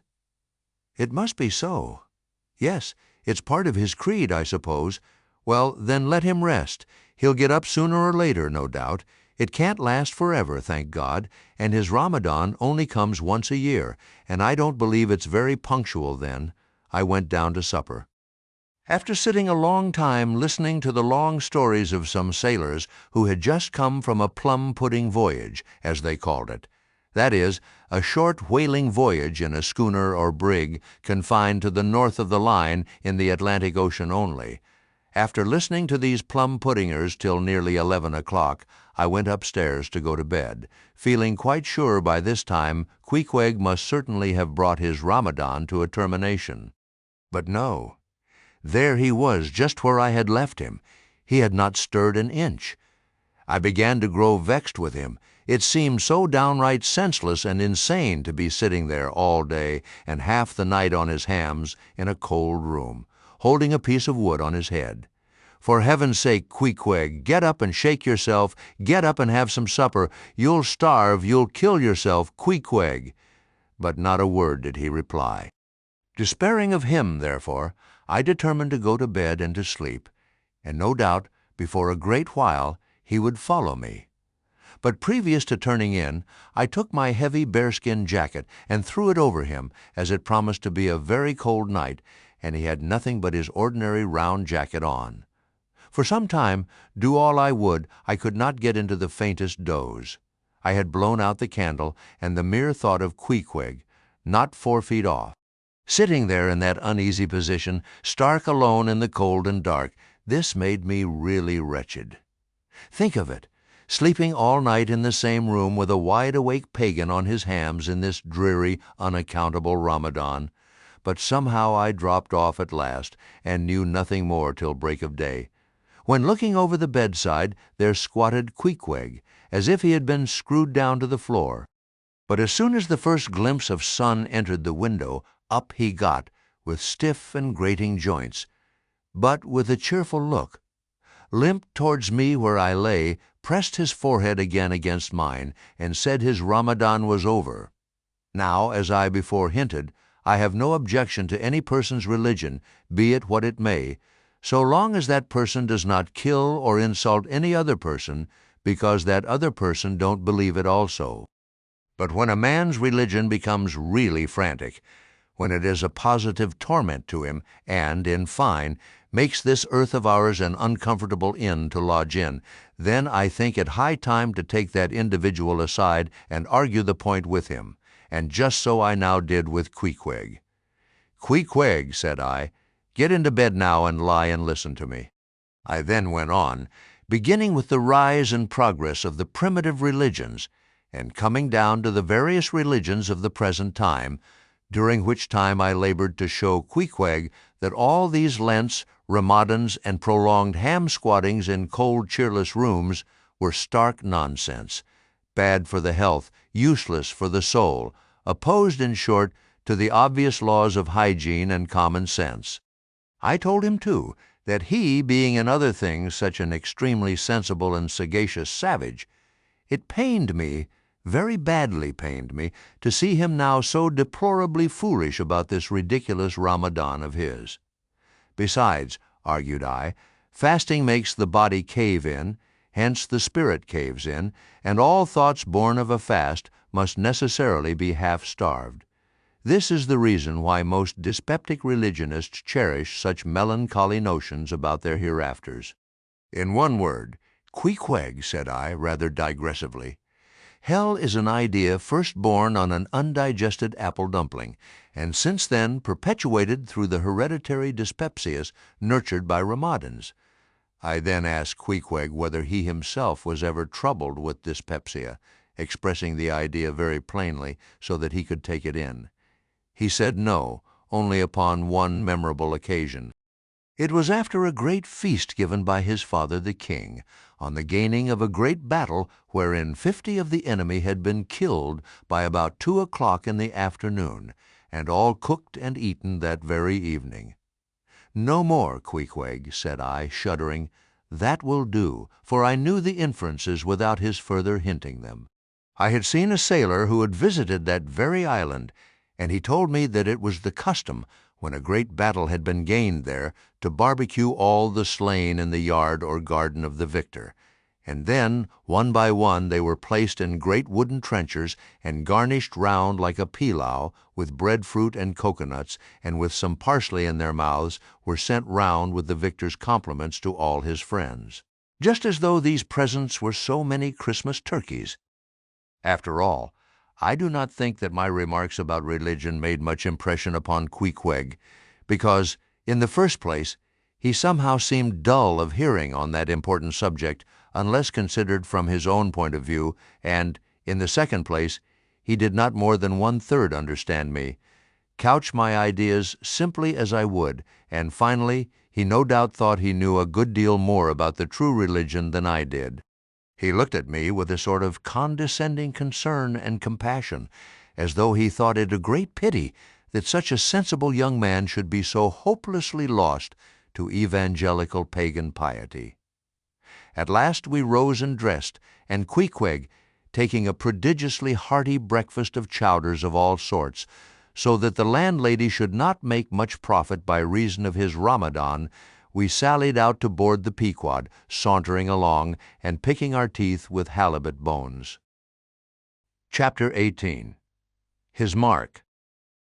As we were walking down the end of the wharf towards the ship, Queequeg carrying his harpoon, Captain Peleg in his gruff voice loudly hailed us from his wigwam, saying he had not suspected my friend was a cannibal, and furthermore announcing that he let no cannibals on board that craft unless they previously produced their papers. "What do you mean by that, Captain Peleg?" said I, now jumping on the bulwarks and leaving my comrades standing on the wharf. "I mean," he replied, "he must show his papers?" "Yes," said Captain Bildad in his hollow voice, sticking his head from behind Peleg's out of the wigwam. "He must show that he's converted? Son of darkness," he added, turning to Queequeg, "art thou at present in communion with any Christian church?" "Why," said I, "he's a member of the First Congregational Church." "Here be it said that many tattooed savages sailing in Nantucket ships at last come to be converted into the churches." "First Congregational Church," cried Bildad. "What? That worships in Deacon Deuteronomy Coleman's meeting house," and so saying, taking out his spectacles, he rubbed them with his great yellow bandana handkerchief, and putting them on very carefully, came out of the wigwam, and leaning stiffly over the bulwarks, took a good long look at Queequeg. "How long hath he been a member?" he then said, turning to me. "Not very long, I rather guess, young man." "No," said Peleg, "and he hasn't been baptized right either, or it would have washed some of that devil's blue off his face." "Do tell now," cried Bildad, "is this Philistine a regular member of Deacon Deuteronomy's meeting?" "I never saw him going there, and I pass it every Lord's Day." "I don't know anything about Deacon Deuteronomy or his meeting," said I. "All I know is that Queequeg here is a born member of the First Congregational Church. He is a deacon himself, Queequeg is." "Young man," said Bildad sternly, "thou art skylarking with me. Explain thyself, thou young Hittite. What church dost thee mean? Answer me."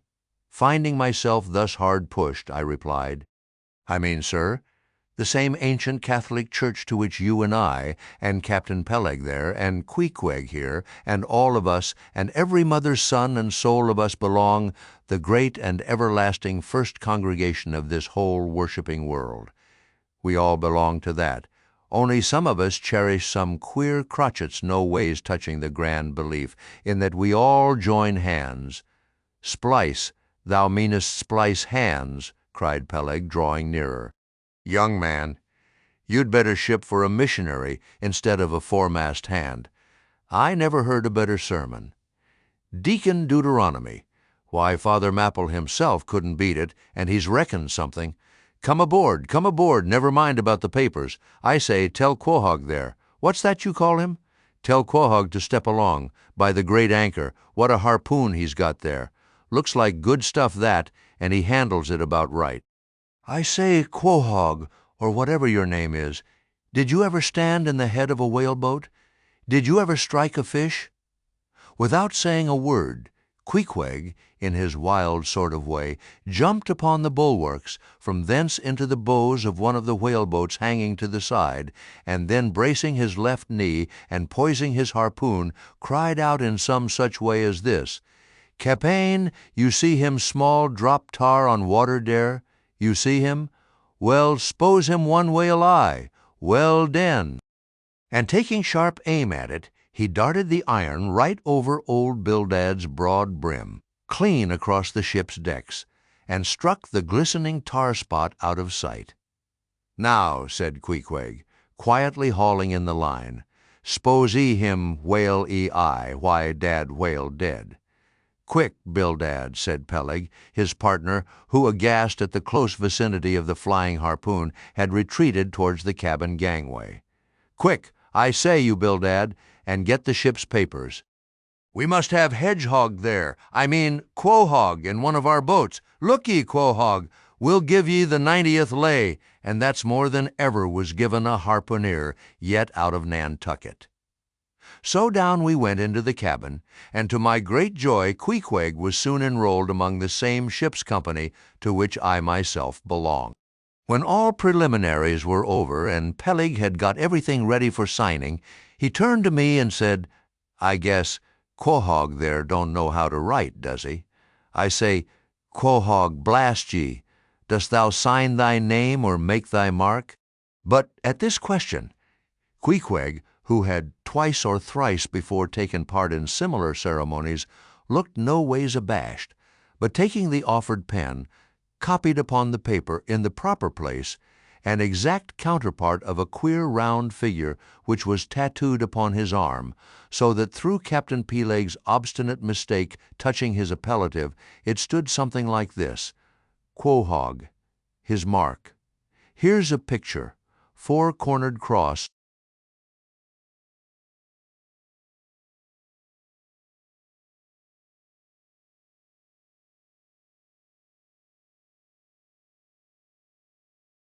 now back to the book. Meanwhile, Captain Bildad sat earnestly and steadfastly eyeing Queequeg, and at last rising solemnly and fumbling in the huge pockets of his broad-skirted drab coat, took out a bundle of tracts, and selecting one entitled The Latter Day Coming, or No Time to Lose, placed it in Queequeg's hands, and then grasping them and the book with both his, looked earnestly into his eyes and said, "Son of darkness, I must do my duty by thee. I am part owner of this ship, and feel concerned for the souls of all its crew. If thou still clingest to thy pagan ways, which I sadly fear, I beseech thee, remain not for aye a Belial bondsman. Spurn the idle bell and the hideous dragon, turn from the wrath to come. Mind thine eye, I say. Oh, goodness gracious, steer clear of the fiery pit." Something of the salt sea yet lingered in old Bildad's language, heterogeneously mixed with scriptural and domestic phrases.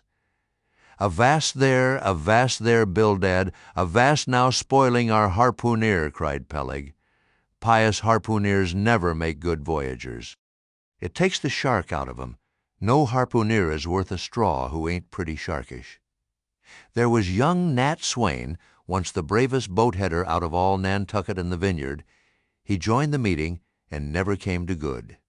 He got so frightened about his plague-eye soul that he shrinked and sheered away from whales for fear of afterclaps, in case he got stove and went to Davy Jones.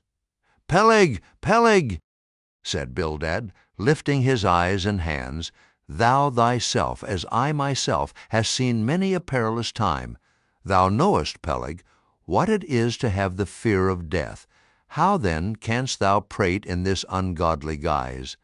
Thou beliest thine own heart, Peleg. Tell me, when this same Pequod here had her 3 masts overboard in that typhoon on Japan, that same voyage when thou went mate with Captain Ahab, didst thou not think of death and the judgment then?" Hear him now," cried Peleg, marching across the cabin and thrusting his hands far down into his pockets. "Hear him, all of ye. Think of that, when every moment we thought the ship would sink. Death and the judgment then? What? With all 3 masts making such an everlasting thundering against the side, and every sea breaking over us, fore and aft. Think of death and the judgment then? No time to think about death then. Life was what Captain Ahab and I was thinking of, and how to save all hands, how to rig jury masts, how to get into the nearest port. That was what I was thinking of." Bildad said no more, but buttoning up his coat, stalked on deck, where we followed him. There he stood, very quietly, overlooking some sailmakers who were mending a topsail in the waist. Now and then he stooped to pick up a patch, or save an end of tarred twine, which otherwise might have been wasted. Chapter 19. The Prophet. "Shipmates, have ye shipped in that ship?" Queequeg and I had just left the Pequod, and were sauntering away from the water, for the moment each occupied with his own thoughts, when the above words were put to us by a stranger who, pausing before us, leveled his massive forefinger at the vessel in question. He was but shabbily apparelled in faded jacket and patched trousers, a rag of a black handkerchief investing his neck. A confluent smallpox had in all directions flowed over his face, and left it like the complicated ribbed bed of a torrent when the rushing waters have been dried up. "Have you shipped in her?" he repeated. "You mean the ship Pequod, I suppose," said I, trying to gain a little more time for an uninterrupted look at him. "Aye, the Pequod. That ship there," he said, drawing back his whole arm and then rapidly shoving it straight out from him with the fixed bayonet of his pointed finger darted full at the object. "Yes," said I, "we have just signed the articles. Anything down there about your souls?" "About what?" "Oh, perhaps you haven't got any," he said quickly. "No matter, though, I know many chaps that haven't got any. Good luck to 'em, and they are all the better off for it. A soul's a sort of a fifth wheel to a wagon." "What are you jabbering about, shipmate?" said I.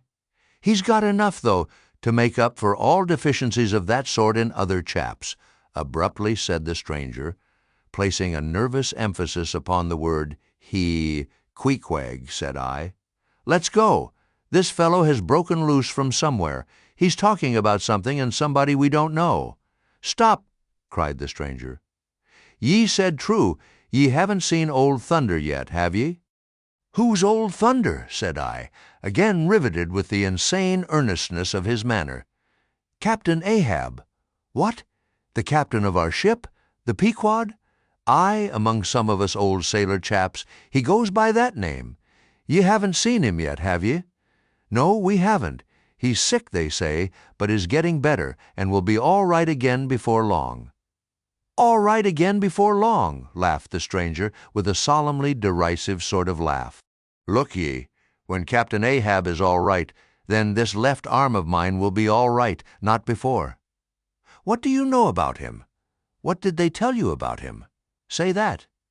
"They didn't tell much of anything about him, only I've heard that he's a good whale hunter and a good captain to his crew." That's true, yes, both true enough, but you must jump when he gives an order. Step and growl, growl and go. That's the word with Captain Ahab. But nothing about that thing that happened to him off Cape Horn long ago, when he lay like dead for 3 days and nights. Nothing about that deadly scrimmage with the Spaniard afore the altar in Santa. Heard nothing about that, eh? Nothing about the silver calabash he spat into, and nothing about his losing his leg last voyage, according to the prophecy? Didn't ye hear a word about them matters and something more, eh? No, I don't think ye did. How could ye? Who knows it? Not all Nantucket, I guess. But howsever, mayhap, ye've heard tell about the leg, and how he lost it. Aye, ye have heard of that, I dare say. Oh, yes, that everyone knows a'most. I mean, they know he's only one leg, and that a Parmachetti took the other off. "My friend," said I, "what all this gibberish of yours is about, I don't know, and I don't much care, for it seems to me that you must be a little damaged in the head. But if you are speaking of Captain Ahab of that ship there, the Pequod, then let me tell you that I know all about the loss of his leg." "All about it, eh? Sure you do? All? Pretty sure." With finger pointed and eye leveled at the Pequod, the beggar-like stranger stood a moment as if in a troubled reverie, then, starting a little, turned and said, "Ye've shipped, have ye? Names down on the papers?"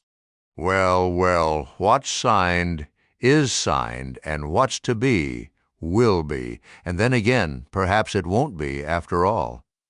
Anyhow, it's all fixed and arranged already, and some sailors or other must go with him, I suppose, as well these as any other men. God pity 'em. Morning to ye, shipmates, morning. The ineffable heavens bless ye. I am sorry I stopped ye." "Look here, friend," said I. "If you have anything important to tell us, out with it. But if you are only trying to bamboozle us, you are mistaken in your game. That's all I have to say. And it's said very well, and I like to hear a chap talk up that way. You are just the man for him. The likes of ye. Morning to ye, shipmates. Morning. Oh, when ye get there, tell 'em I've concluded not to make one of 'em. Ah, my dear fellow, you can't fool us that way. You can't fool us. It is the easiest thing in the world for a man to look as if he had a great secret in him. Morning to ye, shipmates. Morning, morning it is, said I. Come along, Queequeg, let's leave this crazy man. But stop, tell me your name, will you? Elijah? Elijah, thought I, and we walked away, both commenting, after each other's fashion, upon this ragged old sailor, and agreed that he was nothing but a humbug, trying to be a bugbear. But we had not gone, perhaps, above 100 yards, when chancing to turn a corner, and looking back as I did so, who should be seen but Elijah following us, though at a distance. Somehow, the sight of him struck me so that I said nothing to Queequeg of his being behind, but passed on with my comrade, anxious to see whether the stranger would turn the same corner that we did. He did, and then it seemed to me that he was dogging us, but with what intent I could not for the life of me imagine. This circumstance, coupled with his ambiguous, half-hinting, half-revealing, shrouded sort of talk, now begat in me all kinds of vague wonderments and half-apprehensions, and all connected with the Pequod, and Captain Ahab, and the leg he had lost, and the Cape Horn fit, and the silver calabash, and what Captain Peleg had said of him when I left the ship the day previous, and the prediction of the squaw Tistig, and the voyage we had bound ourselves to sail, and 100 other shadowy things. I was resolved to satisfy myself whether this ragged Elijah was really dogging us or not, and with that intent crossed the way with Queequeg, and on that side of it retraced our steps. But Elijah passed on without seeming to notice us. This relieved me, and once more and finally, as it seemed to me, I pronounced him in my heart a humbug. Chapter 20. All Astir. A day or two passed, and there was great activity aboard the Pequod. Not only were the old sails being mended, but new sails were coming on board, and bolts of canvas, and coils of rigging. In short, everything betokened that the ship's preparations were hurrying to a close. Captain Peleg seldom or never went ashore, but sat in his wigwam, keeping a sharp lookout upon the hands. Bildad did all the purchasing and providing at the stores, and the men employed in the hold and on the rigging were working till long after nightfall.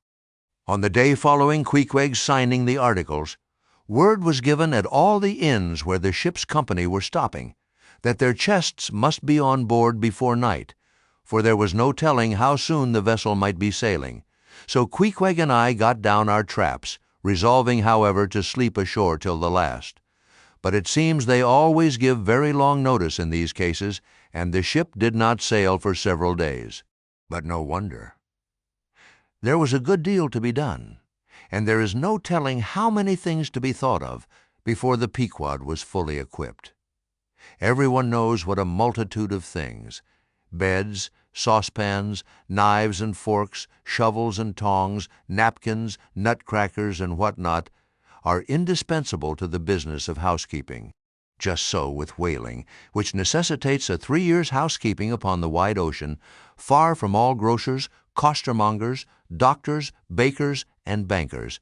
And though this also holds true of merchant vessels, yet not by any means to the same extent as with whalemen.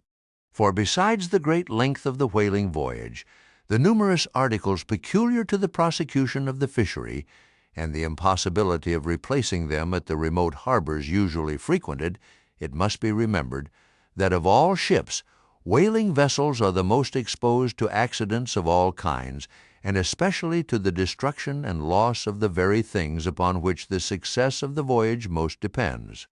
Hence, the spare boats, spare spars, and spare lines and harpoons and spare everythings, almost but a spare captain and duplicate ship. At the period of our arrival at the island, the heaviest storage of the Pequod had been almost completed, comprising her beef, bread, water, fuel, and iron hoops and staves.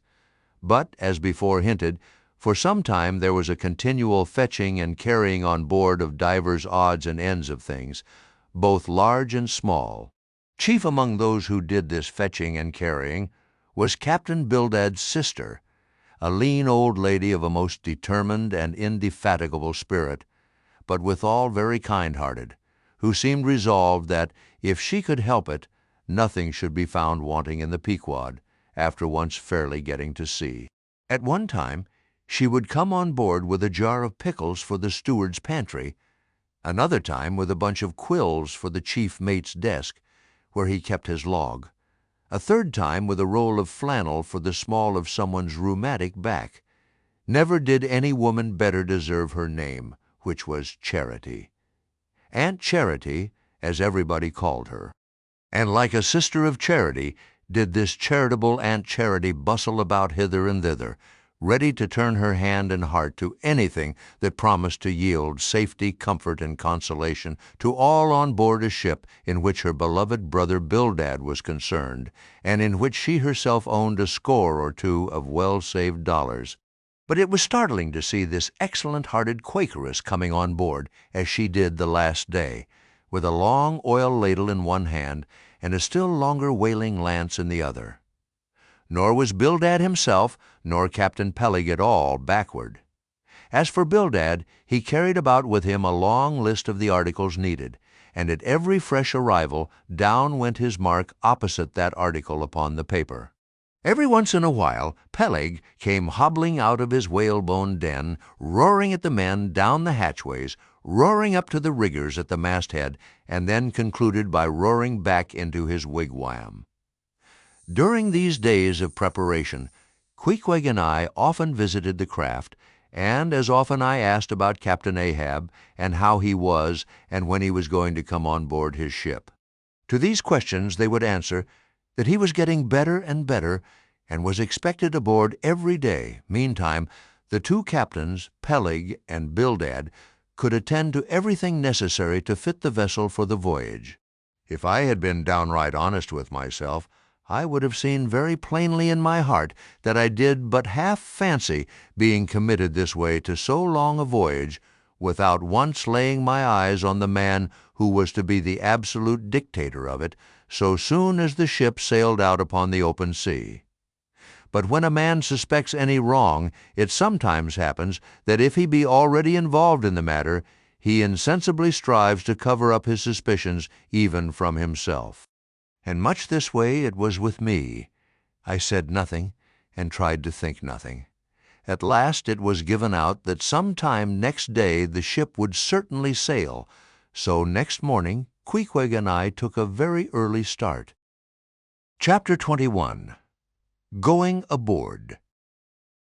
It was nearly 6 o'clock, but only gray, imperfect, misty dawn, when we drew nigh the wharf.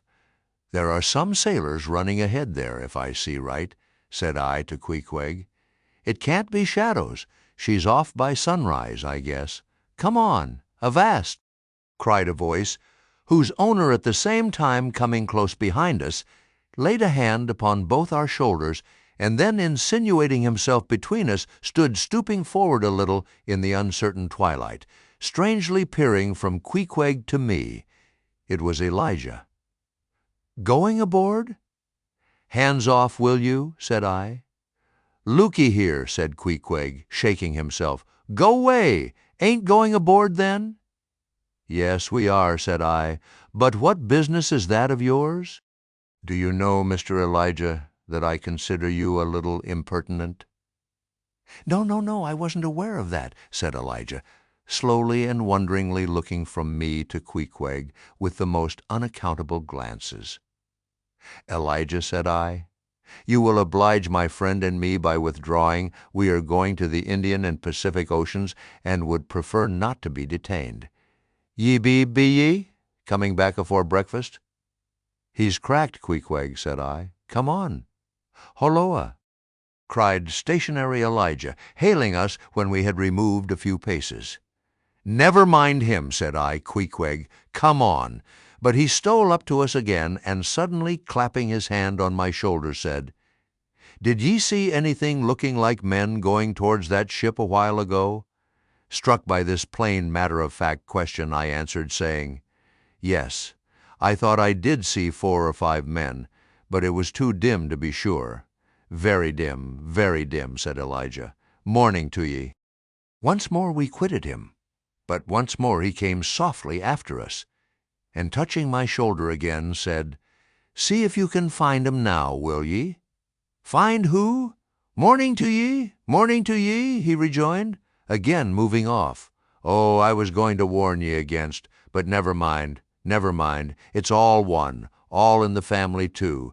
Sharp frost this morning, ain't it? Goodbye to ye. Shan't see ye again very soon, I guess, unless it's before the grand jury." And with these cracked words he finally departed, leaving me for the moment in no small wonderment at his frantic impudence. At last, stepping on board the Pequod, we found everything in profound quiet, not a soul moving.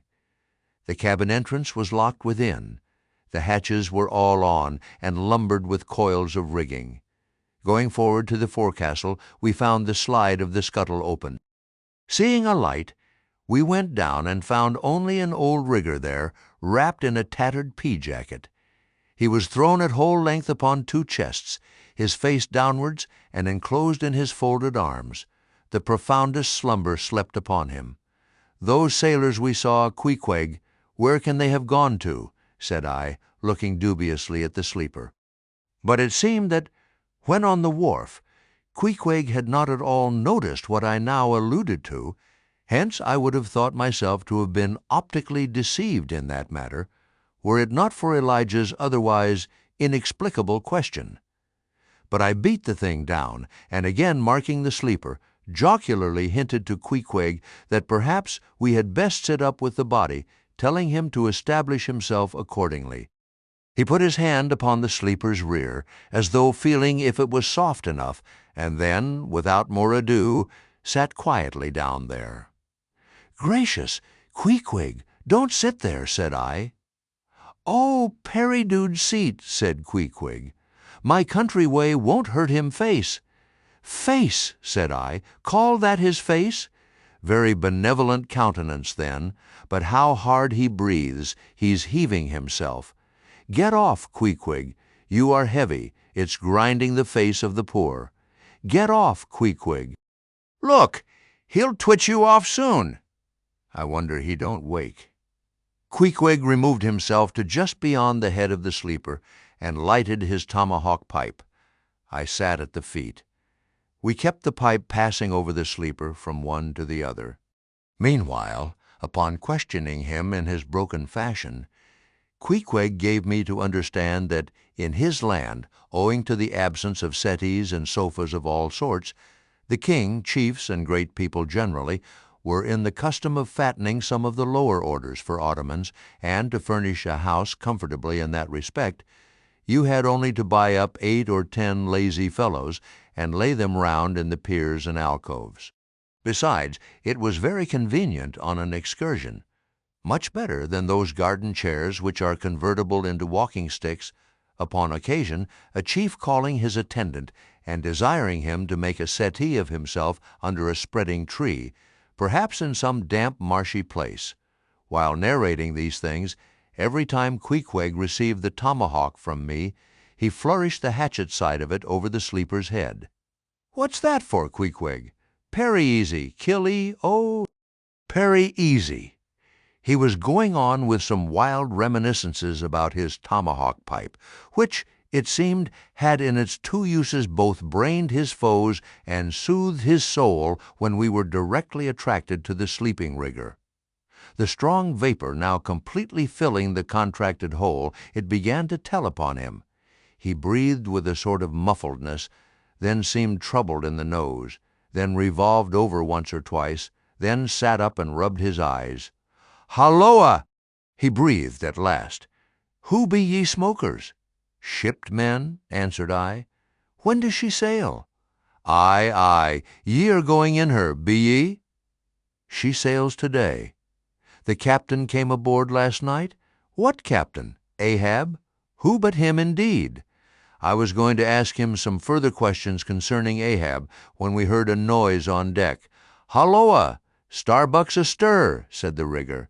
"He's a lively chief mate, that good man, and a pious, but all alive now I must turn to." And so saying, he went on deck, and we followed. It was now clear sunrise.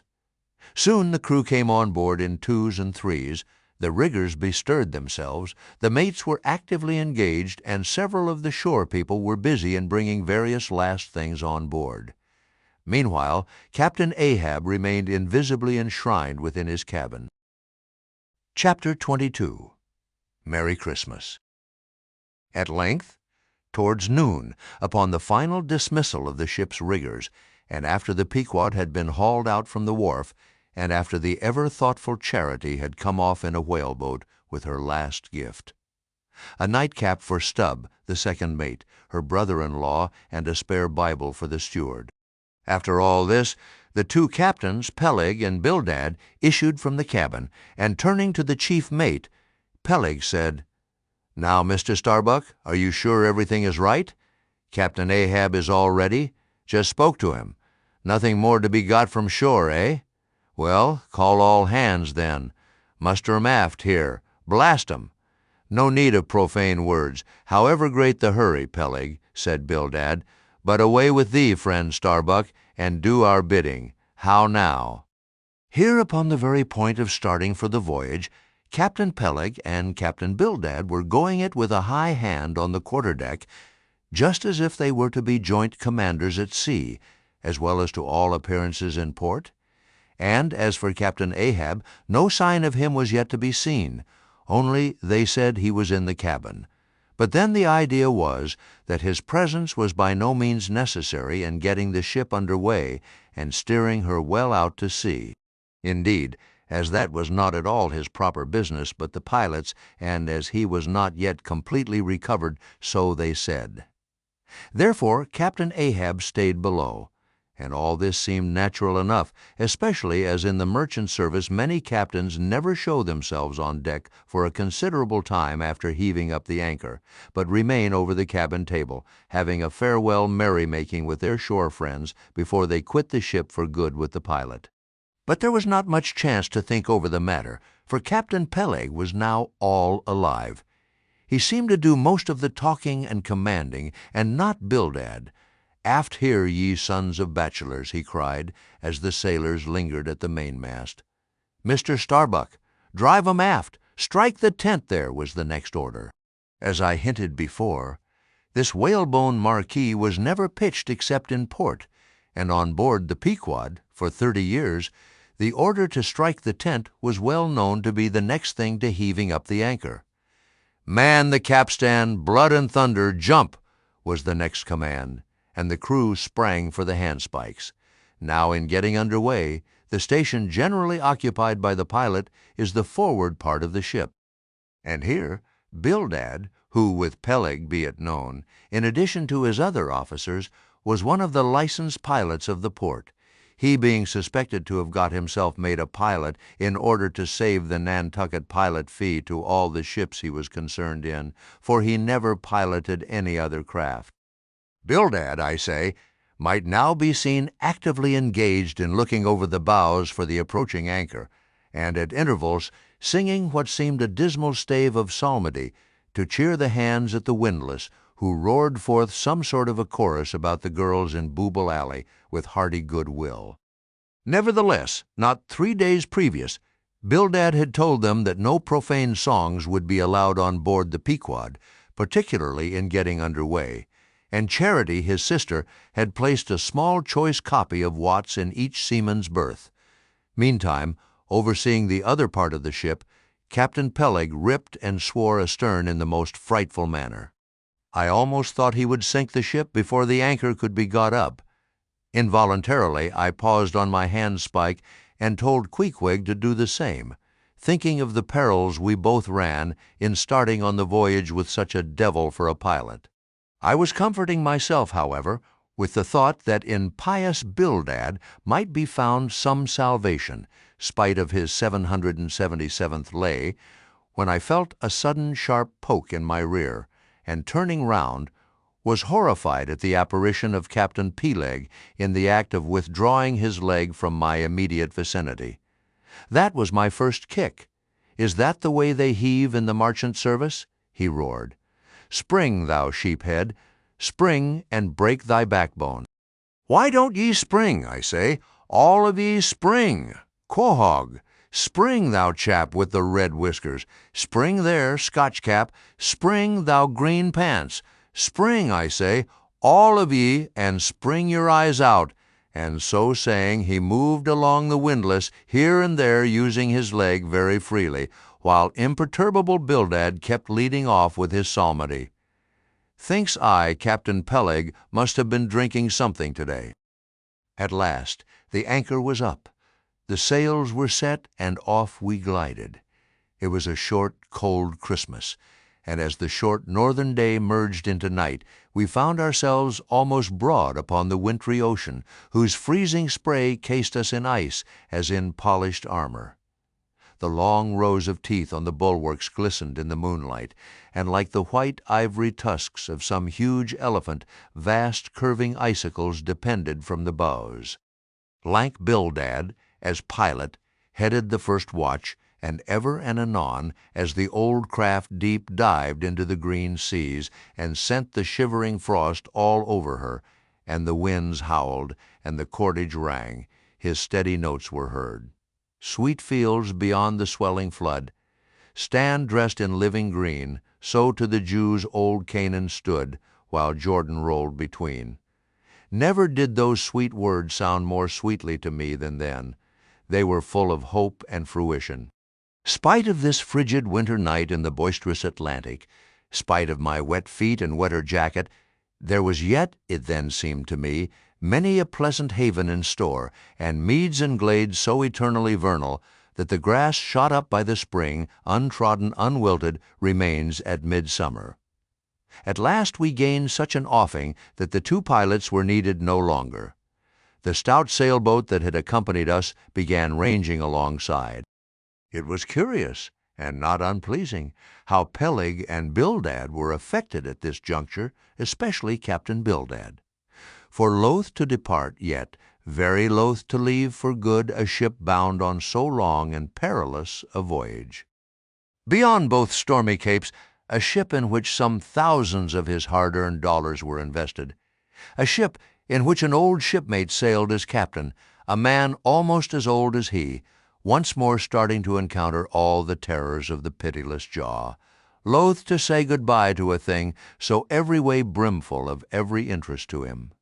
Poor old Bildad lingered long, paced the deck with anxious strides, ran down into the cabin to speak another farewell word there, again came on deck, and looked to windward, looked towards the wide and endless waters, only bounded by the far-off unseen eastern continents, looked towards the land, looked aloft, looked right and left, looked everywhere and nowhere, and at last, mechanically coiling a rope upon its pin, convulsively grasped stout Peleg by the hand, and holding up a lantern, for a moment, stood gazing heroically in his face, as much as to say, "Nevertheless, friend Peleg, I can stand it. Yes, I can." As for Peleg himself, he took it more like a philosopher, but for all his philosophy, there was a tear twinkling in his eye when the lantern came too near. And he, too, did not a little run from cabin to deck, now a word below, and now a word with Starbuck, the chief mate. But at last he turned to his comrade with a final sort of look about him. "Captain Bildad, come, old shipmate, we must go back the main yard there. Boat ahoy! Stand by to come close alongside now." "Careful, careful, come, Bildad, boys say your last.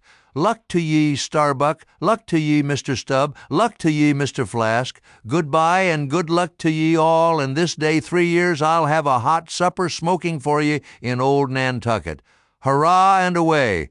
God bless ye and have ye in his holy keeping, men," murmured old Bildad almost incoherently. "I hope ye'll have fine weather now, so that Captain Ahab may soon be moving among ye. A pleasant sun is all he needs, and you'll have plenty of them in the tropic voyage ye go. Be careful in the hunt, you mates. Don't stave the boats needlessly, ye harpooneers. Good white cedar plank is raised full 3% within the year. Don't forget your prayers either, Mr. Starbuck. Mind that Cooper don't waste the spare staves. Oh, the sail needles are in the green locker. Don't whale it too much a Lord's days, men. But don't miss a fair chance either. That's rejecting heaven's good gifts. Have an eye to the molasses tierce, Mr. Stubb. It was a little leaky, I thought. If you touch at the islands, Mr. Flask, beware of fornication. Goodbye, goodbye. Don't keep that cheese too long down in the hold, Mr. Starbuck. It'll spoil. Be careful with the butter. 20 cents the pound it was, and mind ye if. Come, come, Captain Bildad, stop palavering away. And with that Peleg hurried him over the side, and both dropped into the boat. Ship and boat diverged. The cold, damp night breeze blew between. A screaming gull flew overhead. The two hulls wildly rolled. We gave 3 heavy-hearted cheers and blindly plunged like fate into the lone Atlantic. Chapter 23. The Lee Shore. Some chapters back, one Bulkington was spoken of, a tall, Newlanded mariner encountered in New Bedford at the inn. When on that shivering winter's night the Pequod thrust her vindictive bows into the cold, malicious waves, who should I see standing at her helm but Bulkington? I looked with sympathetic awe and fearfulness upon the man who in midwinter just landed from a 4 years' dangerous voyage, could so unrestingly push off again for still another tempestuous term. The land seemed scorching to his feet. Wonderful as things are ever the unmentionable. Deep memories yield no epitaphs. This 6-inch chapter is the stoneless grave of Bulkington. Let me only say that it fared with him as with the storm-tossed ship that miserably drives along the leeward land. The port would fain give succor. The port is pitiful. In the port is safety, comfort, hearthstone, supper, warm blankets, friends, all that's kind to our mortalities. But in that gale, the port, the land, is that ship's direst jeopardy. She must fly all hospitality. One touch of land, though it but graze the keel, would make her shudder through and through. With all her might she crowds all sail offshore. In so doing, fights 'gainst the very winds that fain would blow her homeward, seeks all the lashed sea's landlessness again, for refuge's sake forlornly rushing into peril. Her only friend, her bitterest foe, know ye now, Bulkington? Glimpses do ye seem to see of that mortally intolerable truth, that all deep, earnest thinking is but the intrepid effort of the soul to keep the open independence of her sea, while the wildest winds of heaven and earth conspire to cast her on the treacherous, slavish shore? But as in landlessness alone resides highest truth, shoreless, indefinite as God, so better is it to perish in that howling infinite than be ingloriously dashed upon the lee, even if that were safety. For worm-like then, oh, who would craven crawl to land? Terrors of the terrible is all this agony so vain. Take heart, O Bulkington, bear thee grimly, demigod, up from the spray of thy ocean perishing. Straight up leaps thy apotheosis. Chapter 24. The Advocate. As Queequeg and I are now fairly embarked in this business of whaling, and as this business of whaling has somehow come to be regarded among landsmen as a rather unpoetical and disreputable pursuit, therefore I am all anxiety to convince ye landsmen, of the injustice hereby done to us hunters of whales. In the first place, it may be deemed almost superfluous to establish the fact that among people at large the business of whaling is not accounted on a level with what are called the liberal professions.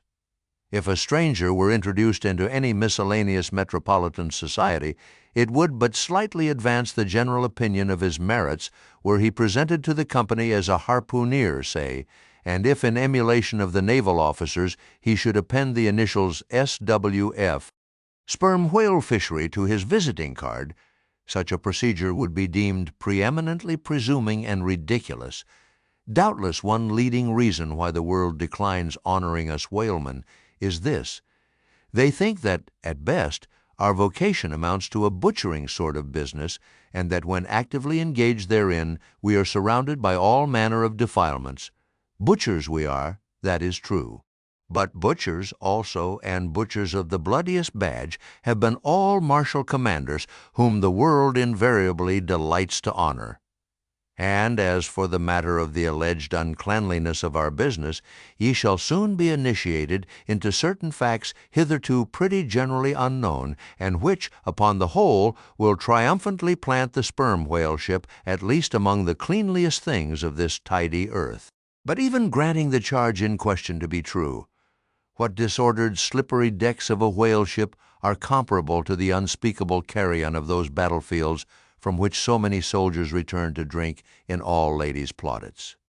And if the idea of peril so much enhances the popular conceit of the soldier's profession, let me assure ye that many a veteran who has freely marched up to a battery would quickly recoil at the apparition of the sperm whale's vast tail, fanning into eddies the air over his head. For what are the comprehensible terrors of man compared with the interlinked terrors and wonders of God? But though the world scouts at us whale hunters, yet does it unwittingly pay us the profoundest homage, yea, and all-abounding adoration. For almost all the tapers, lamps, and candles that burn round the globe burn as before so many shrines to our glory. But look at this matter in other lights, weigh it in all sorts of scales, see what we whalemen are, and have been. Why did the Dutch in De Witt's time have admirals of their whaling fleets? Why did Louis XVI of France, at his own personal expense, fit out whaling ships from Dunkirk, and politely invite to that town some score or two of families from our own island of Nantucket? Why did Britain, between the years 1750 and 1788, pay to her whalemen in bounties upwards of £1,000,000? And lastly, how comes it that we whalemen of America now outnumber all the rest of the banded whalemen in the world, sail a navy of upwards of 700 vessels, manned by 18,000 men, yearly consuming $4 millions, the ship's worth, at the time of sailing, $20 million, and every year importing into our harbors a well-reaped harvest of $7 million? How comes all this, if there be not something puissant in whaling? But this is not the half. Look again. I freely assert that the cosmopolite philosopher cannot, for his life, point out one single peaceful influence which within the last 60 years has operated more potentially upon the whole broad world, taken in one aggregate, than the high and mighty business of whaling. One way and another, it has begotten events so remarkable in themselves, and so continuously momentous in their sequential issues, that whaling may well be regarded as that Egyptian mother who bore offspring themselves pregnant from her womb. It would be a hopeless, endless task to catalogue all these things. Let a handful suffice. For many years past, the whale ship has been the pioneer in ferreting out the remotest and least known parts of the earth. She has explored seas and archipelagos which had no chart, where no Cook or Vancouver had ever sailed. If American and European men of war now peacefully ride in once savage harbors, let them fire salutes to the honor and glory of the whale ship, which originally showed them the way and first interpreted between them and the savages. They may celebrate as they will the heroes of exploring expeditions, your Cooks, your Krusensterns, but I say that scores of anonymous captains have sailed out of Nantucket that were as great and greater than your Cook and your Krusenstern. For in their succorless empty-handedness, they, in the heathenish sharked waters, and by the beaches of unrecorded javelin islands, battled with virgin wonders and terrors that Cook with all his marines and muskets would not willingly have dared. All that is made such a flourish of in the old South Sea voyages, those things were but the lifetime commonplaces of our heroic Nantucketers. often adventures which Vancouver dedicates 3 chapters to, these men accounted unworthy of being set down in the ship's common log. Ah, the world, oh, the world, until the whale fishery rounded Cape Horn no commerce but colonial, scarcely any intercourse but colonial, was carried on between Europe and the long line of the opulent Spanish provinces on the Pacific coast. It was the whaleman who first broke through the jealous policy of the Spanish crown touching those colonies, and, if space permitted, it might be distinctly shown how from those whalemen at last eventuated the liberation of Peru, Chile, and Bolivia from the yoke of old Spain and the establishment of the eternal democracy in those parts.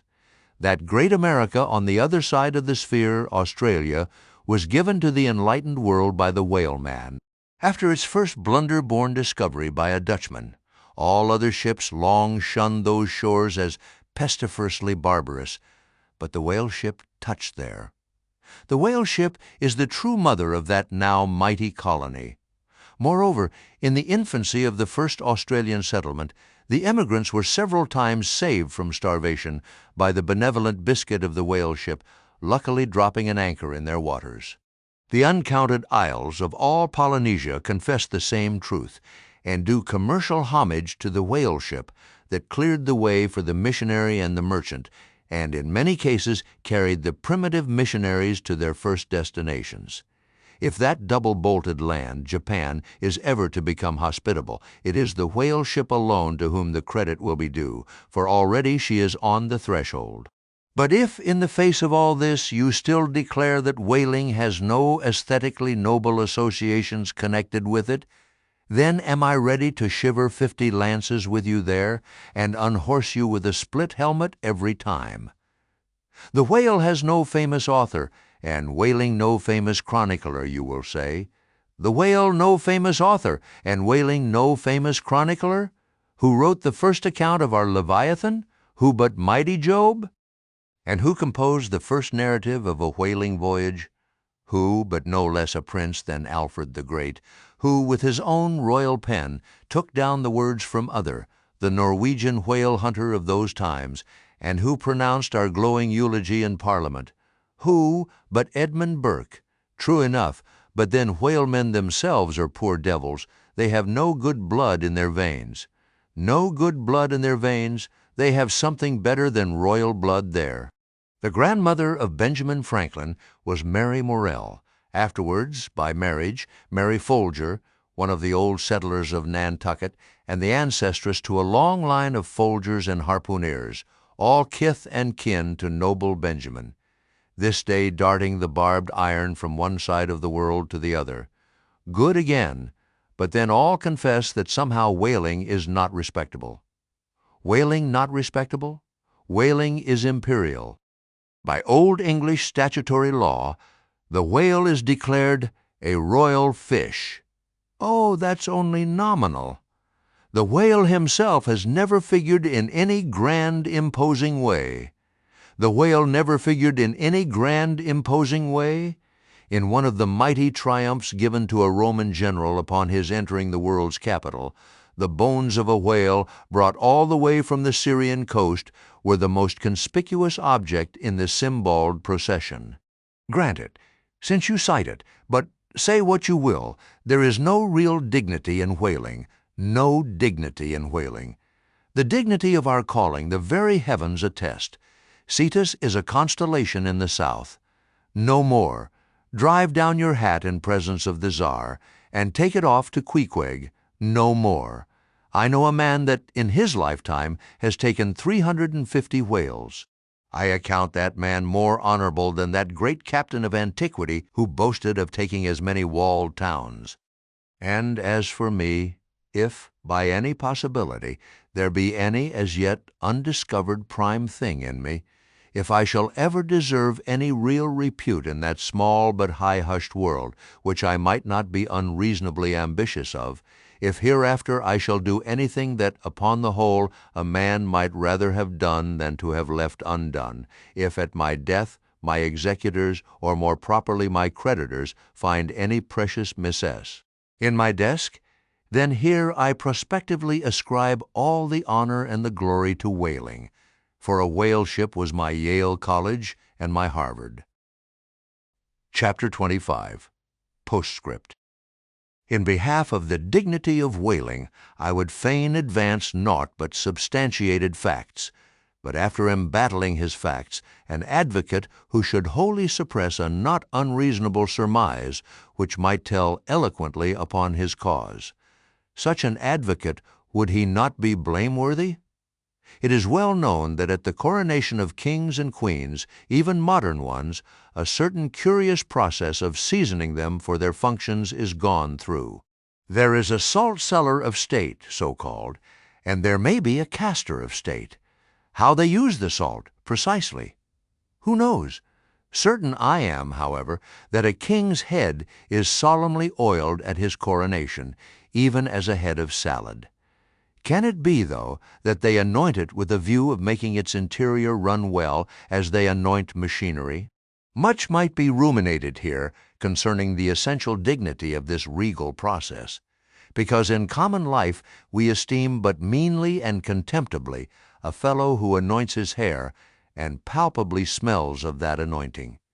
In truth, a mature man who uses hair oil, unless medicinally, that man has probably got a quaggy spot in him somewhere. As a general rule, he can't amount to much in his totality, but the only thing to be considered here is this: what kind of oil is used at coronations? Certainly it cannot be olive oil, nor Macassar oil, nor castor oil, nor bear's oil, nor train oil, nor cod liver oil.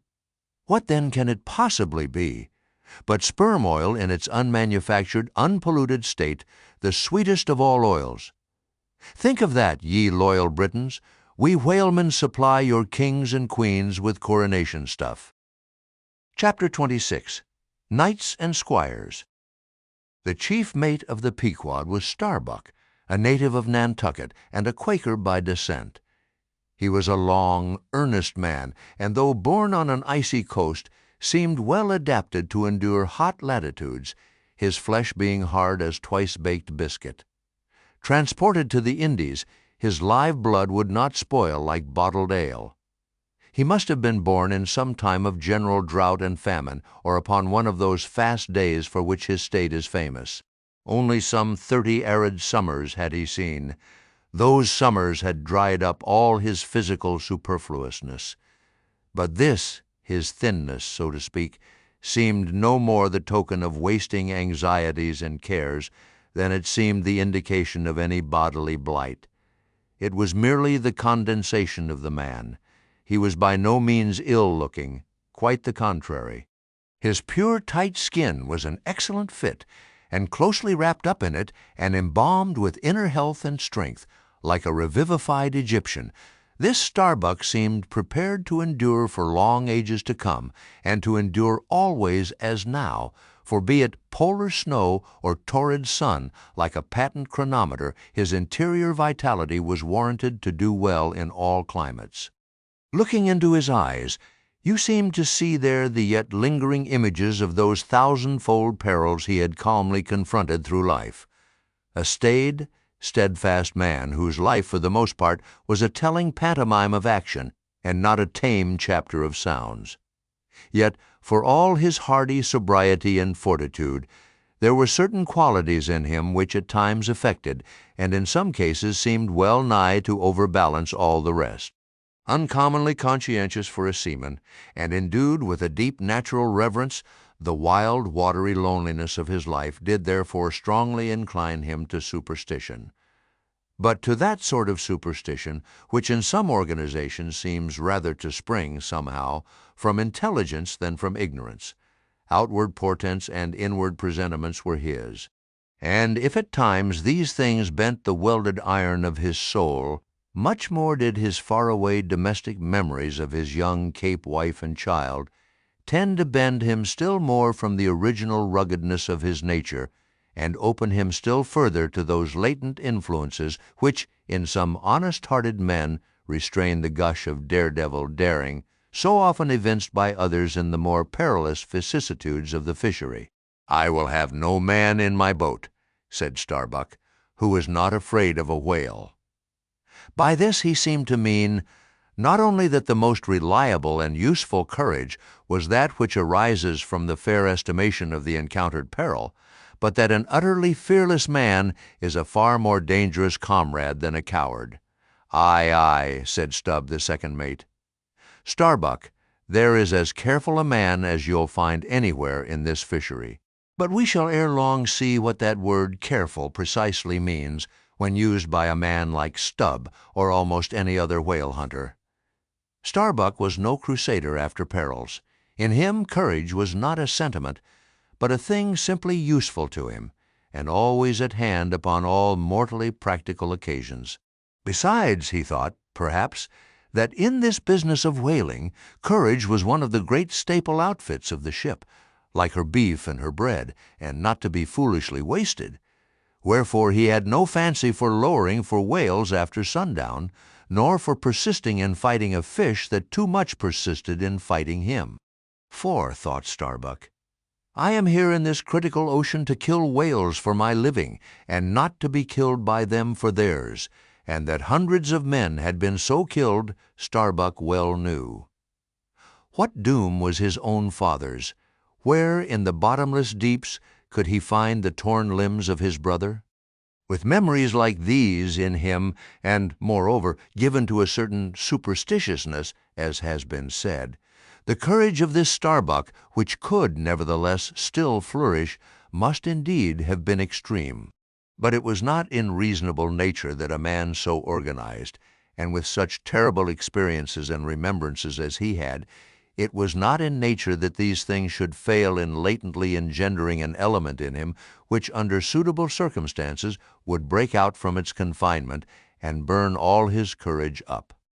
And brave as he might be, it was that sort of bravery chiefly visible in some intrepid men, which, while generally abiding firm in the conflict with seas or winds or whales, or any of the ordinary irrational horrors of the world, yet cannot withstand those more terrific, because more spiritual terrors, which sometimes menace you from the concentrating brow of an enraged and mighty man.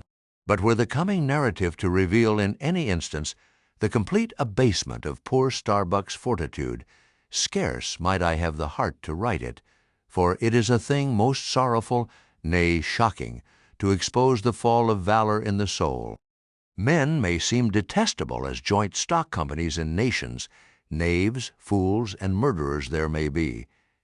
Men may have mean and meager faces, but man in the ideal is so noble and so sparkling, such a grand and glowing creature, that over any ignominious blemish in him all his fellows should run to throw their costliest robes. That immaculate manliness we feel within ourselves, so far within us, that it remains intact, though all the outer character seem gone, bleeds with keenest anguish at the undraped spectacle of a valor-ruined man, nor can piety itself, at such a shameful sight, completely stifle her upbraidings against the permitting stars. But this august dignity I treat of is not the dignity of kings and robes, but that abounding dignity which has no robed investiture. Thou shalt see it shining in the arm that wields a pick or drives a spike, that democratic dignity which on all hands radiates without end from God, himself, the great God absolute, the center and circumference of all democracy, his omnipresence, our divine equality. If then, to meanest mariners and renegades and castaways, I shall hereafter ascribe high qualities, though dark, weave round them tragic graces, if even the most mournful, perchance the most abased among them all, shall at times lift himself to the exalted mounts, if I shall touch that workman's arm with some ethereal light, if I shall spread a rainbow over his disastrous set of sun, then against all mortal critics bear me out in it, thou just spirit of equality, which hast spread one royal mantle of humanity over all my kind. Bear me out in it, thou great democratic God, who didst not refuse to the swart convict Bunyan the pale poetic pearl, thou who didst clothe with doubly hammered leaves of finest gold the stumped and paupered arm of old Cervantes, thou who didst pick up Andrew Jackson from the pebbles, who didst hurl him upon a war-horse, who didst thunder him higher than a throne. Thou who, in all thy mighty earthly marchings, ever cullest thy selectest champions from the kingly commons, bear me out in it, O God. Chapter 27. Knights and Squires. Stubb was the second mate. He was a native of Cape Cod, and hence, according to local usage, was called a Cape Cod man.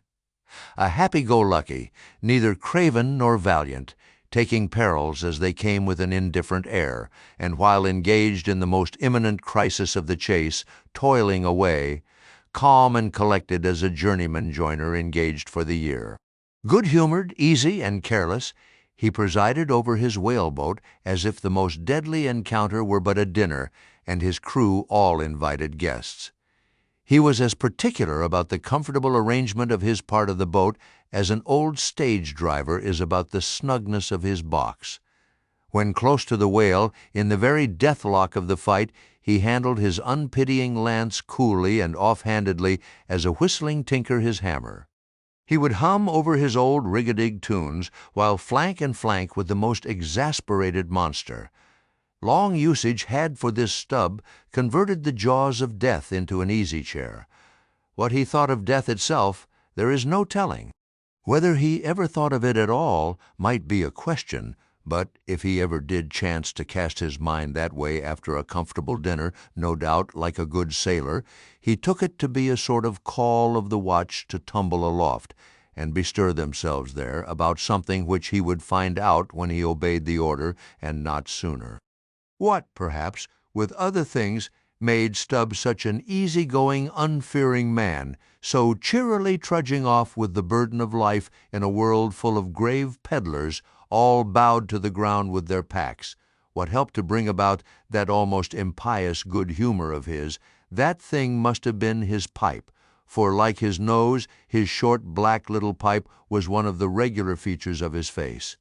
You would almost as soon have expected him to turn out of his bunk without his nose as without his pipe.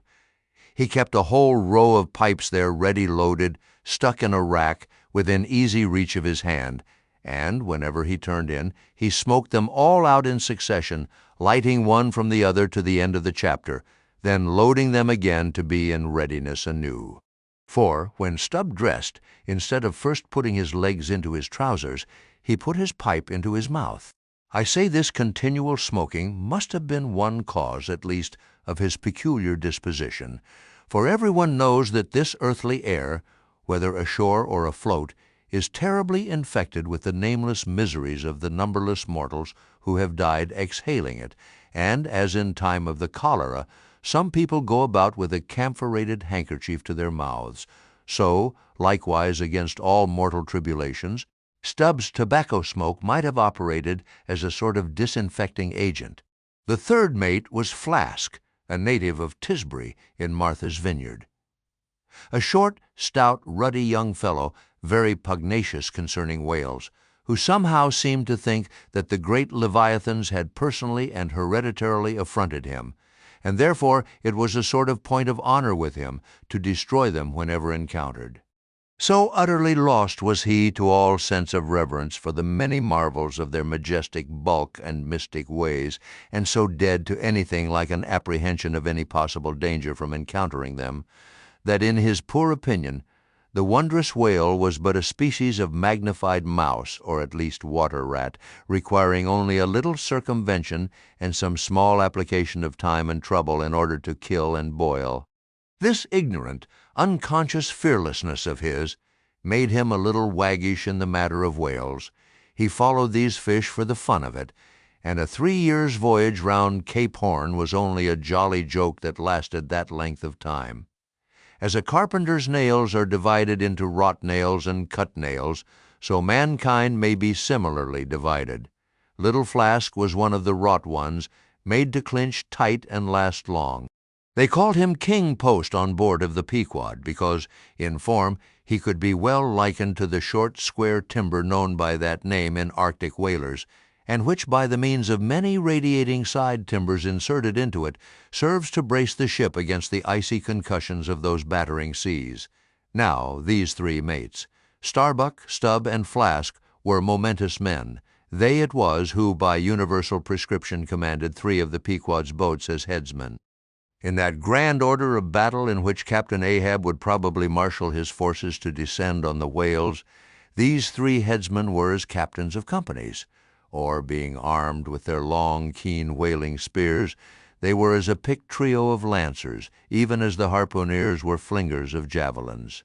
And since in this famous fishery each mate or headsman, like a Gothic knight of old, is always accompanied by his boat-steerer or harpooneer, who in certain conjunctures provides him with a fresh lance, when the former one has been badly twisted or elbowed in the assault. And moreover, as there generally subsists between the two a close intimacy and friendliness, it is therefore but meet that in this place we set down who the Pequod's harpooneers were, and to what headsman each of them belonged. First of all was Queequeg, whom Starbuck, the chief mate, had selected for his squire. But Queequeg is already known. Next was Tashtego, an unmixed Indian from Gay Head, the most westerly promontory of Martha's Vineyard, where there still exists the last remnant of a village of red men, which has long supplied the neighboring island of Nantucket with many of her most daring harpooneers. In the fishery, they usually go by the generic name of Gay Hergers. Tashtego's long, lean, sable hair, his high cheekbones, and black rounding eyes for an Indian Oriental in their largeness, but Antarctic in their glittering expression. All this sufficiently proclaimed him an inheritor of the unvitiated blood of those proud warrior hunters who, in quest of the great New England moose, had scoured bow in hand the aboriginal forests of the Main. But no longer snuffing in the trail of the wild beasts of the woodland, Tashtego now hunted in the wake of the great whales of the sea, the unerring harpoon of the sun fitly replacing the infallible arrow of the sires. To look at the tawny brawn of his lithe, snaky limbs, you would almost have credited the superstitions of some of the earlier Puritans, and half believed this wild Indian to be a son of the Prince of the Powers of the Air. Tashtego was Stubb, the second mate's squire. Third among the harpooneers was Daggoo, a gigantic, coal-black Negro savage with a lion-like tread, and Ahasuerus to behold. Suspended from his ears were two golden hoops, so large that the sailors called them ring-bolts and would talk of securing the topsail halyards to them. In his youth, Daggoo had voluntarily shipped on board of a whaler lying in a lonely bay on his native coast. And never having been anywhere in the world but in Africa, Nantucket, and the pagan harbors most frequented by whalemen, and having now led for many years the bold life of the fishery in the ships of owners uncommonly heedful of what manner of men they shipped, Daggoo retained all his barbaric virtues, and erect as a giraffe, moved about the decks in all the pomp of 6'5" in his socks. There was a corporeal humility in looking up at him, and a white man standing before him seemed a white flag come to beg truce of a fortress. Curious to tell, this imperial Negro, Ahasuerus Daggoo, was the squire of Little Flask, who looked like a chessman beside him. As for the residue of the Pequod's company, be it said, that at the present day not one in two of the many thousand men before the mast employed in the American whale fishery are Americans born, though pretty nearly all the officers are. Herein it is the same with the American whale fishery as with the American Army and military and merchant navies and the engineering forces employed in the construction of the American canals and railroads. The same, I say, because in all these cases the native American liberally provides the brains, the rest of the world as generously supplying the muscles. No small number of these whaling seamen belong to the Azores, where the outward-bound Nantucket whalers frequently touch to augment their crews from the hardy peasants of those rocky shores. In like manner, the Greenland whalers sailing out of Hull or London put in at the Shetland Islands to receive the full complement of their crew. Upon the passage homewards, they drop them there again. How it is, there is no telling, but islanders seemed to make the best whalemen. They were nearly all islanders in the Pequod, isolados too I call such, not acknowledging the common continent of men, but each isolado living on a separate continent of his own, yet now federated along one keel. What a set these isolados were! An Anacharsis Cloot's deputation from all the isles of the sea and all the ends of the earth, accompanying old Ahab in the Pequod to lay the world's grievances before that bar from which not very many of them ever come back. Black little Pip. He never did. Oh, no, he went before, poor Alabama boy. On the grim Pequod's forecastle ye shall ere long see him, beating his tambourine, prelusive of the eternal time when sent for, to the great quarterdeck on high, he was bid strike in with angels, and beat his tambourine in glory, called a coward here, hailed a hero there. Chapter 28. Ahab. For several days after leaving Nantucket, nothing above hatches was seen of Captain Ahab. The mates regularly relieved each other at the watches, and for aught that could be seen to the contrary, they seemed to be the only commanders of the ship, only they sometimes issued from the cabin with orders so sudden and peremptory that after all it was plain they but commanded vicariously. Yes, their supreme lord and dictator was there, though hitherto unseen by any eyes not permitted to penetrate into the now sacred retreat of the cabin. Every time I ascended to the deck from my watches below, I instantly gazed aft to mark if any strange face were visible, for my first vague disquietude touching the unknown captain, now in the seclusion of the sea, became almost a perturbation. This was strangely heightened at times by the ragged Elijah's diabolical incoherences uninvitedly recurring to me, with a subtle energy I could not have before conceived of. But poorly could I withstand them, much as in other moods I was almost ready to smile at the solemn whimsicalities of that outlandish prophet of the wharves. But whatever it was of apprehensiveness or uneasiness, to call it so, which I felt, yet whenever I came to look about me in the ship, it seemed against all warranty to cherish such emotions. For though the harpooneers with the great body of the crew were a far more barbaric, heathenish, and motley set than any of the tame merchant ship companies which my previous experiences had made me acquainted with, still I ascribed this, and rightly ascribed it, to the fierce uniqueness of the very nature of that wild Scandinavian vocation in which I had so abandonedly embarked. But it was especially the aspect of the three chief officers of the ship, the mates, which was most forcibly calculated to allay these colorless misgivings and induce confidence and cheerfulness in every presentment of the voyage. Three better, more likely sea officers and men, each in his own different way, could not readily be found, and they were every one of them Americans, a Nantucketer, a Vineyarder, a Cape man. Now, it being Christmas when the ship shot from out her harbor, for a space we had biting polar weather, though all the time running away from it to the southward, and by every degree and minute of latitude which we sailed, gradually leaving that merciless winter and all its intolerable weather behind us. It was one of those less lowering but still gray and gloomy enough mornings of the transition, when, with a fair wind, the ship was rushing through the water with a vindictive sort of leaping and melancholy rapidity, that as I mounted to the deck at the call of the forenoon watch, so soon as I leveled my glance towards the taffrail, foreboding shivers ran over me. Reality outran apprehension. Captain Ahab stood upon his quarterdeck. There seemed no sign of common bodily illness about him, nor of the recovery from any. He looked like a man cut away from the stake, when the fire has overrunningly wasted all the limbs without consuming them, or taking away one particle from their compacted aged robustness. His whole high, broad form seemed made of solid bronze and shaped in an unalterable mold, like Cellini's cast Perseus, threading its way out from among his gray hairs and continuing right down one side of his tawny, scorched face and neck, till it disappeared in his clothing. You saw a slender rod-like mark, lividly whitish.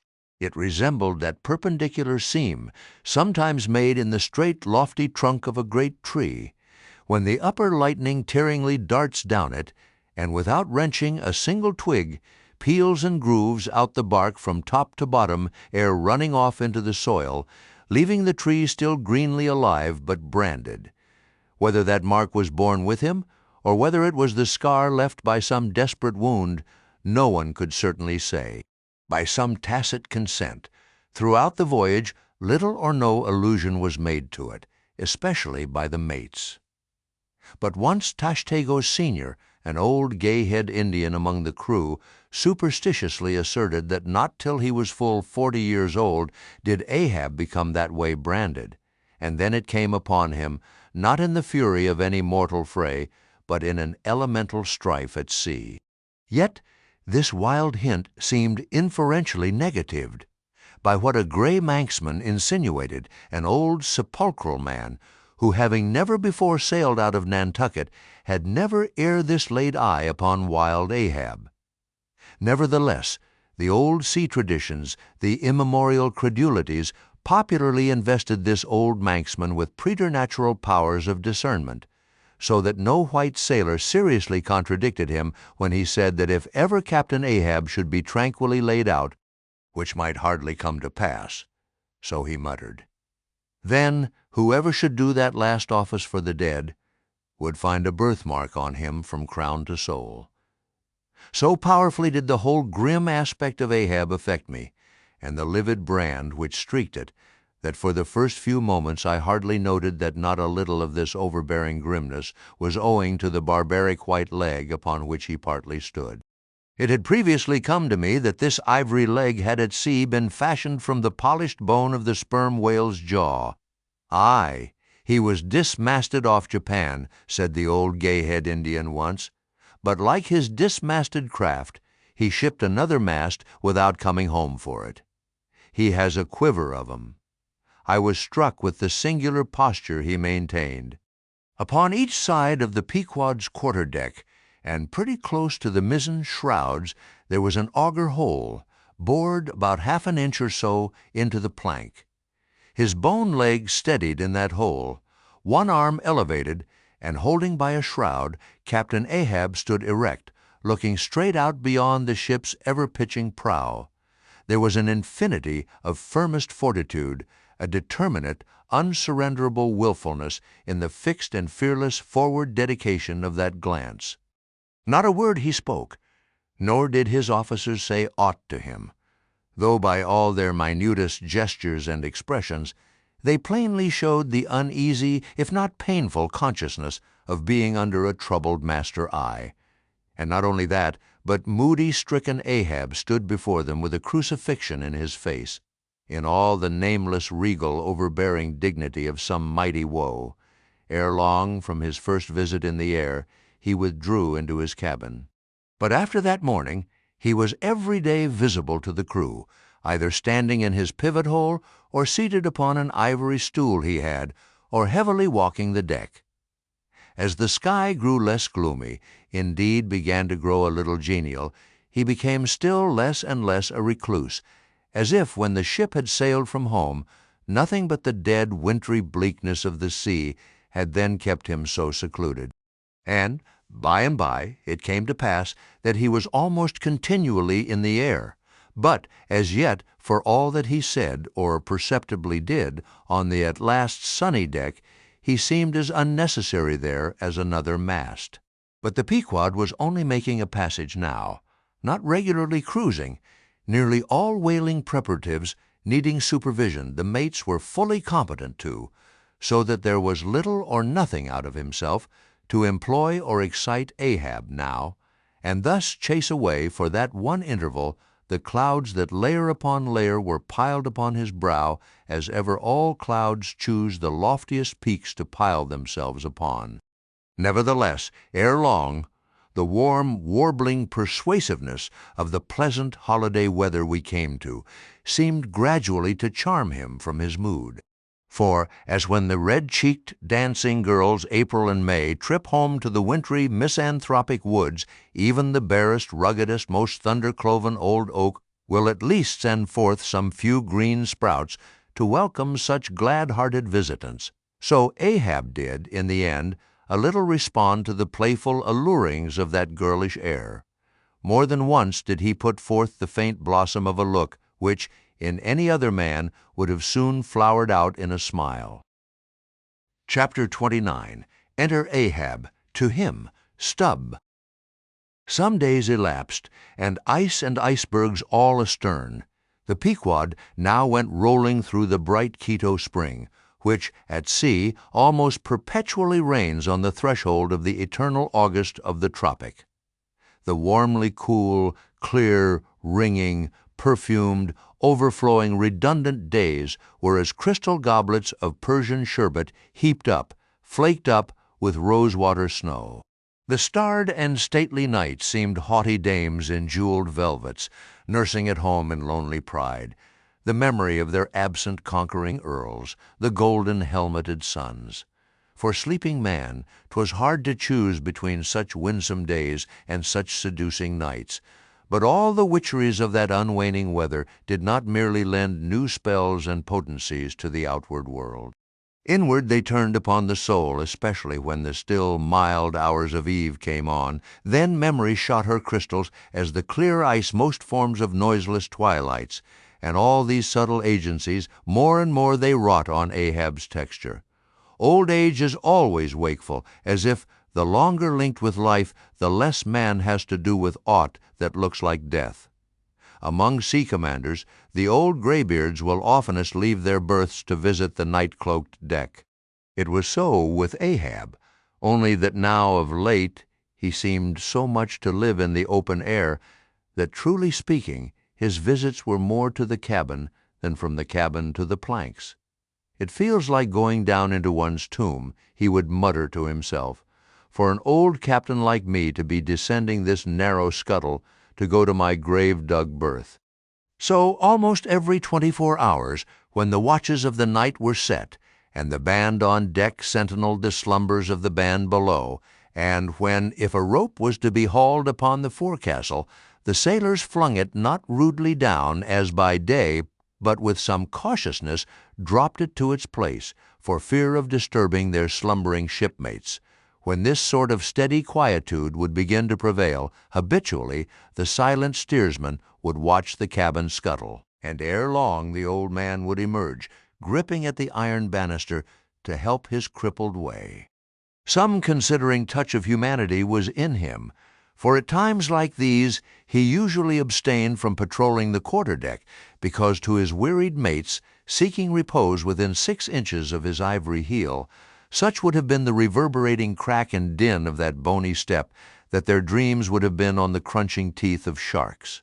But once the mood was on him too deep for common regardings, and as with heavy lumber-like pace he was measuring the ship from taffrail to mainmast, Stubb, the old second mate, came up from below with a certain unassured, deprecating humorousness, hinted that if Captain Ahab was pleased to walk the planks, then no one could say nay, but there might be some way of muffling the noise, hinting something indistinctly and hesitatingly about a globe of tow, and the insertion into it of the ivory heel.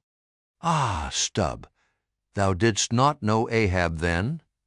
"Am I a cannonball, Stubb," said Ahab, "that thou wouldst wad me that fashion? But go thy ways, I had forgot. Below to thy nightly grave, where such as ye sleep between shrouds, to use ye to the filling one at last. Down, dog and kennel." Starting at the unforeseen concluding exclamation of the so suddenly scornful old man, Stubb was speechless a moment, then said excitedly, "I am not used to be spoken to that way, sir. I do but less than half like it, sir." "Avast!" gritted Ahab between his set teeth, and violently moving away as if to avoid some passionate temptation. "No, sir, not yet," said Stubb, emboldened. "I will not tamely be called a dog, sir." "Then be called 10 times a donkey, and a mule, and an ass, and begone, or I'll clear the world of thee." As he said this, Ahab advanced upon him with such overbearing terrors in his aspect that Stubb involuntarily retreated. "I was never served so before without giving a hard blow for it," muttered Stubb as he found himself descending the cabin scuttle. "It's very queer. Stop, Stubb, somehow now. I don't well know whether to go back and strike him, or— what's that? Down here on my knees and pray for him?" Yes, that was the thought coming up in me. But it would be the first time I ever did pray. It's queer, very queer, and he's queer too. I take him fore and aft. He's about the queerest old man Stubb ever sailed with. How he flashed at me, his eyes like powder pans. Is he mad? Anyway, there's something on his mind as sure as there must be something on a deck when it cracks. He ain't in his bed now either, more than 3 hours out of the 24, and he don't sleep then. Didn't that doughboy, the steward, tell me that of a morning he always finds the old man's hammock clothes all rumpled and tumbled, and the sheets down at the foot, and the coverlid almost tied into knots, and the pillow a sort of frightful hot, as though a baked brick had been on it? A hot old man. I guess he's got what some folks ashore call a conscience. It's a kind of tick-dolly-row, they say. Worse nor a toothache. Well, well, I don't know what it is, but the Lord keep me from catching it. He's full of riddles. I wonder what he goes into the afterhold for every night, as Doughboy tells me he suspects. What's that for, I should like to know? Who's made appointments with him in the hold? Ain't that queer now? But there's no telling. It's the old game. Here goes for a snooze. Damn me, it's worth a fellow's while to be born into the world, if only to fall right asleep. And now that I think of it, that's about the first thing babies do, and that's a sort of queer, too. Damn me, but all things are queer, come to think of 'em. But that's against my principles. Think not is my 11th commandment, and sleep when you can is my 12th. So here goes again. But how's that? Didn't he call me a dog? Blazes. He called me 10 times a donkey, and piled a lot of jackasses on top of that. He might as well have kicked me and done with it. Maybe he did kick me, and I didn't observe it. I was so taken all aback with his brow somehow. It flashed like a bleached bone. What the devil's the matter with me? I don't stand right on my legs. Coming afoul of that old man has a sort of turned me wrong side out. By the Lord, I must have been dreaming, though. How? But the only way is to stash it. So here goes to hammock again, and in the morning I'll see how this plaguey juggling thinks over by daylight. Chapter 30. The Pipe. When Stubb had departed, Ahab stood for a while leaning over the bulwarks, and then, as had been usual with him of late, calling a sailor of the watch, he sent him below for his ivory stool and also his pipe. Lighting the pipe at the binnacle lamp, and planting the stool on the weather side of the deck, he sat and smoked. In old Norse times the thrones of the sea-loving Danish kings were fabricated, saith tradition, of the tusks of the narwhal. How could one look at Ahab, then, seated on that tripod of bones, without bethinking him of the royalty it symbolized? For a Khan of the plank, and a king of the sea, and a great lord of Leviathans was Ahab.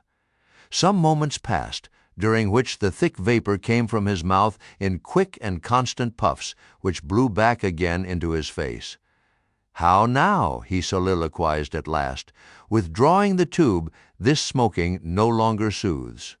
Oh, my pipe! Hard must it go with me if thy charm be gone. Here have I been unconsciously toiling, not pleasuring, aye, and ignorantly smoking to windward all the while, to windward, and with such nervous whiffs, as if, like the dying whale, my final jets were the strongest and fullest of trouble. What business have I with this pipe? This thing that is meant for sereneness, to send up mild white vapors among mild white hairs, not among torn iron-gray locks like mine. I'll smoke no more." He tossed the still lighted pipe into the sea. The fire hissed in the waves. The same instant the ship shot by the bubble the sinking pipe made. With slouched hat, Ahab lurchingly paced the planks. Chapter 31. Queen Mab. Next morning, Stubb accosted Flask. "Such a queer dream, King Post, I never had. You know the old man's ivory leg? Well, I dreamed he kicked me with it, and when I tried to kick back, upon my soul, my little man, I kicked my leg right off, and then, presto, Ahab seemed a pyramid, and I, like a blazing fool, kept kicking at it. But what was still more curious, Flask, you know how curious all dreams are? Through all this rage that I was in, I somehow seemed to be thinking to myself that after all, it was not much of an insult, that kick from Ahab. Why, thinks I, what's the row? It's not a real leg, only a false leg. And there's a mighty difference between a living thump and a dead thump. That's what makes a blow from the hand, Flask, 50 times more savage to bear than a blow from a cane. The living member that makes the living insult, my little man. And thinks I to myself all the while, mind, while I was stubbing my silly toes against that cursed pyramid. So confoundedly contradictory was it all the while, I say, I was thinking to myself, what's his leg now? But a cane, a whalebone cane. Yes, thinks I, it was only a playful cudgeling, in fact, only a whaleboning that he gave me, not a base kick. Besides, thinks I, look at it once, why, the end of it, the foot part. What a small sort of end it is, whereas if a broad-footed farmer kicked me, there's a devilish broad insult. But this insult is whittled down to a point only. But now comes the greatest joke of the dream, Flask. While I was battering away at the pyramid, a sort of badger-haired old merman with a hump on his back takes me by the shoulders and slews me round. "What are you about?" says he. "Slid, man, but I was frightened. Such a fizz." But somehow, next moment, I was over the fright. "What am I about?" says I at last. "And what business is that of yours, I should like to know, Mr. Humpback? Do you want a kick?" By the Lord, Flask, I had no sooner said that than he turned round his stern to me, bent over, and dragging up a lot of seaweed he had for a clout. What do you think I saw? Why, thunder alive, man, his stern was stuck full of marlin spikes with the points out. Says I, on second thoughts, "I guess I won't kick you, old fellow." "Wise Stubb," said he, "wise Stubb," and kept muttering it all the time, a sort of eating of his own gums like a chimney hag. Seeing he wasn't going to stop saying over his wise Stubb, I thought I might as well fall to kicking the pyramid again. But I had only just lifted my foot for it when he roared out, "Stop that kicking! Halloa," says I, "what's the matter now, old fellow?" "Look ye here," says he, "let's argue the insult.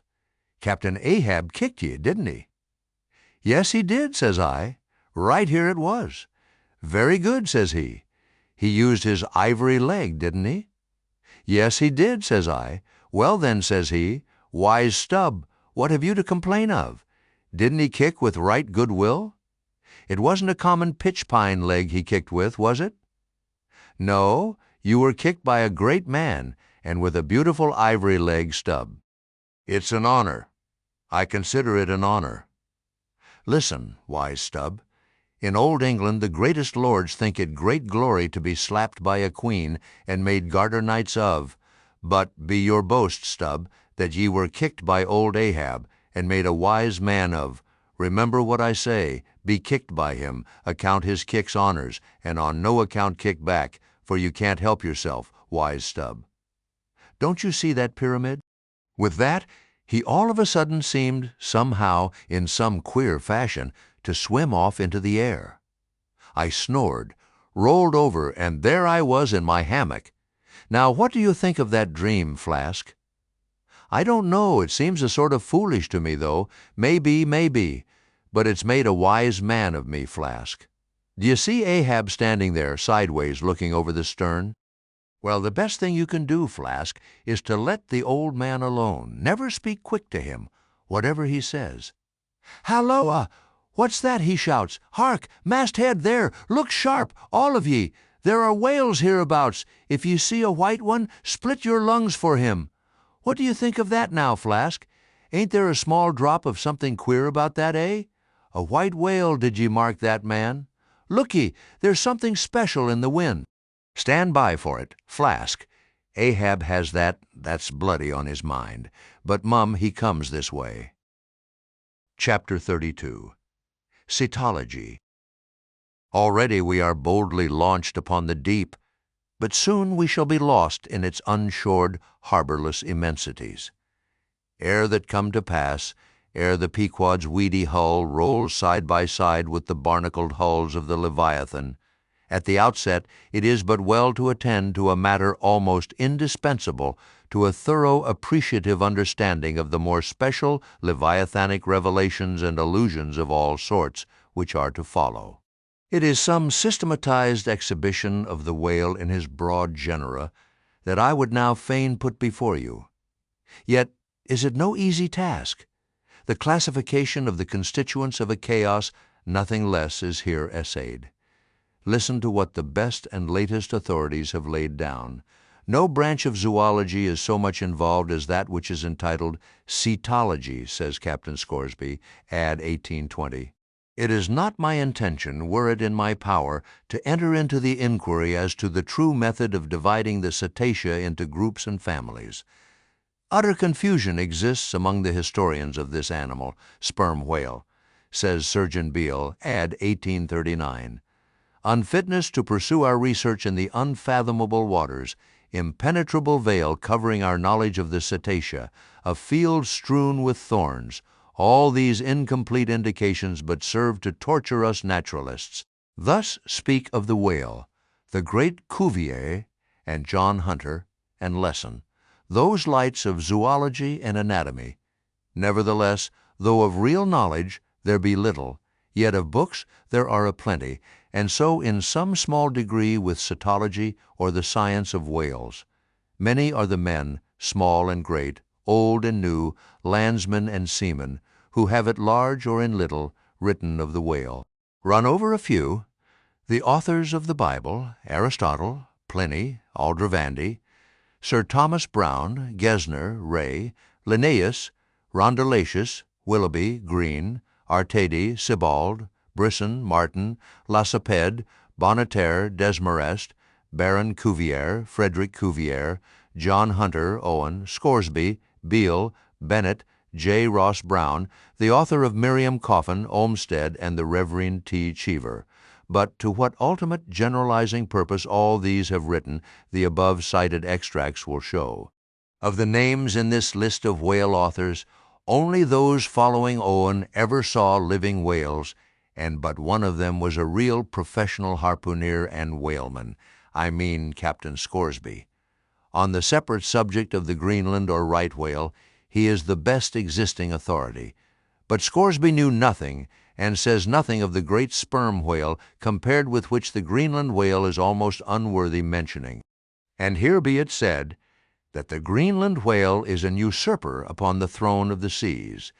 He is not even by any means the largest of the whales, yet, owing to the long priority of his claims and the profound ignorance which, till some 70 years back, invested the then fabulous or utterly unknown sperm whale, and which ignorance to this present day still reigns in all but some few scientific retreats and whale ports, this usurpation has been every way complete. Reference to nearly all the Leviathanic allusions in the great poets of past days will satisfy you that the Greenland whale, without one rival, was to them the monarch of the seas. But the time has at last come for a new proclamation.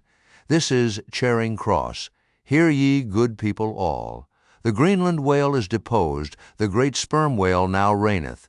There are only 2 books in being which at all pretend to put the living sperm whale before you, and at the same time in the remotest degree succeed in the attempt. Those books are Beale's and Bennett's, both in their time surgeons to English South Sea whale ships, and both exact and reliable men. The original matter touching the sperm whale to be found in their volumes is necessarily small, but so far as it goes, it is of excellent quality, though mostly confined to scientific description. As yet, however, the sperm whale, scientific or poetic, lives not complete in any literature. Far above all other hunted whales, his is an unwritten life. Now the various species of whales need some sort of popular comprehensive classification, if only an easy outline one for the present, hereafter to be filled in all its departments by subsequent laborers. As no better man advances to take this matter in hand, I hereupon offer my own poor endeavors. I promise nothing complete, because any human thing supposed to be complete must for that very reason infallibly be faulty. I shall not pretend to a minute anatomical description of the various species, or, in this place at least, to much of any description. My object here is simply to project the draft of a systematization of Cetology.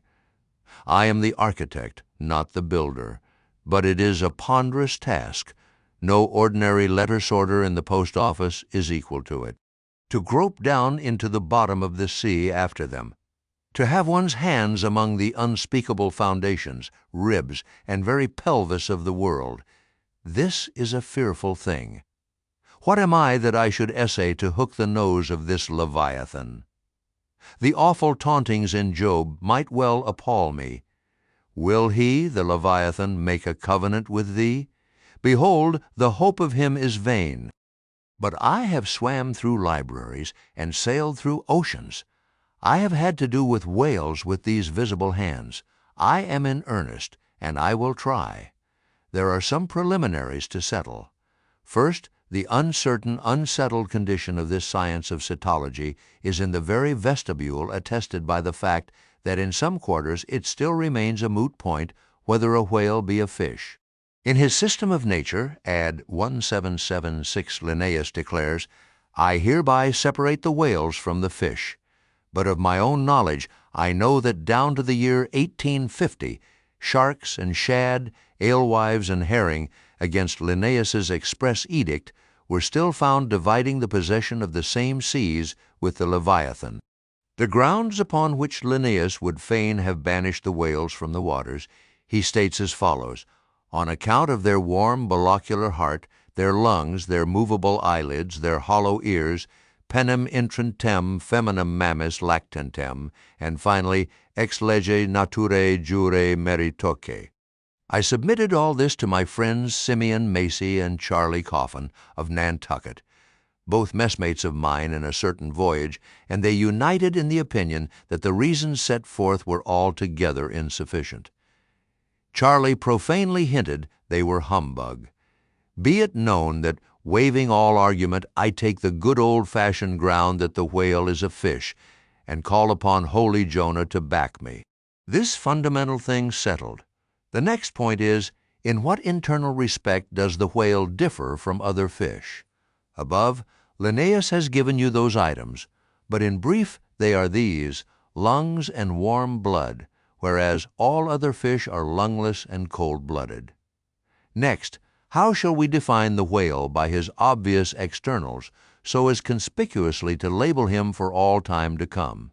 To be short, then, a whale is a spouting fish with a horizontal tail. There you have him.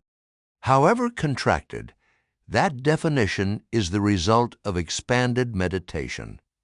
A walrus spouts much like a whale, but the walrus is not a fish because he is amphibious. But the last term of the definition is still more cogent as coupled with the first.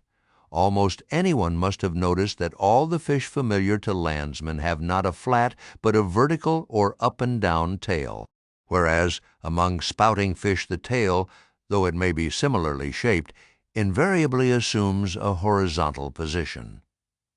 By the above definition of what a whale is, I do by no means exclude from the Leviathanic brotherhood any sea creature hitherto identified with the whale by the best informed Nantucketers, nor, on the other hand, link with it any fish hitherto authoritatively regarded as alien. Hence, all the smaller, spouting and horizontal-tailed fish must be included in this ground plan of cetology. Now then, come the grand divisions of the entire whale host. First, according to magnitude, I divide the whales into 3 primary books, subdivisible into chapters, and these shall comprehend them all, both small and large. I, the folio whale; 2, the octavo whale; 3. The duodecimo whale. As the type of the folio, I present the sperm whale of the octavo, the grampus, of the duodecimo, the porpoise, folios. Among these I here include the following chapters: I, the sperm whale; 3, the right whale; 3, the finback whale; IV, the humpbacked whale; V, the razorback whale; V-sive, the sulphur bottom whale. Book I, Folio, Chapter I, Sperm Whale.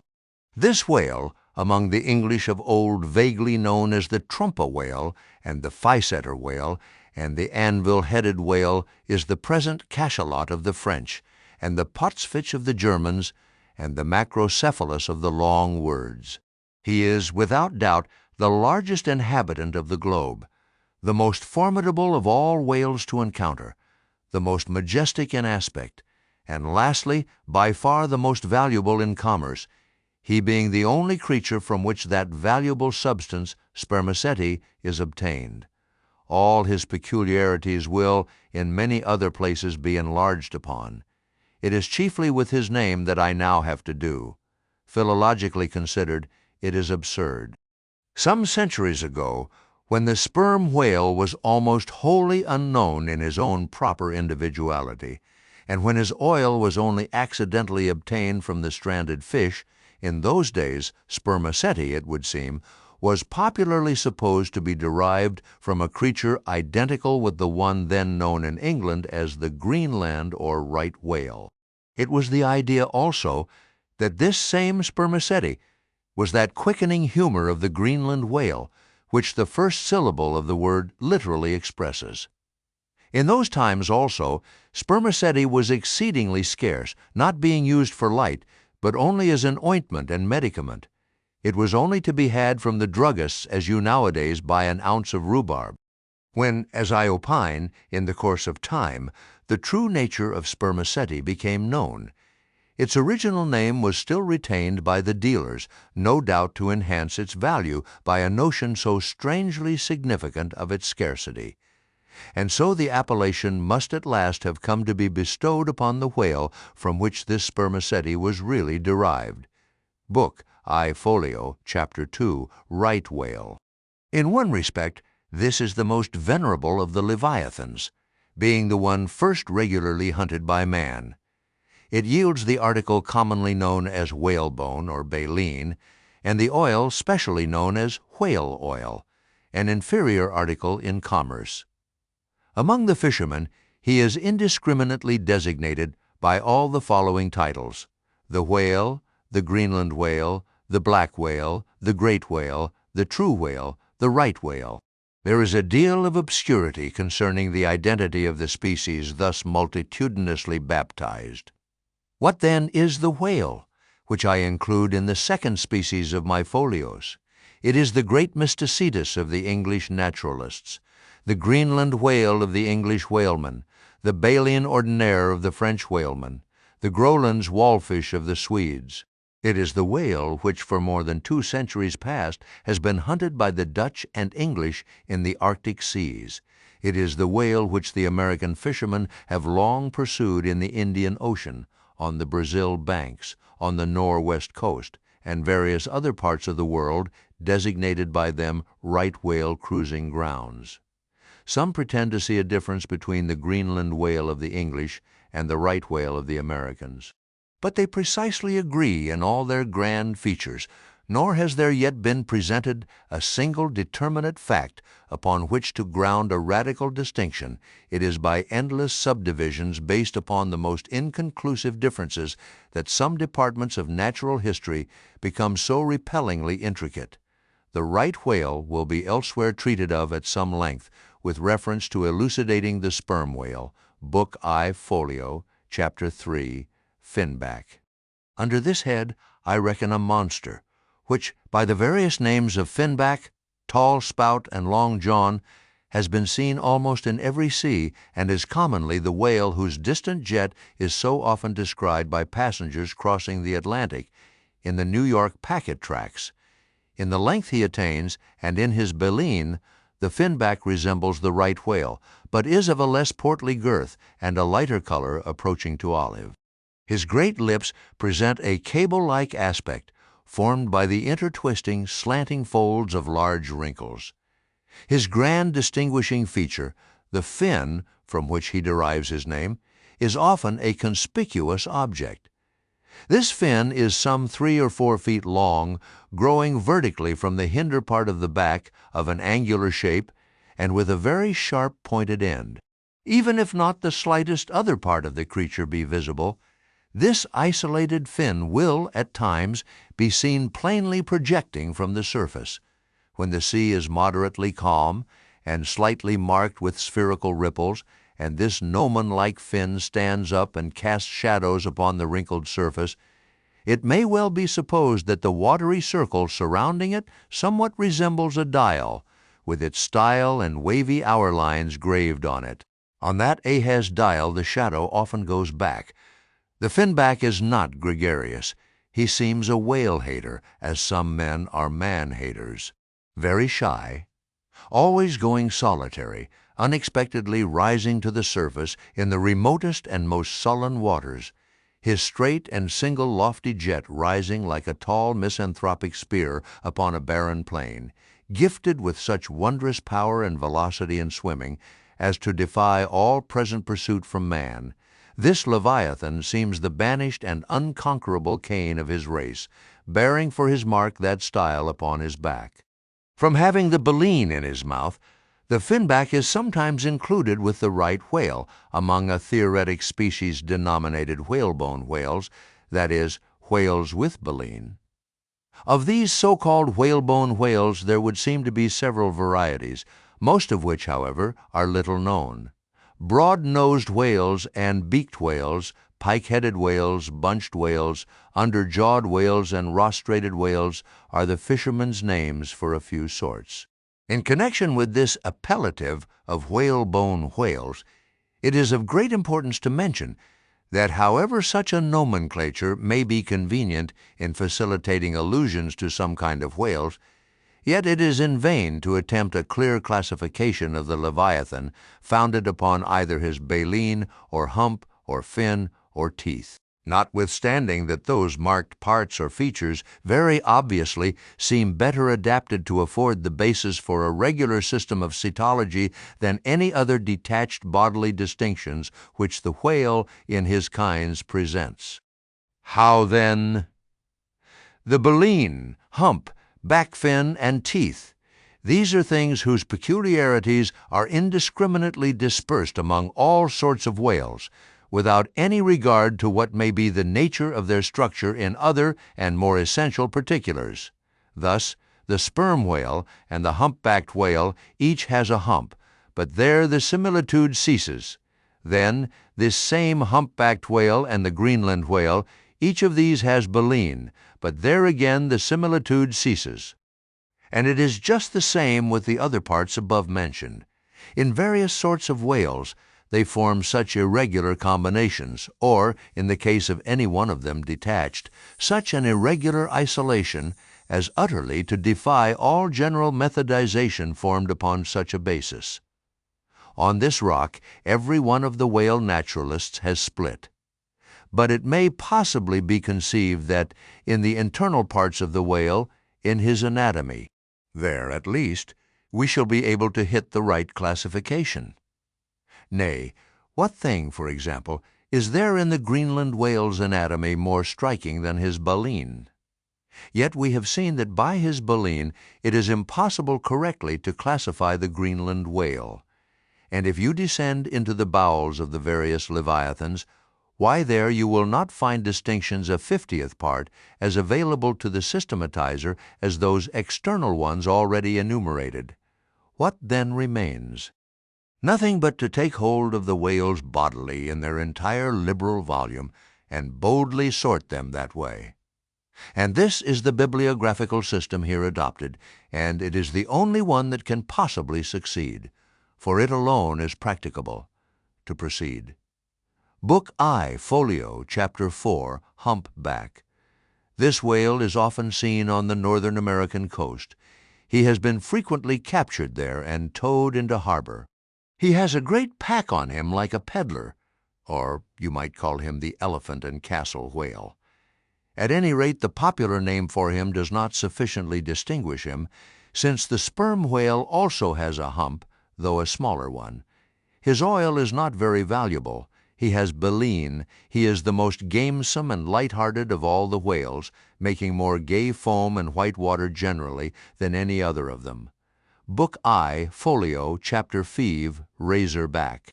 Of this whale little is known but his name. I have seen him at a distance off Cape Horn. Of a retiring nature, he eludes both hunters and philosophers. Though no coward, he has never yet shown any part of him but his back, which rises in a long, sharp ridge. Let him go. I know little more of him, nor does anybody else. Book I, Folio, Chapter 6, Sulphur Bottom. Another retiring gentleman with a brimstone belly doubtless got by scraping along the Tartarian tiles in some of his profounder divings. He is seldom seen.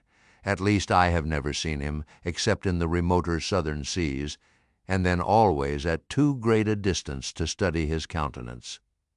He is never chased. He would run away with rope walks of line. Prodigies are told of him.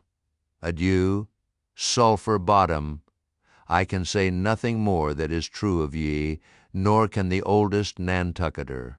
Thus ends Book I, Folio, and now begins Book II, Octavo, Octavos. These embrace the whales of middling magnitude, among which present may be numbered: I, the grampus; 2, the blackfish; 3, the narwhale; IV, the thrasher; V, the killer. Book II, Octavo, Chapter 1, Grampus. Though this fish, whose loud, sonorous breathing, or rather blowing, has furnished a proverb to landsmen, is so well known a denizen of the deep, yet is he not popularly classed among whales. But possessing all the grand distinctive features of the Leviathan, most naturalists have recognized him for one. He is of moderate octavo size, varying from 15 to 25 feet in length, and of corresponding dimensions round the waist. He swims in herds. He is never regularly hunted, though his oil is considerable in quantity, and pretty good for light. By some fishermen, his approach is regarded as premonitory of the advance of the great sperm whale. Book II, Octavo, Chapter 2, Black Fish. I give the popular fishermen's names for all these fish, for generally they are the best. Where any name happens to be vague or inexpressive, I shall say so, and suggest another. I do so now, touching the black fish, so called because blackness is the rule among almost all whales. So call him the hyena whale, if you please. His voracity is well known, and from the circumstance that the inner angles of his lips are curved upwards, he carries an everlasting Mephistophelian grin on his face. This whale averages some 16 or 18 feet in length. He is found in almost all latitudes. He has a peculiar way of showing his dorsal hooked fin in swimming, which looks something like a Roman nose, when not more profitably employed. The sperm whale hunters sometimes capture the hyena whale to keep up the supply of cheap oil for domestic employment, as some frugal housekeepers, in the absence of company and quite alone by themselves, burn unsavory tallow instead of odorous wax. Though their blubber is very thin, some of these whales will yield you upwards of 30 gallons of oil. Book II, Octavo, Chapter 3, Narwhale, that is, nostril whale. Another instance of a curiously named whale, so named, I suppose, from his peculiar horn being originally mistaken for a peaked nose. The creature is some 16 feet in length, while its horn averages 5 feet, though some exceed 10, and even attain to 15 feet. Strictly speaking, this horn is but a lengthened tusk, growing out from the jaw in a line a little depressed from the horizontal, but it is only found on the sinister side, which has an ill effect, giving its owner something analogous to the aspect of a clumsy left-handed man. What precise purpose this ivory horn or lance answers, it would be hard to say. It does not seem to be used like the blade of the swordfish and billfish, though some sailors tell me that the narwhale employs it for a rake in turning over the bottom of the sea for food. Charlie Coffin said it was used for an ice piercer, for the narwhale, rising to the surface of the polar sea and finding it sheeted with ice, thrusts his horn up and so breaks through. But you cannot prove either of these surmises to be correct. My own opinion is that however this one-sided horn may really be used by the narwhale, however that may be, it would certainly be very convenient to him for a folder in reading pamphlets. The narwhale I have heard called the tusked whale, the horned whale, and the unicorn whale. He is certainly a curious example of the unicornism to be found in almost every kingdom of animated nature. From certain cloistered old authors I have gathered that this same sea unicorn's horn was in ancient days regarded as the great antidote against poison, and as such, preparations of it brought immense prices. It was also distilled to a volatile salts for fainting ladies, the same way that the horns of the male deer are manufactured into hartshorn. Originally it was in itself accounted an object of great curiosity. Black letter tells me that Sir Martin Frobisher, on his return from that voyage, when Queen Bess did gallantly wave her jewelled hand to him from a window of Greenwich Palace, as his bold ship sailed down the Thames, when Sir Martin returned from that voyage, saith Black letter, on bended knees he presented to her Highness a prodigious long horn of the narwhale, which for a long period after hung in the castle at Windsor. An Irish author avers that the Earl of Leicester, on bended knees, did likewise present to her Highness another horn, pertaining to a land beast of the unicorn nature. The narwhale has a very picturesque, leopard-like look, being of a milk-white ground color, dotted with round and oblong spots of black. His oil is very superior, clear and fine, but there is little of it, and he is seldom hunted. He is mostly found in the circumpolar seas. Book 2, octavo, Chapter 4, Killer. Of this whale little is precisely known to the Nantucketer, and nothing at all to the professed naturalist.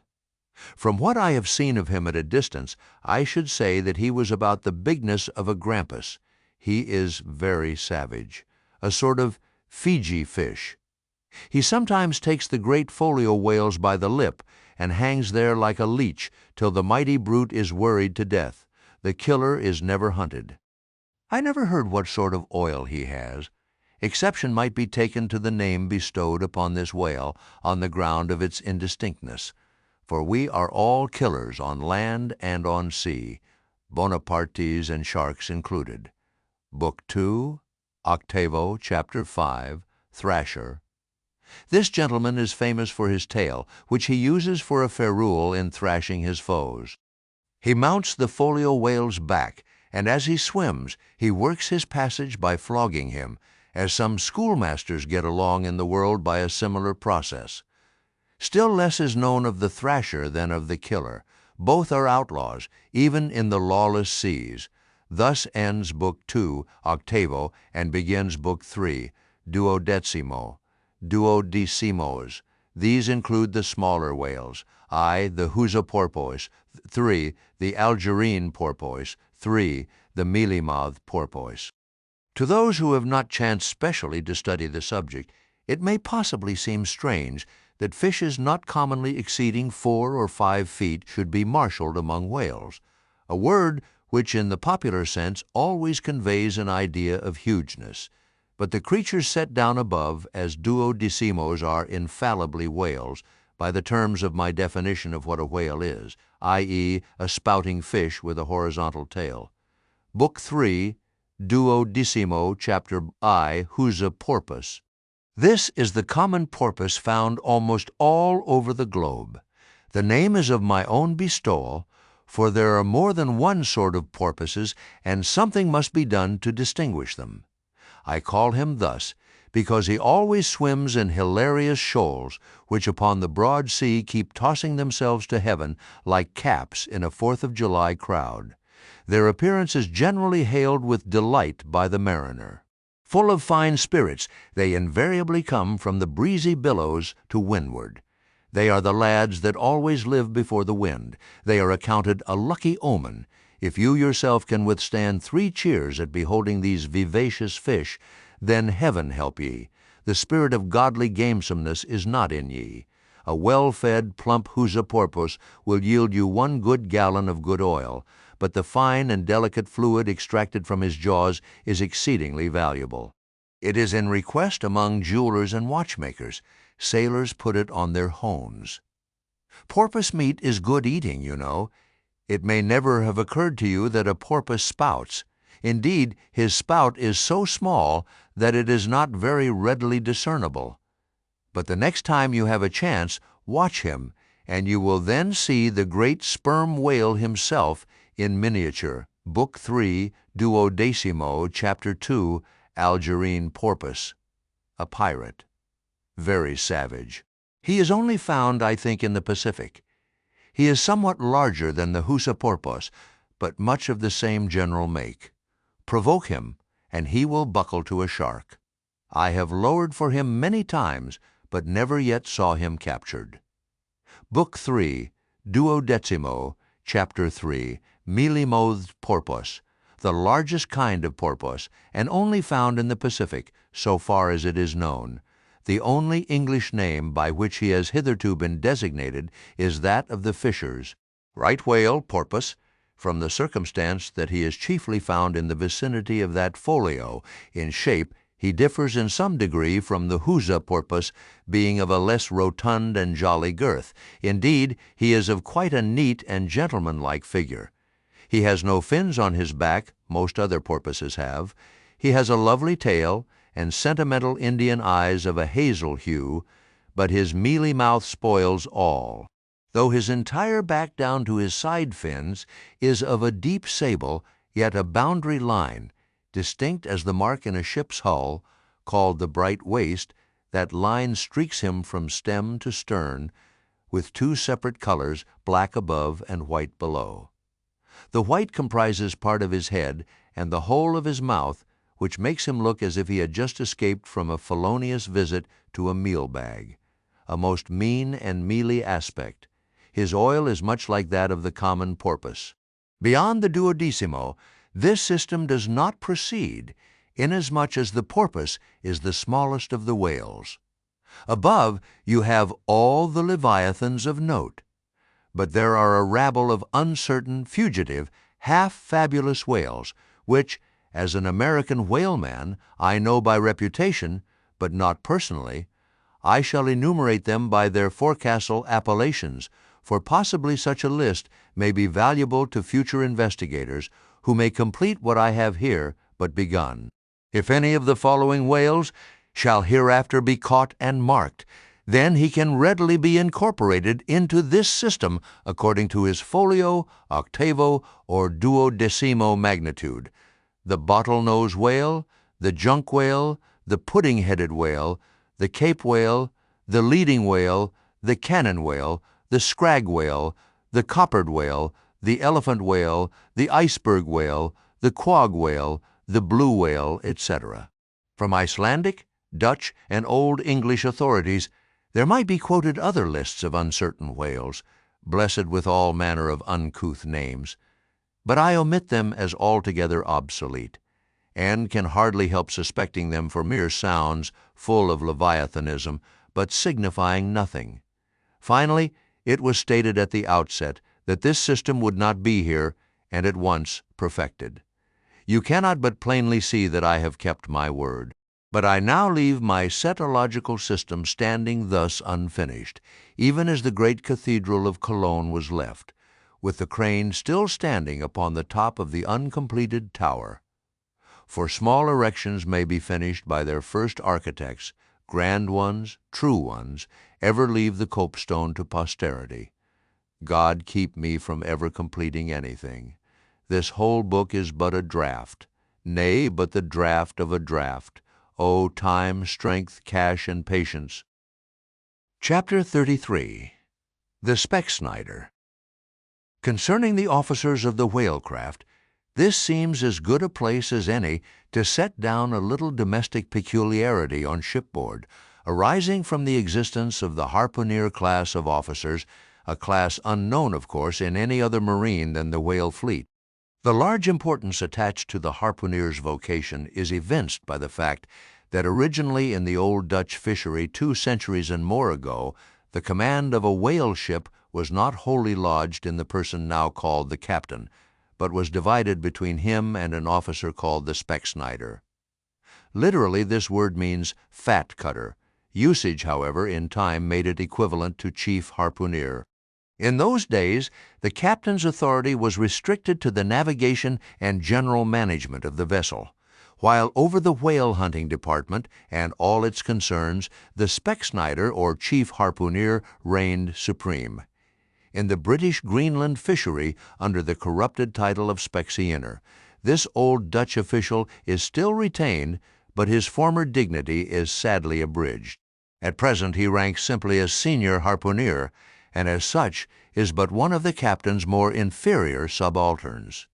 Nevertheless, as upon the good conduct of the harpooneers, the success of a whaling voyage largely depends, and since in the American fishery he is not only an important officer in the boat, but under certain circumstances, night watches on a whaling ground, the command of the ship's deck is also his. Therefore, the grand political maxim of the sea demands that he should nominally live apart from the men before the mast, and be in some way distinguished as their professional superior, though always by them familiarly regarded as their social equal. Now, the grand distinction drawn between officer and man at sea is this: the first lives aft, the last forward. Hence, in whale ships and merchantmen alike, the mates have their quarters with the captain, and so too in most of the American whalers the harpooneers are lodged in the after part of the ship. That is to say, they take their meals in the captain's cabin and sleep in a place indirectly communicating with it. Though the long period of a southern whaling voyage, by far the longest of all voyages now or ever made by man, the peculiar perils of it, and the community of interest prevailing among a company, all of whom, high or low, depend for their profits, not upon fixed wages, but upon their common luck, together with their common vigilance, intrepidity, and hard work, though all these things do, in some cases, tend to beget a less rigorous discipline than in merchantmen generally, yet never mind how much like an old Mesopotamian family these whalemen may, in some primitive instances, live together. For all that, the punctilious externals, at least of the quarterdeck, are seldom materially relaxed, and in no instance done away. Indeed, many are the Nantucket ships in which you will see the skipper parading his quarterdeck with an elated grandeur not surpassed in any military navy, nay, extorting almost as much outward homage as if he wore the imperial purple and not the shabbiest of pilot cloth.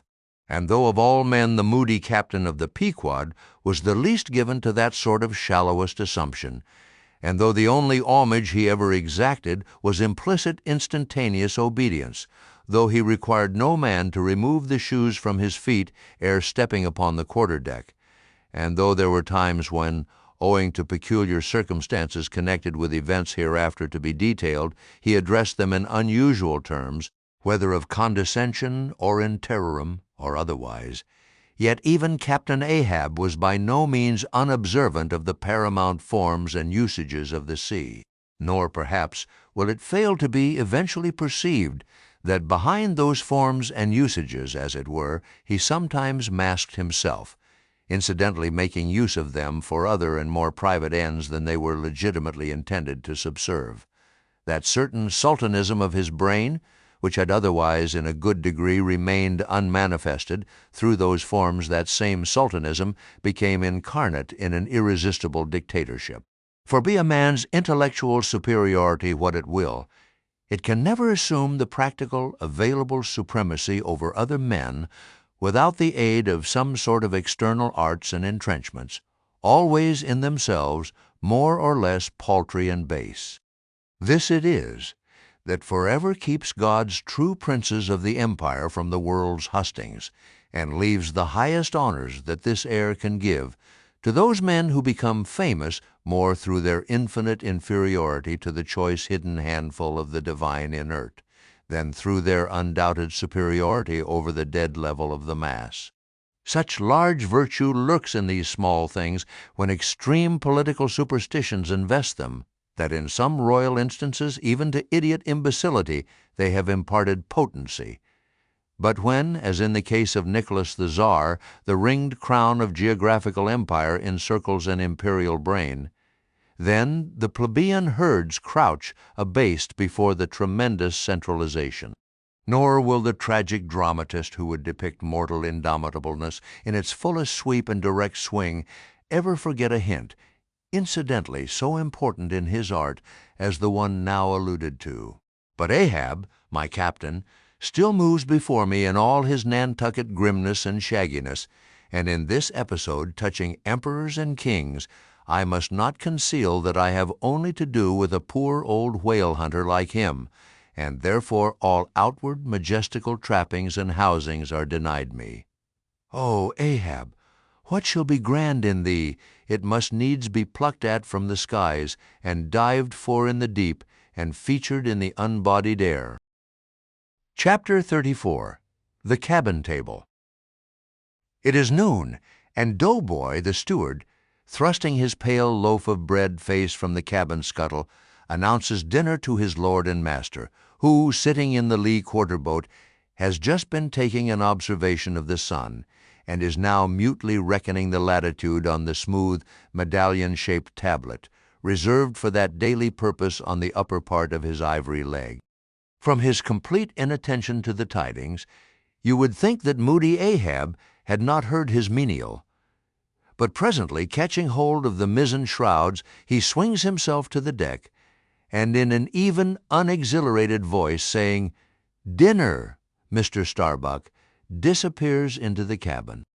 When the last echo of his sultan's step has died away, and Starbuck, the first emir, has every reason to suppose that he is seated, then Starbuck rouses from his quietude, takes a few turns along the planks, and, after a grave peep into the binnacle, says, with some touch of pleasantness, "Dinner, Mr. Stubb," and descends the scuttle.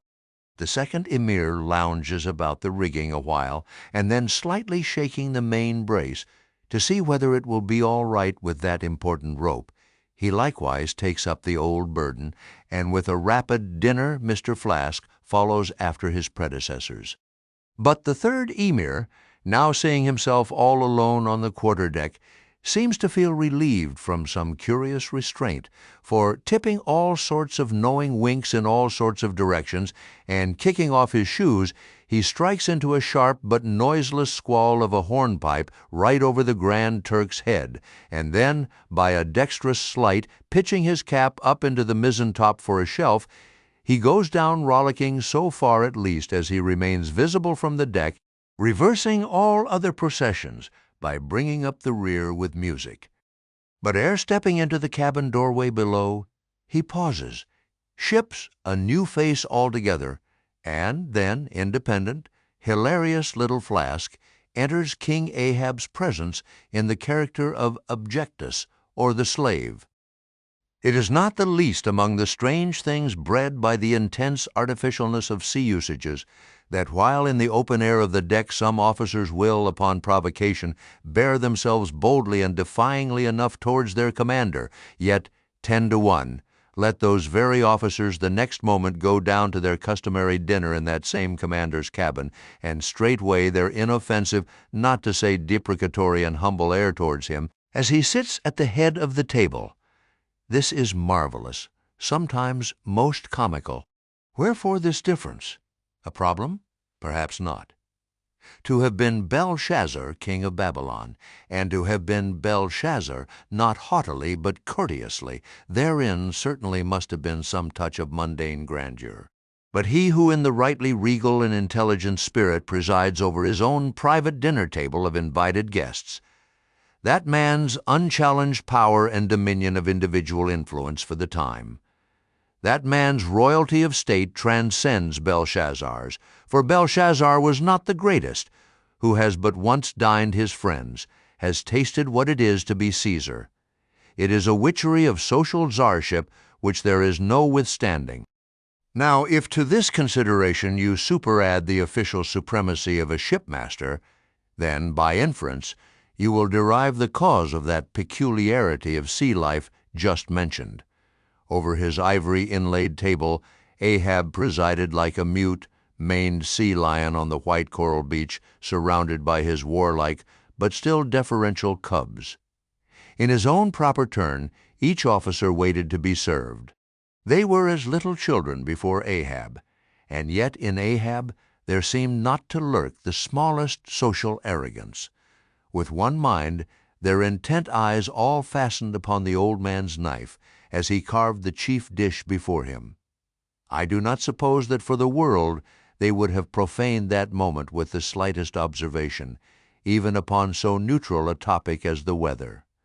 No, and when reaching out his knife and fork, between which the slice of beef was locked, Ahab thereby motioned Starbuck's plate towards him. The mate received his meat as though receiving alms, and cut it tenderly, and a little started if, perchance, the knife grazed against the plate, and chewed it noiselessly and swallowed it, not without circumspection. For, like the coronation banquet at Frankfurt, where the German emperor profoundly dines with the 7 imperial electors, so these cabin meals were somehow solemn meals, eaten in awful silence, and yet at table old Ahab forbade not conversation, only he himself was dumb. What a relief it was to choking Stubb when a rat made a sudden racket in the hold below. And poor little Flask, he was the youngest son and little boy of this weary family party. His were the shin bones of the saline beef. His would have been the drumsticks. For Flask to have presumed to help himself, this must have seemed to him tantamount to larceny in the first degree. Had he helped himself at that table, doubtless, nevermore would he have been able to hold his head up in this honest world. Nevertheless, strange to say, Ahab never forbade him, and had Flask helped himself, the chances were Ahab had never so much as noticed it. Least of all did Flask presume to help himself to butter. Whether he thought the owners of the ship denied it to him on account of its clouding his clear, sunny complexion, or whether he deemed that, on so long a voyage in such marketless waters, butter was at a premium, and therefore was not for him a subaltern, however it was, Flask, alas, was a butterless man. Another thing. Flask was the last person down at the dinner, and Flask is the first man up. Consider. For hereby Flask's dinner was badly jammed in point of time. Starbuck and Stubb both had the start of him, and yet they also have the privilege of lounging in the rear. If Stubb even, who is but a peg higher than Flask, happens to have but a small appetite, and soon shows symptoms of concluding his repast, then Flask must bestir himself. He will not get more than 3 mouthfuls that day, for it is against holy usage for Stubb to precede Flask to the deck. Therefore it was that Flask once admitted in private that ever since he had arisen to the dignity of an officer, from that moment he had never known what it was to be otherwise than hungry, more or less, for what he ate did not so much relieve his hunger as keep it immortal in him.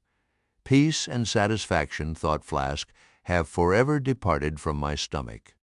I am an officer, but how I wish I could fish a bit of old-fashioned beef in the forecastle, as I used to when I was before the mast. There's the fruits of promotion now. There's the vanity of glory. There's the insanity of life. Besides, if it were so that any mere sailor of the Pequod had a grudge against Flask in Flask's official capacity, all that sailor had to do, in order to obtain ample vengeance, was to go aft at dinner-time and get a peep at Flask through the cabin skylight, sitting silly and dumbfounded before awful Ahab. Now, Ahab and his 3 mates formed what may be called the first table in the Pequod's cabin, after their departure taking place in inverted order to their arrival. The canvas cloth was cleared, or rather was restored to some hurried order by the pallid steward, and then the 3 harpooneers were bidden to the feast, they being its residuary legatees. They made a sort of temporary servants' hall of the high and mighty cabin. In strange contrast to the hardly tolerable constraint and nameless invisible domineerings of the captain's table was the entire carefree license and ease, the almost frantic democracy of those inferior fellows, the harpooneers. While their masters, the mates, seemed afraid of the sound of the hinges of their own jaws, the harpooneers chewed their food with such a relish that there was a report to it. They dined like lords. They filled their bellies like Indian ships all day loading with spices. Such portentous appetites had Queequeg and Tashtego that to fill out the vacancies made by the previous repast, often the pale doughboy was fain to bring on a great baron of salt junk, seemingly quarried out of the solid ox. And if he were not lively about it, if he did not go with a nimble hop, skip, and jump, then Tashtego had an ungentlemanly way of accelerating him by darting a fork at his back, harpoon-wise. And once Daggoo, seized with a sudden humor, assisted Doughboy's memory by snatching him up bodily and thrusting his head into a great empty wooden trencher, while Tashtego, knife in hand, began laying out the circle preliminary to scalping him.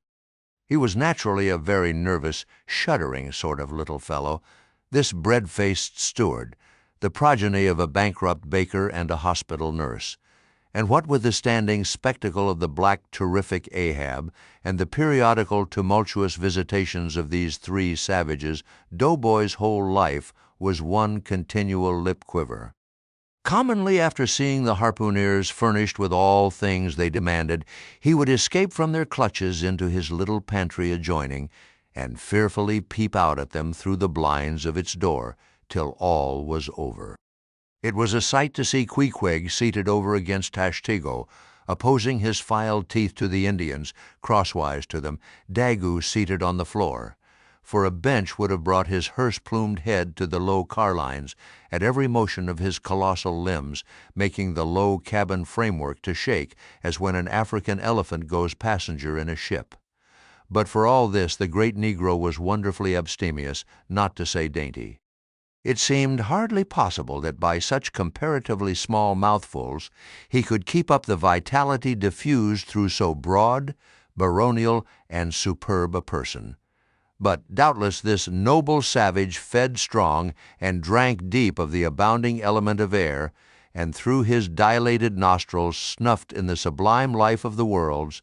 Not by beef or by bread are giants made or nourished, but Queequeg, he had a mortal, barbaric smack of the lip in eating, an ugly sound enough. So much so that the trembling doughboy almost looked to see whether any marks of teeth lurked in his own lean arms, and when he would hear Tashtego singing out for him to produce himself that his bones might be picked, the simple-witted steward all but shattered the crockery hanging round him in the pantry by his sudden fits of the palsy. Nor did the whetstone which the harpooneers carried in their pockets for their lances and other weapons, and with which whetstones at dinner they would ostentatiously sharpen their knives, that grating sound did not at all tend to tranquilize poor Doughboy. How could he forget that in his island days Queequeg, for one, must certainly have been guilty of some murderous convivial indiscretions? Alas, Doughboy, hard fares the white waiter who waits upon cannibals. Not a napkin should he carry on his arm, but a buckler. In good time, though, to his great delight, the three salt-sea warriors would rise and depart, to his credulous, fable-mongering ears, all their martial bones jingling in them at every step, like Moorish scimitars in scabbards. But though these barbarians dined in the cabin, and nominally lived there, still being anything but sedentary in their habits, they were scarcely ever in it except at meal-times, and just before sleeping-time, when they passed through it to their own peculiar quarters.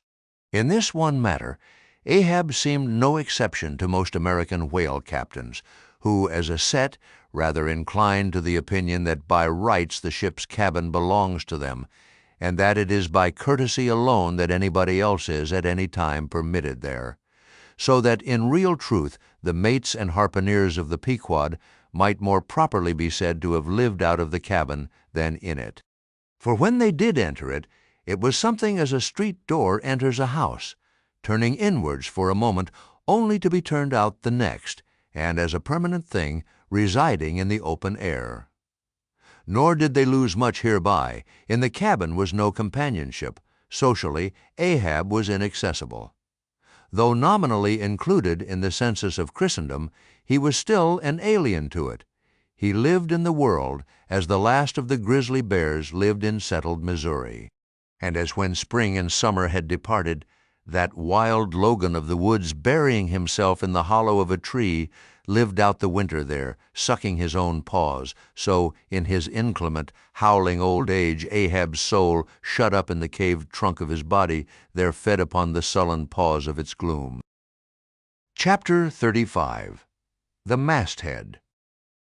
It was during the more pleasant weather that, in due rotation with the other seamen, my first masthead came round. In most American whalemen, the mastheads are manned almost simultaneously with the vessel's leaving her port, even though she may have 15,000 miles and more to sail ere reaching her proper cruising ground. And if, after a 3, 4, or 5 years' voyage, she is drawing nigh home with anything empty in her, say an empty vial even, then her mastheads are kept manned to the last, and not till her skysail poles sail in among the spires of the port does she altogether relinquish the hope of capturing one whale more. Now, as the business of standing mastheads ashore or afloat is a very ancient and interesting one, let us in some measure expatiate here. I take it that the earliest standers of mastheads were the old Egyptians, because in all my researches I find none prior to them. For though their progenitors, the builders of Babel, must doubtless by their tower have intended to rear the loftiest masthead in all Asia or Africa either, yet ere the final truck was put to it, as that great stone mast of theirs may be said to have gone by the board in the dread gale of God's wrath, therefore we cannot give these Babel builders priority over the Egyptians. And that the Egyptians were a nation of masthead standers is an assertion based upon the general belief among archaeologists that the first pyramids were founded for astronomical purposes, a theory singularly supported by the peculiar stair-like formation of all 4 sides of those edifices, whereby, with prodigious long upliftings of their legs, those old astronomers were wont to mount to the apex and sing out for new stars, even as the lookouts of a modern ship sing out for a sail or a whale just bearing in sight. In St. Stylites, the famous Christian hermit of old times, who built him a lofty stone pillar in the desert and spent the whole latter portion of his life on its summit, hoisting his food from the ground with a tackle, in him we have a remarkable instance of a dauntless stander of mastheads, who was not to be driven from his place by fogs or frosts, rain, hail, or sleet, but valiantly facing everything out to the last, literally died at his post. Of modern standers, of mastheads, we have but a lifeless set, mere stone, iron, and bronze men, who, though well capable of facing out a stiff gale, are still entirely incompetent to the business of singing out upon discovering any strange sight. There is Napoleon, who, upon the top of the column of Vendôme, stands with arms folded some 150 feet in the air, careless now who rules the decks below, whether Louis Philippe, Louis Blanc, or Louis the Devil. Great Washington, too, stands high aloft on his towering mainmast in Baltimore, and like one of Hercules' pillars, his column marks that point of human grandeur beyond which few mortals will go.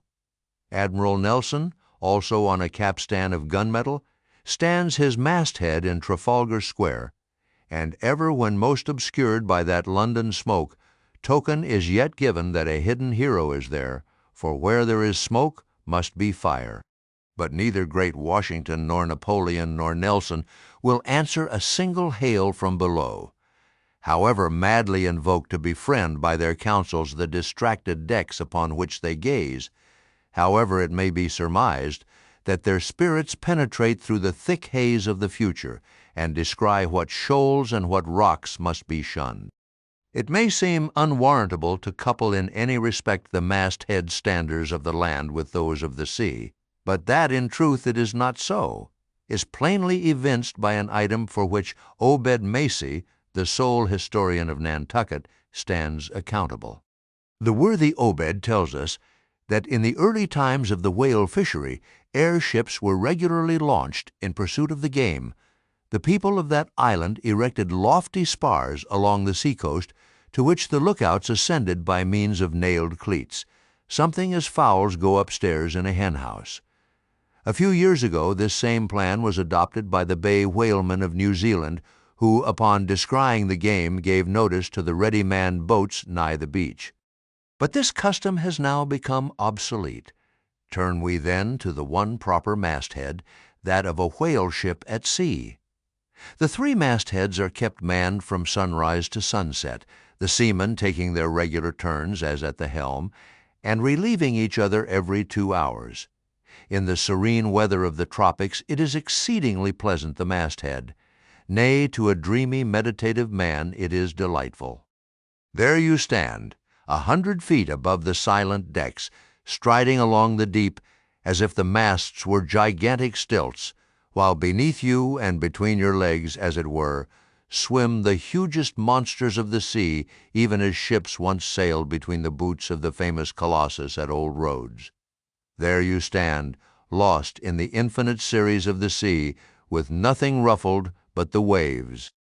The tranced ship indolently rolls, the drowsy trade winds blow, everything resolves you into languor. For the most part, in this tropic whaling life, a sublime uneventfulness invests you. You hear no news, read no gazettes, extras with startling accounts of commonplaces never delude you into unnecessary excitements. You hear of no domestic afflictions, bankrupt securities, fall of stocks, are never troubled with the thought of what you shall have for dinner. For all your meals for 3 years and more are snugly stowed in casks, and your bill of fare is immutable. In one of those southern whalesmen, on a long 3 or 4 years' voyage, as often happens, the sum of the various hours you spend at the masthead would amount to several entire months. And it is much to be deplored that the place to which you devote so considerable a portion of the whole term of your natural life should be so sadly destitute of anything approaching to a cozy inhabitiveness or adapted to breed a comfortable localness of feeling, such as pertains to a bed, a hammock, a hearse, a sentry-box, a pulpit, a coach, or any other of those small and snug contrivances in which men temporarily isolate themselves. Your most usual point of perch is the head of the T-gallant mast, where you stand upon 2 thin parallel sticks, almost peculiar to whalemen, called the T-gallant crosstrees. Here, tossed about by the sea, the beginner feels about as cozy as he would standing on a bull's horns. To be sure, in cold weather you may carry your house aloft with you in the shape of a watch-coat, but properly speaking the thickest watch-coat is no more of a house than the unclad body, for as the soul is glued inside of its fleshy tabernacle and cannot freely move about in it, nor even move out of it, without running great risk of perishing, like an ignorant pilgrim crossing the snowy Alps in winter, so a watch-coat is not so much of a house as it is a mere envelope or additional skin encasing you. You cannot put a shelf or chest of drawers in your body, and no more can you make a convenient closet of your watch-coat. Concerning all this, it is much to be deplored that the mastheads of a southern whale ship are unprovided with those enviable little tents or pulpits called crow's nests, in which the lookouts of a Greenland whaler are protected from the inclement weather of the frozen seas. In the fireside narrative of Captain Sleet, entitled A Voyage Among the Icebergs in Quest of the Greenland Whale, and incidentally for the rediscovery of the lost Icelandic colonies of Old Greenland, in this admirable volume, all standers of mastheads are furnished with a charmingly circumstantial account of the then recently invented crow's nest of the glacier, which was the name of Captain Sleet's good craft. He called it the Sleet's crow's nest in honor of himself. he being the original inventor and patentee, and free from all ridiculous false delicacy, and holding that if we call our own children after our own names, we fathers being the original inventors and patentees, so likewise should we denominate after ourselves any other apparatus we may beget. In shape, the Sleet's crow's nest is something like a large tierce or pipe. It is open above, however, where it is furnished with a movable side screen to keep to windward of your head in a hard gale. Being fixed on the summit of the mast, you ascend into it through a little trap hatch in the bottom. On the after side, or side next the stern of the ship, is a comfortable seat, with a locker underneath for umbrellas, comforters, and coats. In front is a leather rack, in which to keep your speaking trumpet, pipe, telescope, and other nautical conveniences. When Captain Sleet in person stood his masthead in this crow's nest of his, he tells us that he always had a rifle with him, also fixed in the rack, together with a powder flask and shot, for the purpose of popping off the stray narwhals or vagrant sea unicorns infesting those waters, for you cannot successfully shoot at them from the deck, owing to the resistance of the water, but to shoot down upon them is a very different thing. Now, it was plainly a labor of love for Captain Sleet to describe, as he does, all the little detailed conveniences of his crow's nest.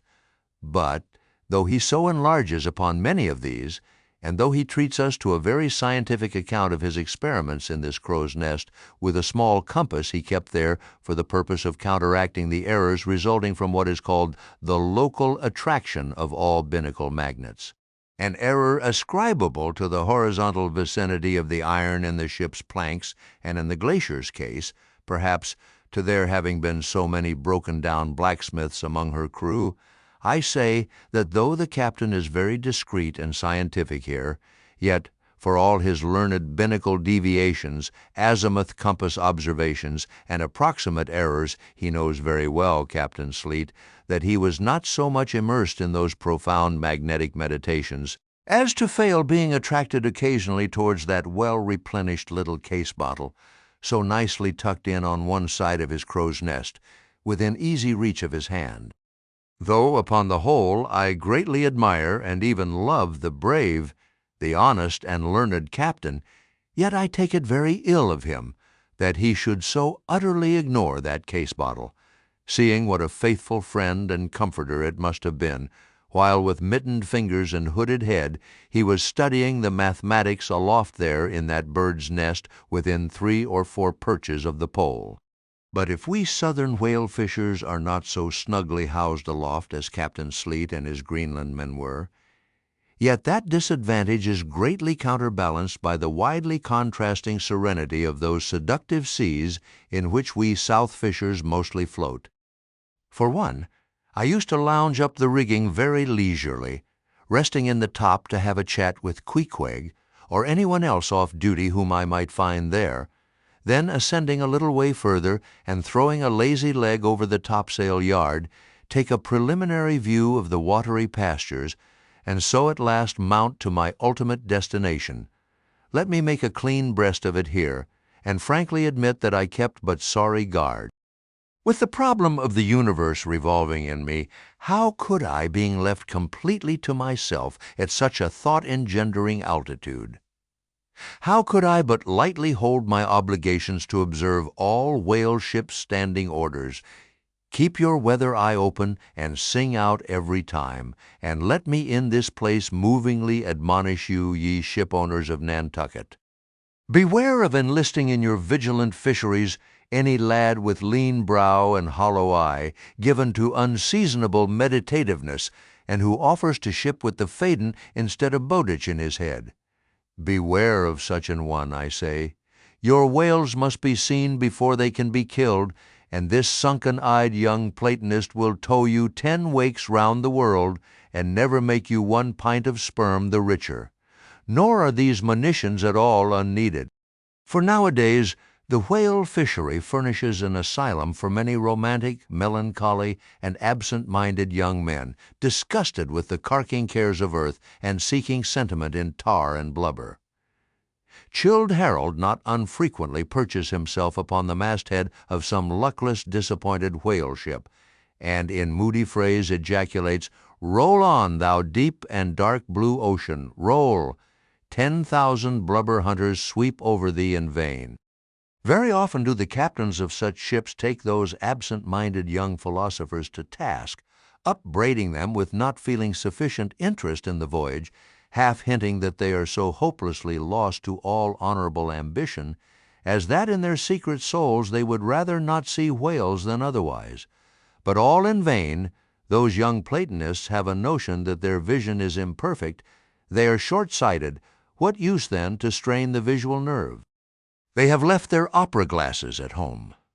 "Why, thou monkey," said a harpooner to one of these lads, "we've been cruising now hard upon 3 years, and thou hast not raised a whale yet. Whales are scarce as hen's teeth whenever thou art up here."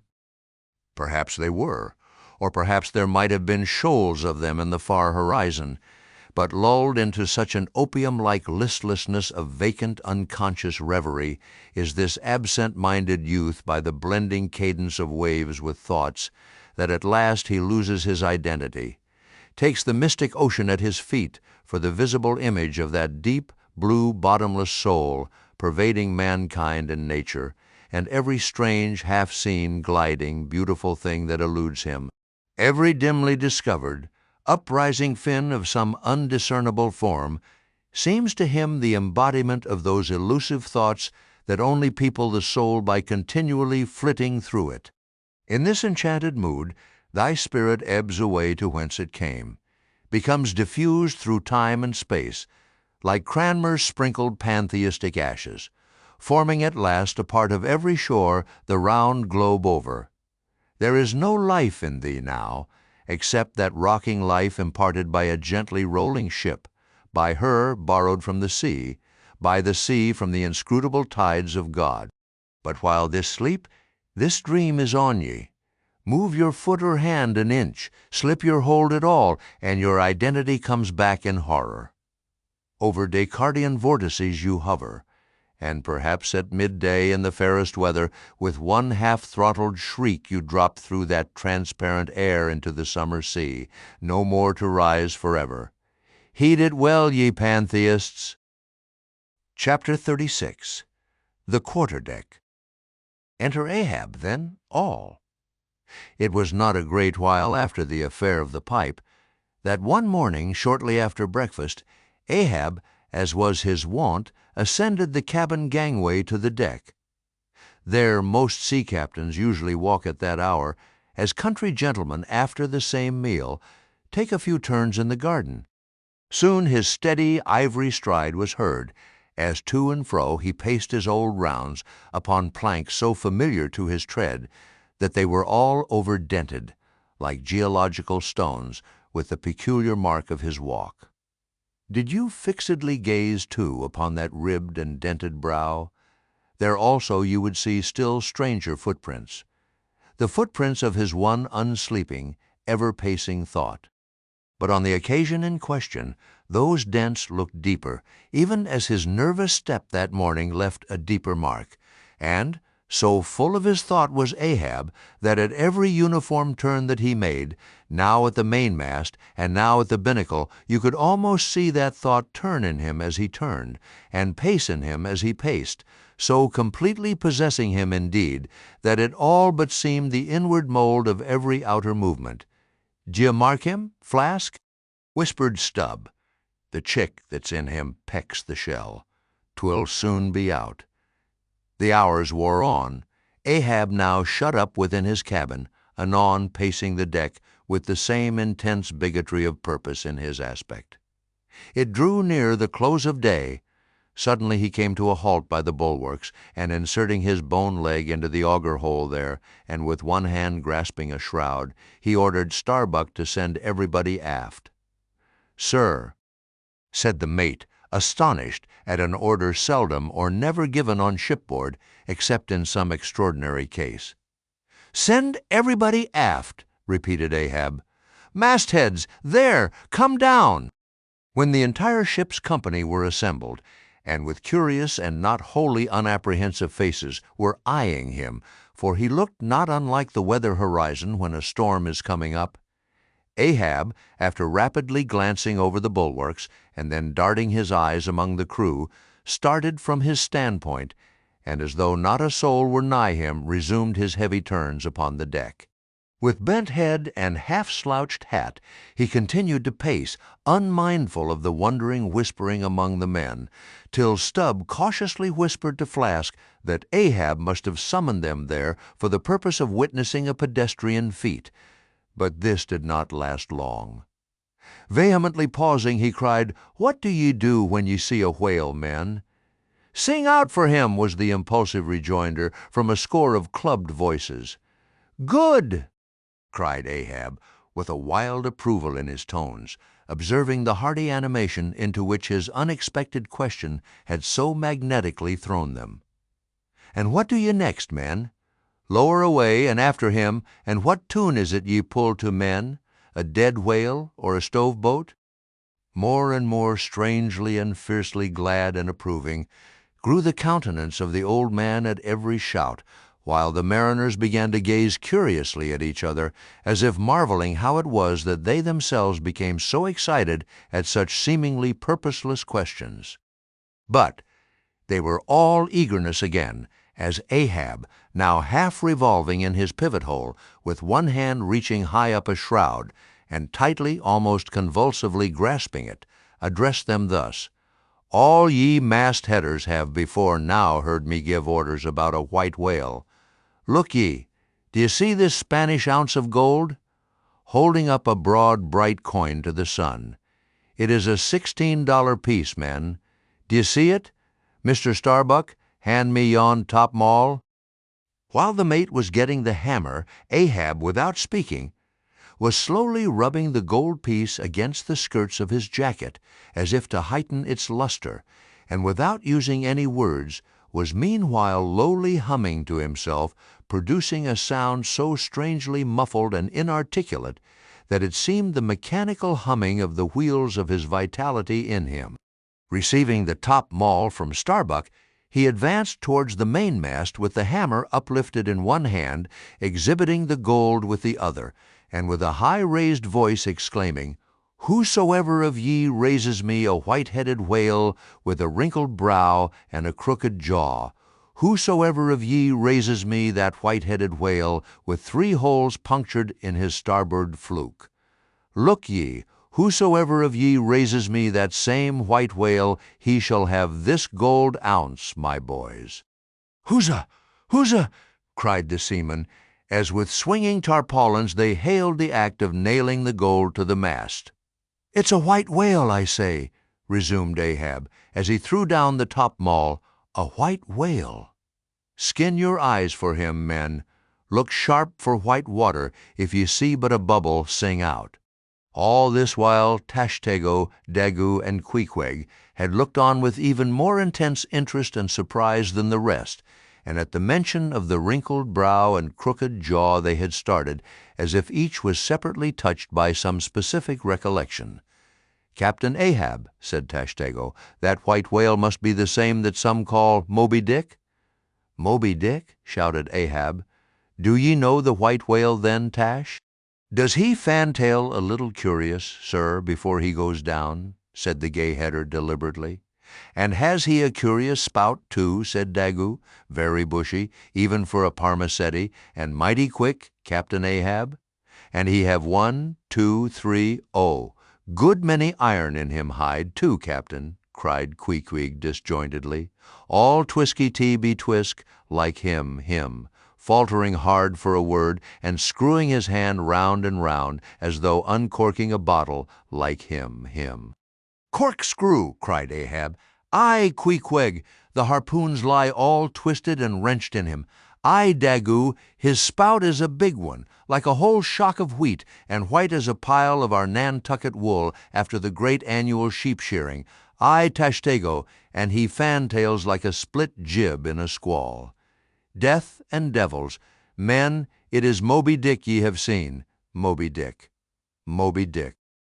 "Captain Ahab," said Starbuck, who, with Stubb and Flask, had thus far been eyeing his superior with increasing surprise, but at last seemed struck with a thought which somewhat explained all the wonder. "Captain Ahab, I have heard of Moby Dick, but it was not Moby Dick that took off thy leg. Who told thee that?" cried Ahab. Then pausing, "Aye, Starbuck, aye, my hearties all round, it was Moby Dick that dismasted me. Moby Dick that brought me to this dead stump I stand on now. Aye, aye," he shouted, with a terrific, loud animal sob, like that of a heart-stricken moose. "Aye, aye, it was that accursed white whale that raised me, made a poor pegging lubber of me forever and a day." Then tossing both arms, with measureless imprecations, he shouted out, "Aye, aye, and I'll chase him round Good Hope, and round the Horn, and round the Norway maelstrom, and round perdition's flames before I give him up. And this is what ye have shipped for men, to chase that white whale on both sides of land and over all sides of earth till he spouts black blood and rolls fin out. What say ye, men? Will ye splice hands on it, now? I think ye do look brave." "Aye, aye!" shouted the harpooneers and seamen, running closer to the excited old man. A sharp eye for the white whale, a sharp lance for Moby Dick. "God bless ye," he seemed to half sob and half shout. "God bless ye, men, steward, go draw the great measure of grog. But what's this long face about, Mr. Starbuck? Wilt thou not chase the white whale? Art not game for Moby Dick?" "I am game for his crooked jaw, and for the jaws of death too, Captain Ahab, if it fairly comes in the way of the business we follow. But I came here to hunt whales, not my commander's vengeance. How many barrels will thy vengeance yield thee, even if thou gettest it, Captain Ahab? It will not fetch thee much in our Nantucket market. Nantucket market, hoot! But come closer, Starbuck, thou requirest a little lower layer. If money's to be the measurer, man, and the accountants have computed their great counting-house, the globe, by girdling it with guineas, 1 to every 3 parts of an inch, then let me tell thee that my vengeance will fetch a great premium here." "He smites his chest," whispered Stubb. "What's that for? Methinks it rings most vast, but hollow." "Vengeance on a dumb brute," cried Starbuck, "that simply smote thee from blindest instinct, madness." To be enraged with a dumb thing, Captain Ahab, seems blasphemous. "Hark ye yet again, the little lower layer? All visible objects, man, are but as pasteboard masks, but in each event, in the living act, the undoubted deed. There some unknown but still reasoning thing puts forth the moldings of its features from behind the unreasoning mask. If man will strike through the mask, how can the prisoner reach outside except by thrusting through the wall? To me, the white whale is that wall shoved near to me. Sometimes I think there's naught beyond. But 'tis enough. He tasks me, he heaps me. I see in him outrageous strength, with an inscrutable malice sinewing it. That inscrutable thing is chiefly what I hate, and be the white whale agent or be the white whale principal, I will wreak that hate upon him. Talk not to me of blasphemy, man. I'd strike the sun if it insulted me. For could the sun do that, then could I do the other, since there is ever a sort of fair play herein, jealousy presiding over all creations. But not my master, man, is even that fair play.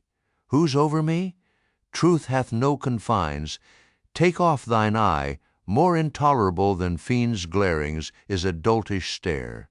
So thou reddenest and palest, my heat has melted thee to anger glow. But look ye, Starbuck, what is said in heat, that thing unsays itself. There are men from whom warm words are small indignity. I meant not to incense thee. Let it go, look. See yonder Turkish cheeks of spotted tawn, living, breathing pictures painted by the sun, the pagan leopards, the unrecking and unworshipping things that live and seek and give no reasons for the torrid life they feel, the crew, man, the crew. Are they not one and all with Ahab in this matter of the whale? See Stubb, he laughs. See yonder Chilean. He snorts to think of it. Stand up amid the general hurricane. Thy one-tossed sapling cannot, Starbuck. And what is it? Reckon it. 'Tis but to help strike a fin, no wondrous feat for Starbuck. What is it more? From this one poor hunt, then, the best lance out of all Nantucket, surely he will not hang back when every foremast hand has clutched a whetstone. Ah! Constraining sees thee, I see, the billow lifts thee. Speak, but speak, aye, aye. Thy silence, then, that voices thee aside. Something shot from my dilated nostrils. He has inhaled it in his lungs. Starbuck now is mine, cannot oppose me now without rebellion. God keep me, keep us all, murmured Starbuck lowly. But in his joy at the enchanted, tacit acquiescence of the mate, Ahab did not hear his foreboding invocation, nor yet the low laugh from the hold, nor yet the presaging vibrations of the winds in the cordage, nor yet the hollow flap of the sails against the masts, as for a moment their hearts sank in. For again Starbuck's downcast eyes lighted up with the stubbornness of life. The subterranean laugh died away. The winds blew on, the sails filled out, the ship heaved and rolled as before. Ah, ye admonitions and warnings, why stay ye not when ye come? But rather are ye predictions than warnings, ye shadows, yet not so much predictions from without as verifications of the foregoing things within. For with little external to constrain us, the innermost necessities in our being, these still drive us on. "The measure! The measure!" cried Ahab. Receiving the brimming pewter and turning to the harpooneers, he ordered them to produce their weapons.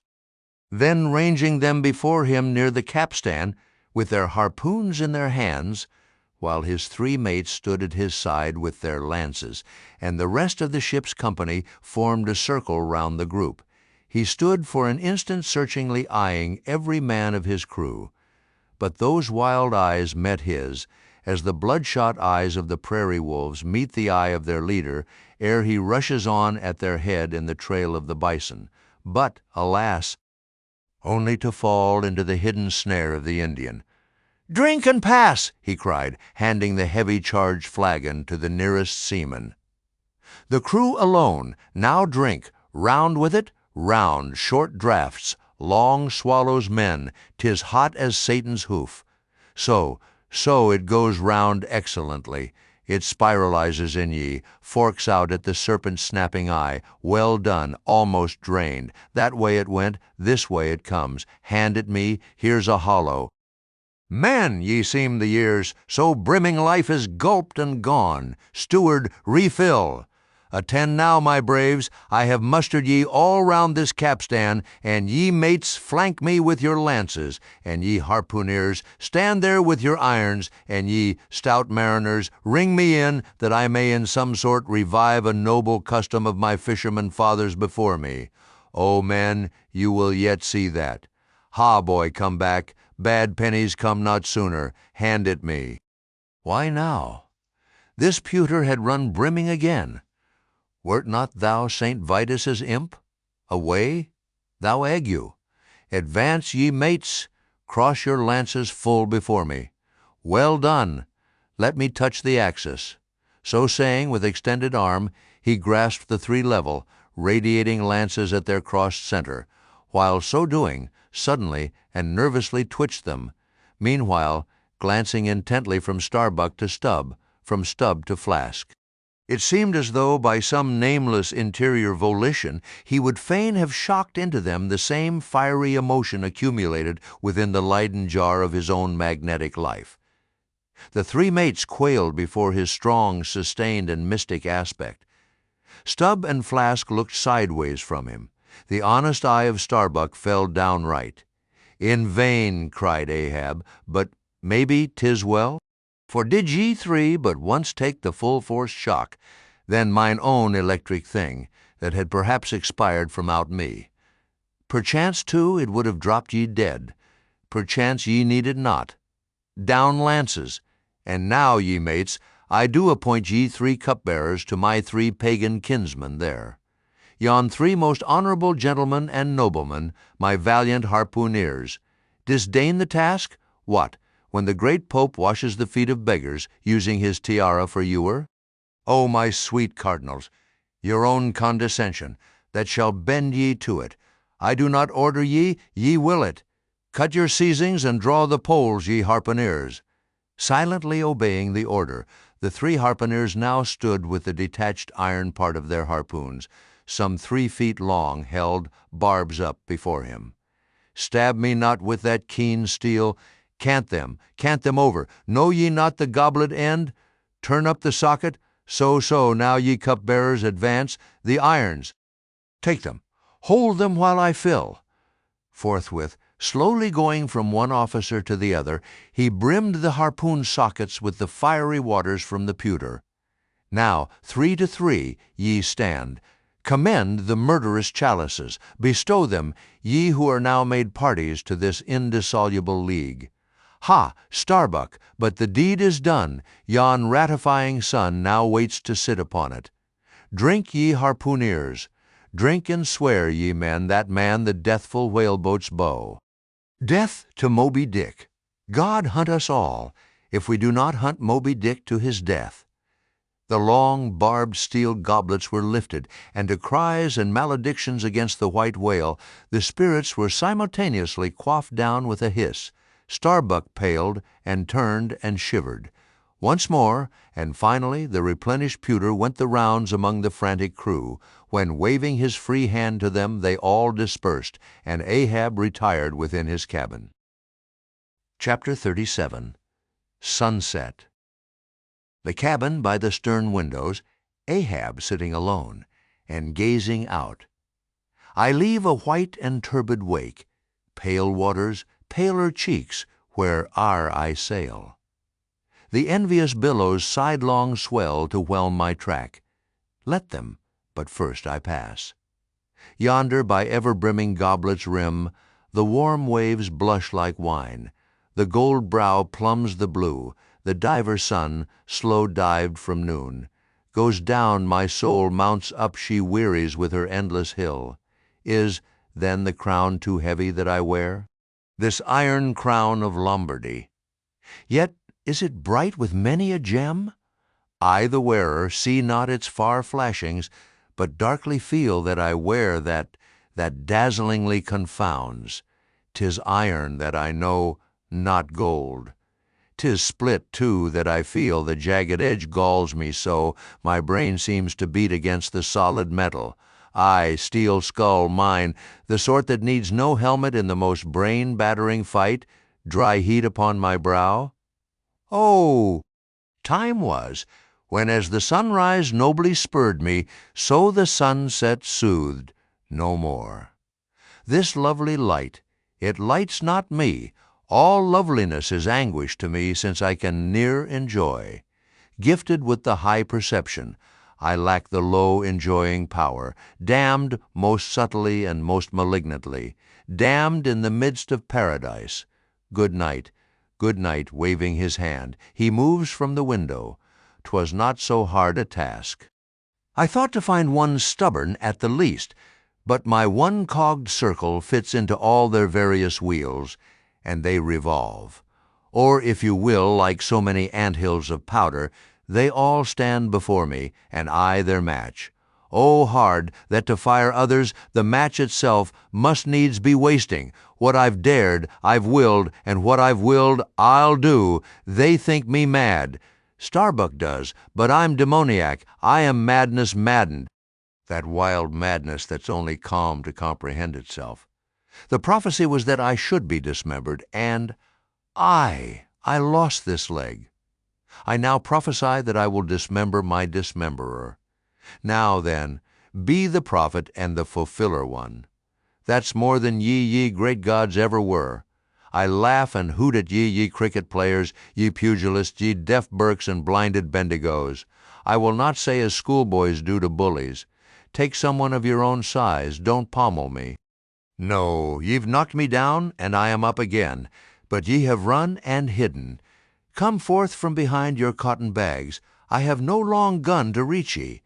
Come, Ahab's compliments to ye. Come and see if ye can swerve me. Swerve me? Ye cannot swerve me, else ye swerve yourselves. Man has ye there? Swerve me? The path to my fixed purpose is laid with iron rails, whereon my soul is grooved to run.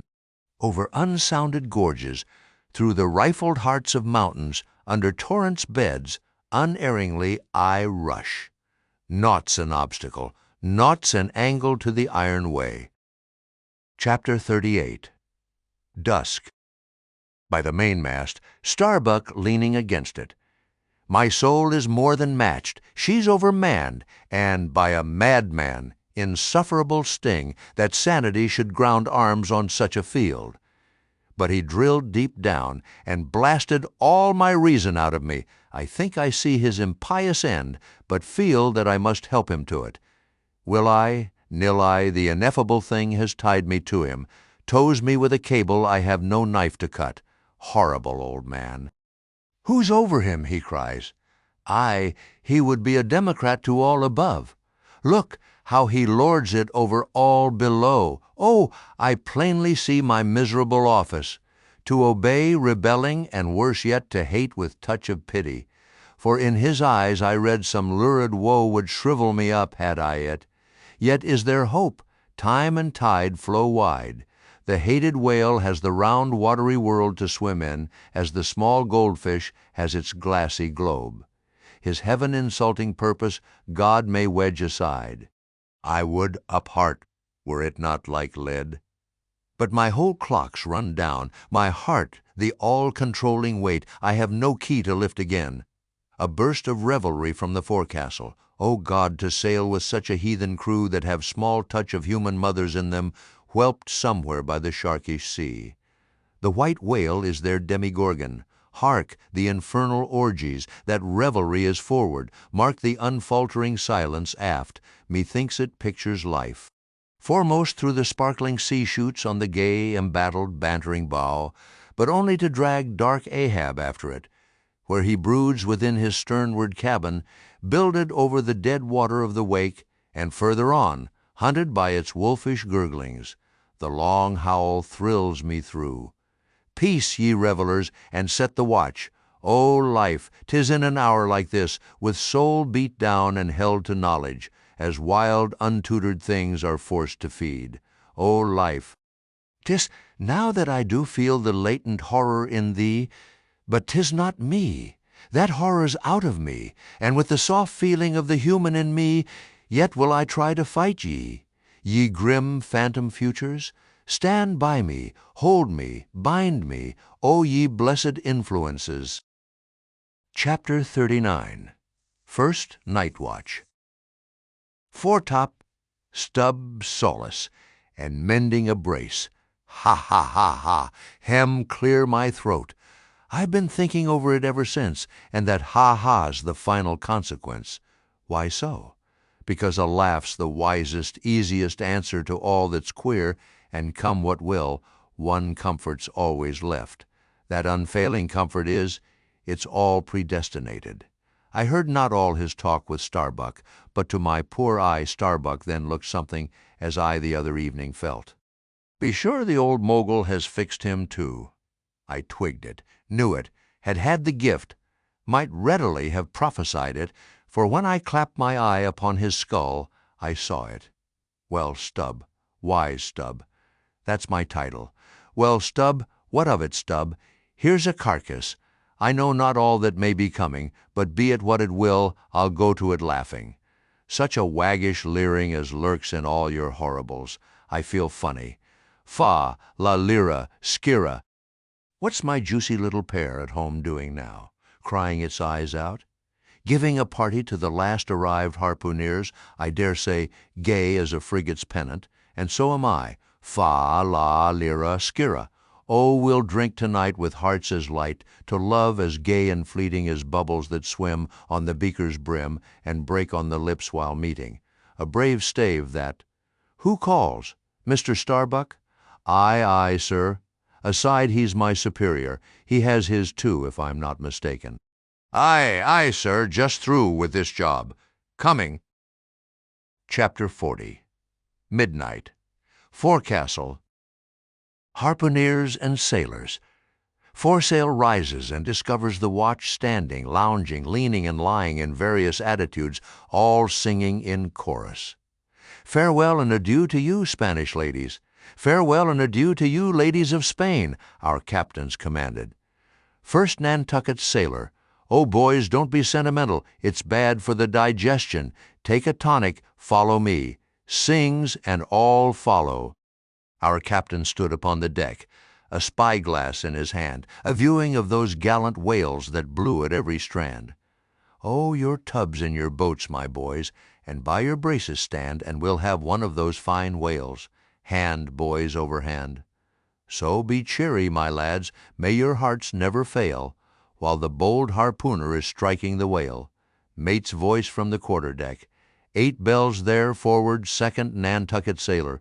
Avast the chorus, 8 bells there. D'ye hear, bellboy? Strike the bell 8, thou Pip, thou blackling, and let me call the watch. I've the sort of mouth for that, the hogshead mouth. So, thrusts his head down the scuttle. Star, bow, Leensahoy. 8 bells there below. Tumble up, Dutch sailor. Grand snoozing tonight, Matty. Fat night for that. I mark this in our old mogul's wine. It's quite as deadening to some as filliping to others. We sing, they sleep. I lie down there like ground-tier butts. At 'em again! There! Take this copper pump and hail 'em through it. Tell 'em to avast dreaming of their lasses. Tell 'em it's the resurrection. They must kiss their last and come to judgment. That's the way. That's it. Thy throat ain't spoiled with eating Amsterdam butter. French sailor. Hist, boys, let's have a jig or two before we ride to anchor in Blanket Bay. What say ye? There comes the other watch. Stand by all legs. Pip, little Pip, hurrah with your tambourine. Pip. Sulky and sleepy. Don't know where it is. French sailor. Beat thy belly then, and wag thy ears. Jig it, man, I say. Merry's the word. Hurrah! Damn me, won't you dance? Form now Indian file and gallop into the double shuffle. Throw yourselves. Legs, legs! Iceland sailor. I don't like your floor, Matty. It's too springy to my taste. I'm used to ice floors. I'm sorry to throw cold water on the subject, but excuse me. Maltese sailor. Me too. Where's your girls? Who but a fool would take his left hand by his right and say to himself, how d'ye do? Partners. I must have partners. Sicilian sailor. Aye, girls in a green, then I'll hop with ye. Yea, turn grasshopper. Long Island sailor. Well, well, ye sulkies, there's plenty more of us. Hoe corn when you may, say I. All legs go to harvest soon. Ah, here comes the music. Now for it. Azore sailor, ascending and pitching the tambourine up the scuttle. Here you are, Pip, and there's the windlass bits. Up you mount. Now, boys, the half of them dance to the tambourine. Some go below. Some sleep or lie among the coils of rigging. Oaths aplenty. Azore sailor. Dancing. Go it, Pip. Bang it, bellboy. Rig it, dig it, stig it, quig it, bellboy. Make fireflies. Break the jinglers. Pip, jinglers, you say? There goes another dropped off. I pound it so. China sailor. Rattle thy teeth then, and pound away. Make a pagoda of thyself. French sailor. Merry mad. Hold up thy hoop, Pip, till I jump through it. Split jibs. Tear yourselves. Tash tego. Quietly smoking. That's a white man. He calls that fun. Humph. I save my sweat. Old Manx sailor. I wonder whether those jolly lads bethink them of what they are dancing over. I'll dance over your grave, I will. That's the bitterest threat of your night women, that beat headwinds round corners. Oh, Christ, to think of the green navies and the green-skulled crews. Well, well, belike the whole world's a ball, as you scholars have it, and so 'tis right to make one ballroom of it. Dance on, lads. You're young. I was once 3rd Nantucket sailor. Spell, oh, whew! This is worse than pulling after whales in a calm. Give us a whiff, Tash. They cease dancing and gather in clusters. Meantime the sky darkens, the wind rises, Lascar sailor, by Brahma. Boys, it'll be douse sail soon, the sky-born high-tide Ganges turn to wind. Thou showest thy black brow, Siva, Maltese sailor, reclining and shaking his cap. It's the waves, the snow's caps turn to jig it now. They'll shake their tassels soon. Now would all the waves were women, then I'd go drown, and chassis with them evermore. There's naught so sweet on earth, heaven may not match it, as those swift glances of warm, wild bosoms in the dance, when the over-arboring arms hide such ripe, bursting grapes. Sicilian sailor, reclining, tell me not of it. Hark ye, lad, fleet interlacings of the limbs, lithe swayings, coyings, flutterings, lip, heart, hip, all graze unceasing touch and go, not taste, observe ye, else comes satiety. Pagan, nudging, Tahitan sailor, reclining on a mat, hail, holy nakedness of our dancing girls, the heava-heava, low-veiled, high-palmed Tahiti, I still rest me on thy mat, but the soft soil has slid. I saw thee woven in the wood, my mat, green the first day I brought ye thence, now worn and wilted quite. Ah me, not thou nor I can bear the change. How then, if so be transplanted to yon sky, hear I the roaring streams from Pirohite's peak of spears, when they leap down the crags and drown the villages, the blast up spine and meet it, leaps to his feet. Portuguese sailor, how the sea rolls swashing against the side, stand by for reefing, hearties. The winds are just crossing swords.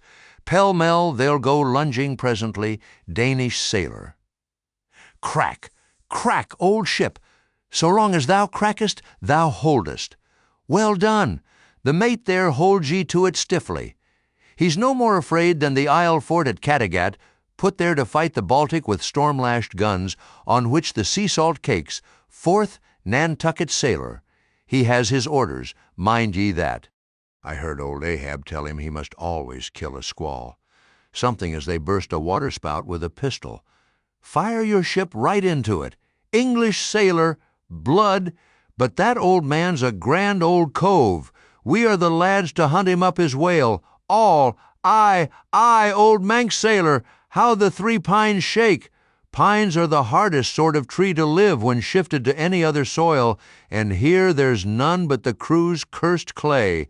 Steady, helmsman, steady. This is the sort of weather when brave hearts snap ashore and keeled hulls split at sea. Our captain has his birthmark. Look yonder, boys, there's another in the sky, lurid like ye see, all else pitch black. Daggoo, what of that? Who's afraid of black's afraid of me? I'm quarried out of it, Spanish sailor, aside. He wants to bully, the old grudge makes me touchy, advancing. I, harpooner, thy race is the undeniable dark side of mankind, devilish dark at that. No offense? Daggoo grimly. None. St. Jago's sailor, that Spaniard's mad or drunk. But that can't be. Or else in his one case our old Mogul's firewaters are somewhat long in working. 5th Nantucket sailor. What's that I saw? Lightning? Yes. Spanish sailor. No. Daggoo showing his teeth. Daggoo springing. Swallow thine. Mannikin. White skin. White liver. Spanish sailor meeting him. Knife thee heartily. Big frame. Small spirit. All. A row. Tashtego with a whiff. A row alow, and a row aloft. Gods and men. Both brawlers. Humph! Belfast sailor, a row, Ara a row, the Virgin be blessed, a row, plunge in with ye, English sailor, fair play, snatch the Spaniard's knife, a ring, old Manx sailor, ready formed there the ringed horizon, in that ring Cain struck Abel. Sweet work, right work. No? Why then, God, madst thou the ring, mate's voice from the quarterdeck, hands by the halyards in top-gallant sails. Stand by to reef topsails. All. The squall. Jump, my jollies. They scatter, Pip shrinking under the windlass. Jollies? Lord help such jollies. Crish, crash, there goes the jibstay. Blang whang, God, duck lower, Pip, here comes the royal yard. It's worse than being in the whirled woods, the last day of the year. Who'd go climbing after chestnuts now? But there they go, all cursing, and here I don't. Fine prospects to 'em, they're on the road to heaven. Hold on hard, Jiminy, what a squall! But those chaps there are worse yet. They are your white squalls. White squalls? White whale, sheer, sheer? Here have I heard all their chat just now, and the white whale, sheer, sheer, but spoken of once, and only this evening. It makes me jingle all over like my tambourine. That anaconda of an old man swore 'em in to hunt him. Oh, thou big white god aloft there somewhere in yon darkness, have mercy on this small black boy down here. Preserve him from all men that have no bowels to feel fear. Chapter 41. Moby Dick. I, Ishmael, was one of that crew. My shouts had gone up with the rest. My oath had been welded with theirs, and stronger I shouted, and more did I hammer and clinch my oath, because of the dread in my soul. A wild, mystical, sympathetical feeling was in me. Ahab's quenchless feud seemed mine. With greedy ears I learned the history of that murderous monster against whom I and all the others had taken our oaths of violence and revenge.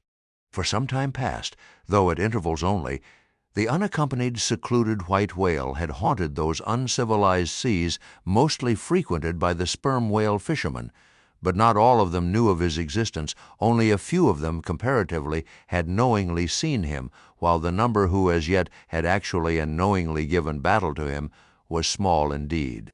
For, owing to the large number of whale cruisers, the disorderly way they were sprinkled over the entire watery circumference, many of them adventurously pushing their quest along solitary latitudes, so as seldom or never for a whole 12-month or more on a stretch, to encounter a single news-telling sail of any sort, the inordinate length of each separate voyage, the irregularity of the times of sailing from home, all these with other circumstances, direct and indirect, long obstructed the spread through the whole worldwide whaling fleet of the special individualizing tidings concerning Moby Dick.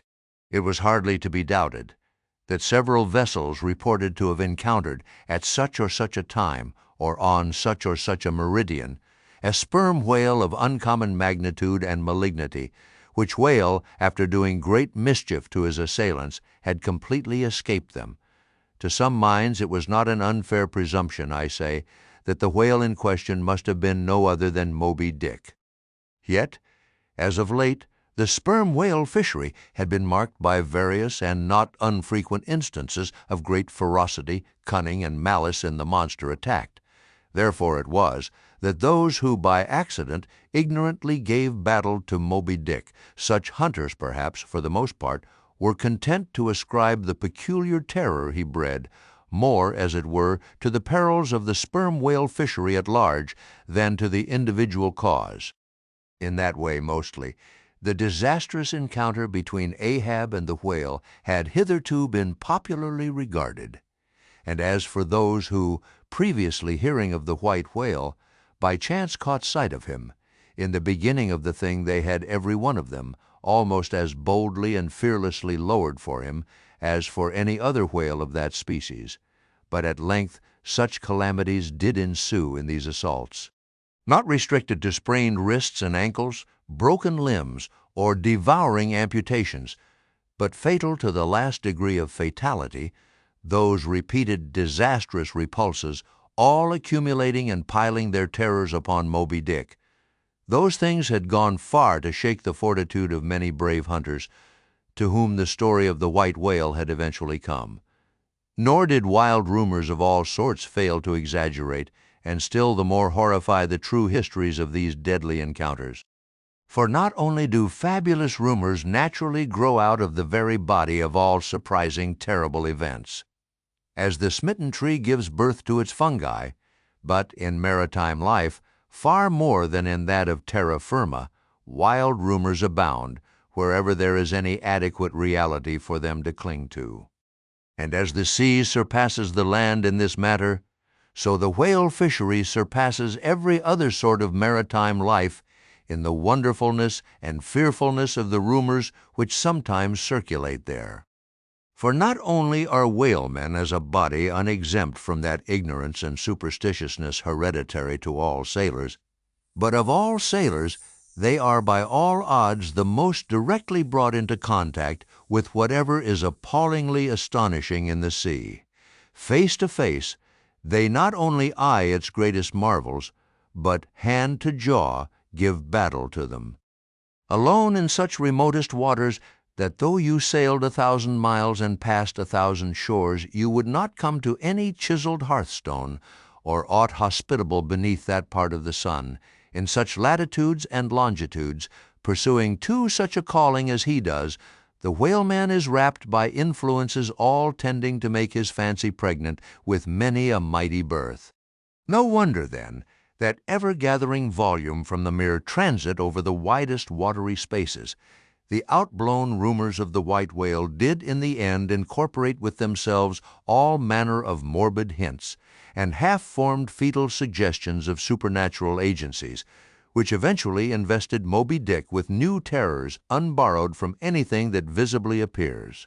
So that in many cases such a panic did he finally strike, that few who, by those rumors at least, had heard of the white whale, few of those hunters were willing to encounter the perils of his jaw. But there were still other and more vital practical influences at work.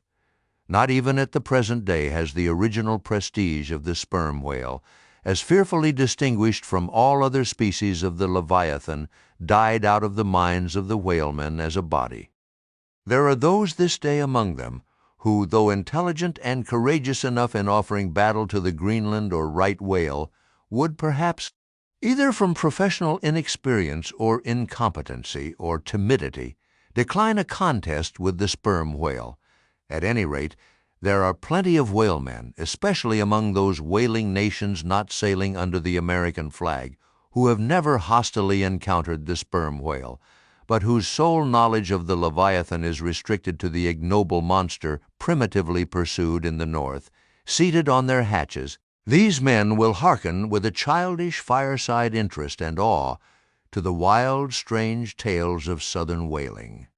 Nor is the preeminent tremendousness of the great sperm whale anywhere more feelingly comprehended than on board of those prows which stem him, and as if the now tested reality of his might had in former legendary times thrown its shadow before it, we find some book naturalists, Olassen and Povelson, declaring the sperm whale not only to be a consternation to every other creature in the sea, but also to be so incredibly ferocious as continually to be athirst for human blood.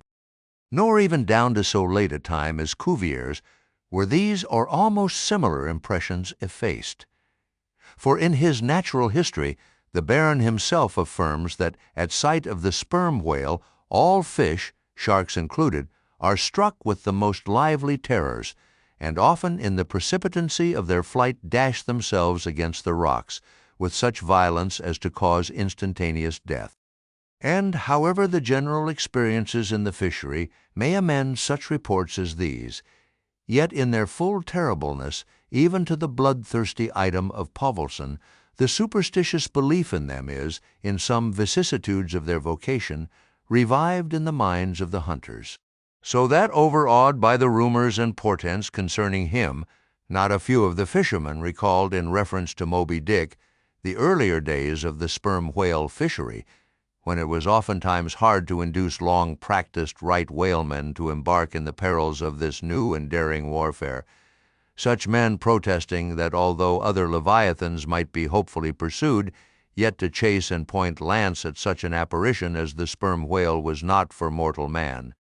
That to attempt it would be inevitably to be torn into a quick eternity. On this head, there are some remarkable documents that may be consulted. Nevertheless, some there were who, even in the face of these things, were ready to give chase to Moby Dick, and a still greater number who, chancing only to hear of him distantly and vaguely without the specific details of any certain calamity, and without superstitious accompaniments, were sufficiently hardy not to flee from the battle if offered. One of the wild suggestions referred to, as at last coming to be linked with the white whale in the minds of the superstitiously inclined, was the unearthly conceit that Moby Dick was ubiquitous, that he had actually been encountered in opposite latitudes at one and the same instant of time. Nor, credulous as such minds must have been, was this conceit altogether without some faint show of superstitious probability. For as the secrets of the currents in the seas have never yet been divulged, even to the most erudite research, so the hidden ways of the sperm whale when beneath the surface remain, in great part, unaccountable to his pursuers, and from time to time have originated the most curious and contradictory speculations regarding them, especially concerning the mystic modes whereby, after sounding to a great depth, he transports himself with such vast swiftness to the most widely distant points. It is a thing well known to both American and English whale ships, and as well a thing placed upon authoritative record years ago by Scoresby, that some whales have been captured far north in the Pacific, in whose bodies have been found the barbs of harpoons darted in the Greenland seas. Nor is it to be gainsaid that in some of these instances it has been declared that the interval of time between the two assaults could not have exceeded very many days. Hence, by inference, it has been believed by some whalemen that the Northwest Passage, so long a problem to man, was never a problem to the whale.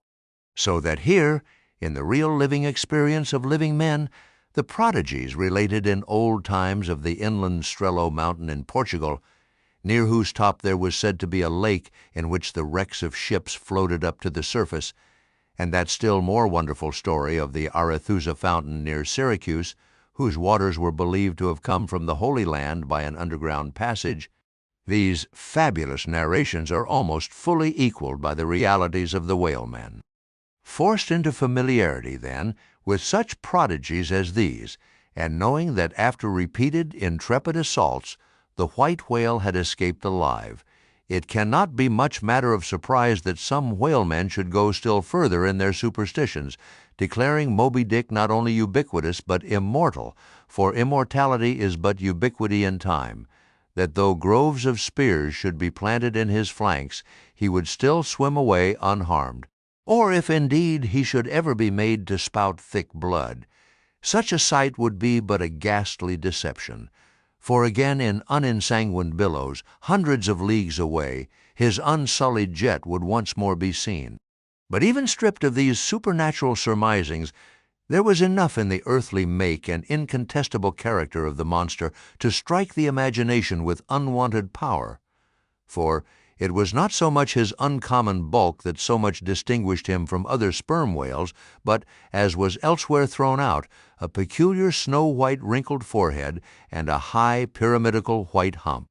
These were his prominent features, the tokens whereby, even in the limitless, uncharted seas, he revealed his identity at a long distance to those who knew him.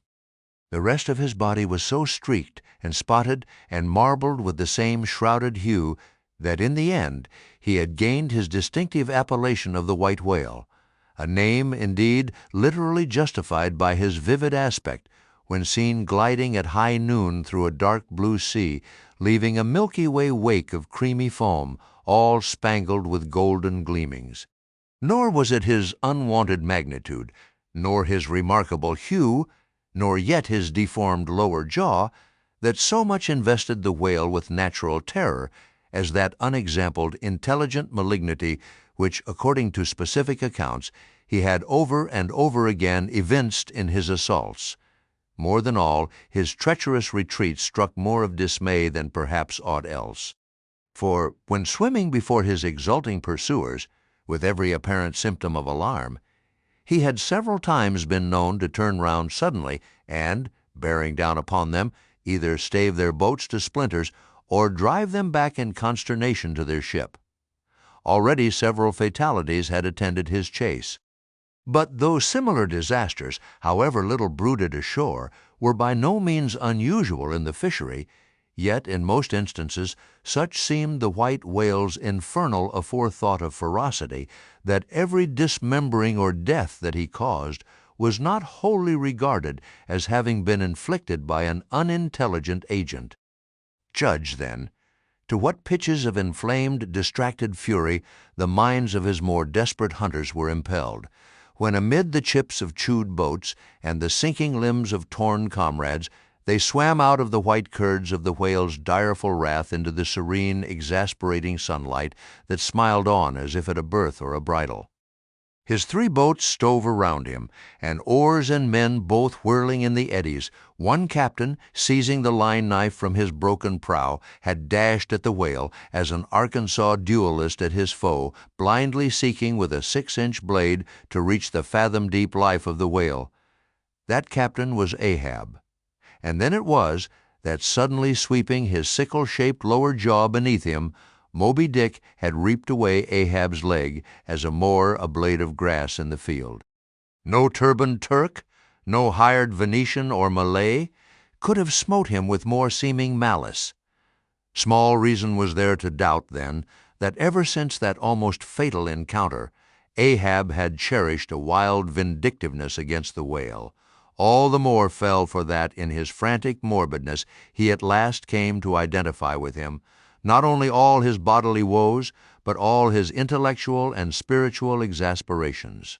The white whale swam before him as the monomaniac incarnation of all those malicious agencies which some deep men feel eating in them, till they are left living on with half a heart and half a lung.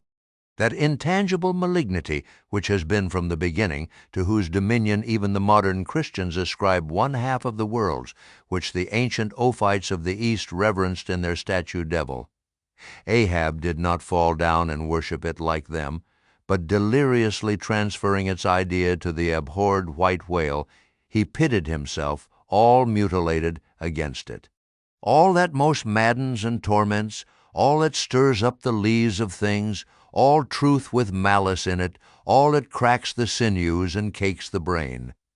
All the subtle demonisms of life and thought, all evil to crazy Ahab, were visibly personified and made practically assailable in Moby Dick. He piled upon the whale's white hump the sum of all the general rage and hate felt by his whole race from Adam down, and then, as if his chest had been a mortar, he burst his hot heart's shell upon it. It is not probable that this monomania in him took its instant rise at the precise time of his bodily dismemberment. Then, in darting at the monster, knife in hand, he had but given loose to a sudden, passionate corporal animosity, and when he received the stroke that tore him, he probably but felt the agonizing bodily laceration, but nothing more. Yet, when by this collision forced to turn towards home, and for long months of days and weeks, Ahab and Anguish lay stretched together in one hammock, rounding in midwinter that dreary, howling Patagonian cape, then it was that his torn body and gashed soul bled into one another, and so interfusing made him mad. That it was only then, on the homeward voyage, after the encounter, that the final monomania seized him, seems all but certain from the fact that, at intervals during the passage, he was a raving lunatic, and though unlimbed of a leg, yet such vital strength yet lurked in his Egyptian chest, and was moreover intensified by his delirium, that his mates were forced to lace him fast, even there as he sailed, raving in his hammock. In a straitjacket he swung to the mad rockings of the gales. And, when running into more sufferable latitudes, the ship, with mild stun-sails spread, floated across the tranquil tropics, and, to all appearances, the old man's delirium seemed left behind him with the Cape Horn swells, and he came forth from his dark den into the blessed light and air. Even then, when he bore that firm, collected front, however pale, and issued his calm orders once again, and his mates thanked God the direful madness was now gone, even then, Ahab, in his hidden self, raved on. Human madness is oftentimes a cunning and most feline thing, When you think it fled, it may have but become transfigured into some still subtler form. Ahab's full lunacy subsided not, but deepeningly contracted, like the unabated Hudson when that noble Northman flows narrowly but unfathomably through the Highland gorge. But, as in his narrow, flowing monomania, not one jot of Ahab's broad madness had been left behind. So in that broad madness, not one jot of his great natural intellect had perished. That before living agent now became the living instrument.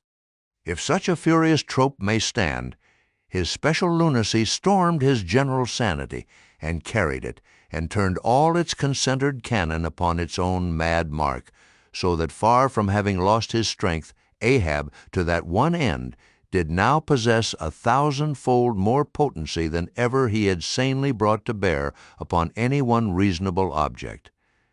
This is much, yet Ahab's larger, darker, deeper part remains unhinted.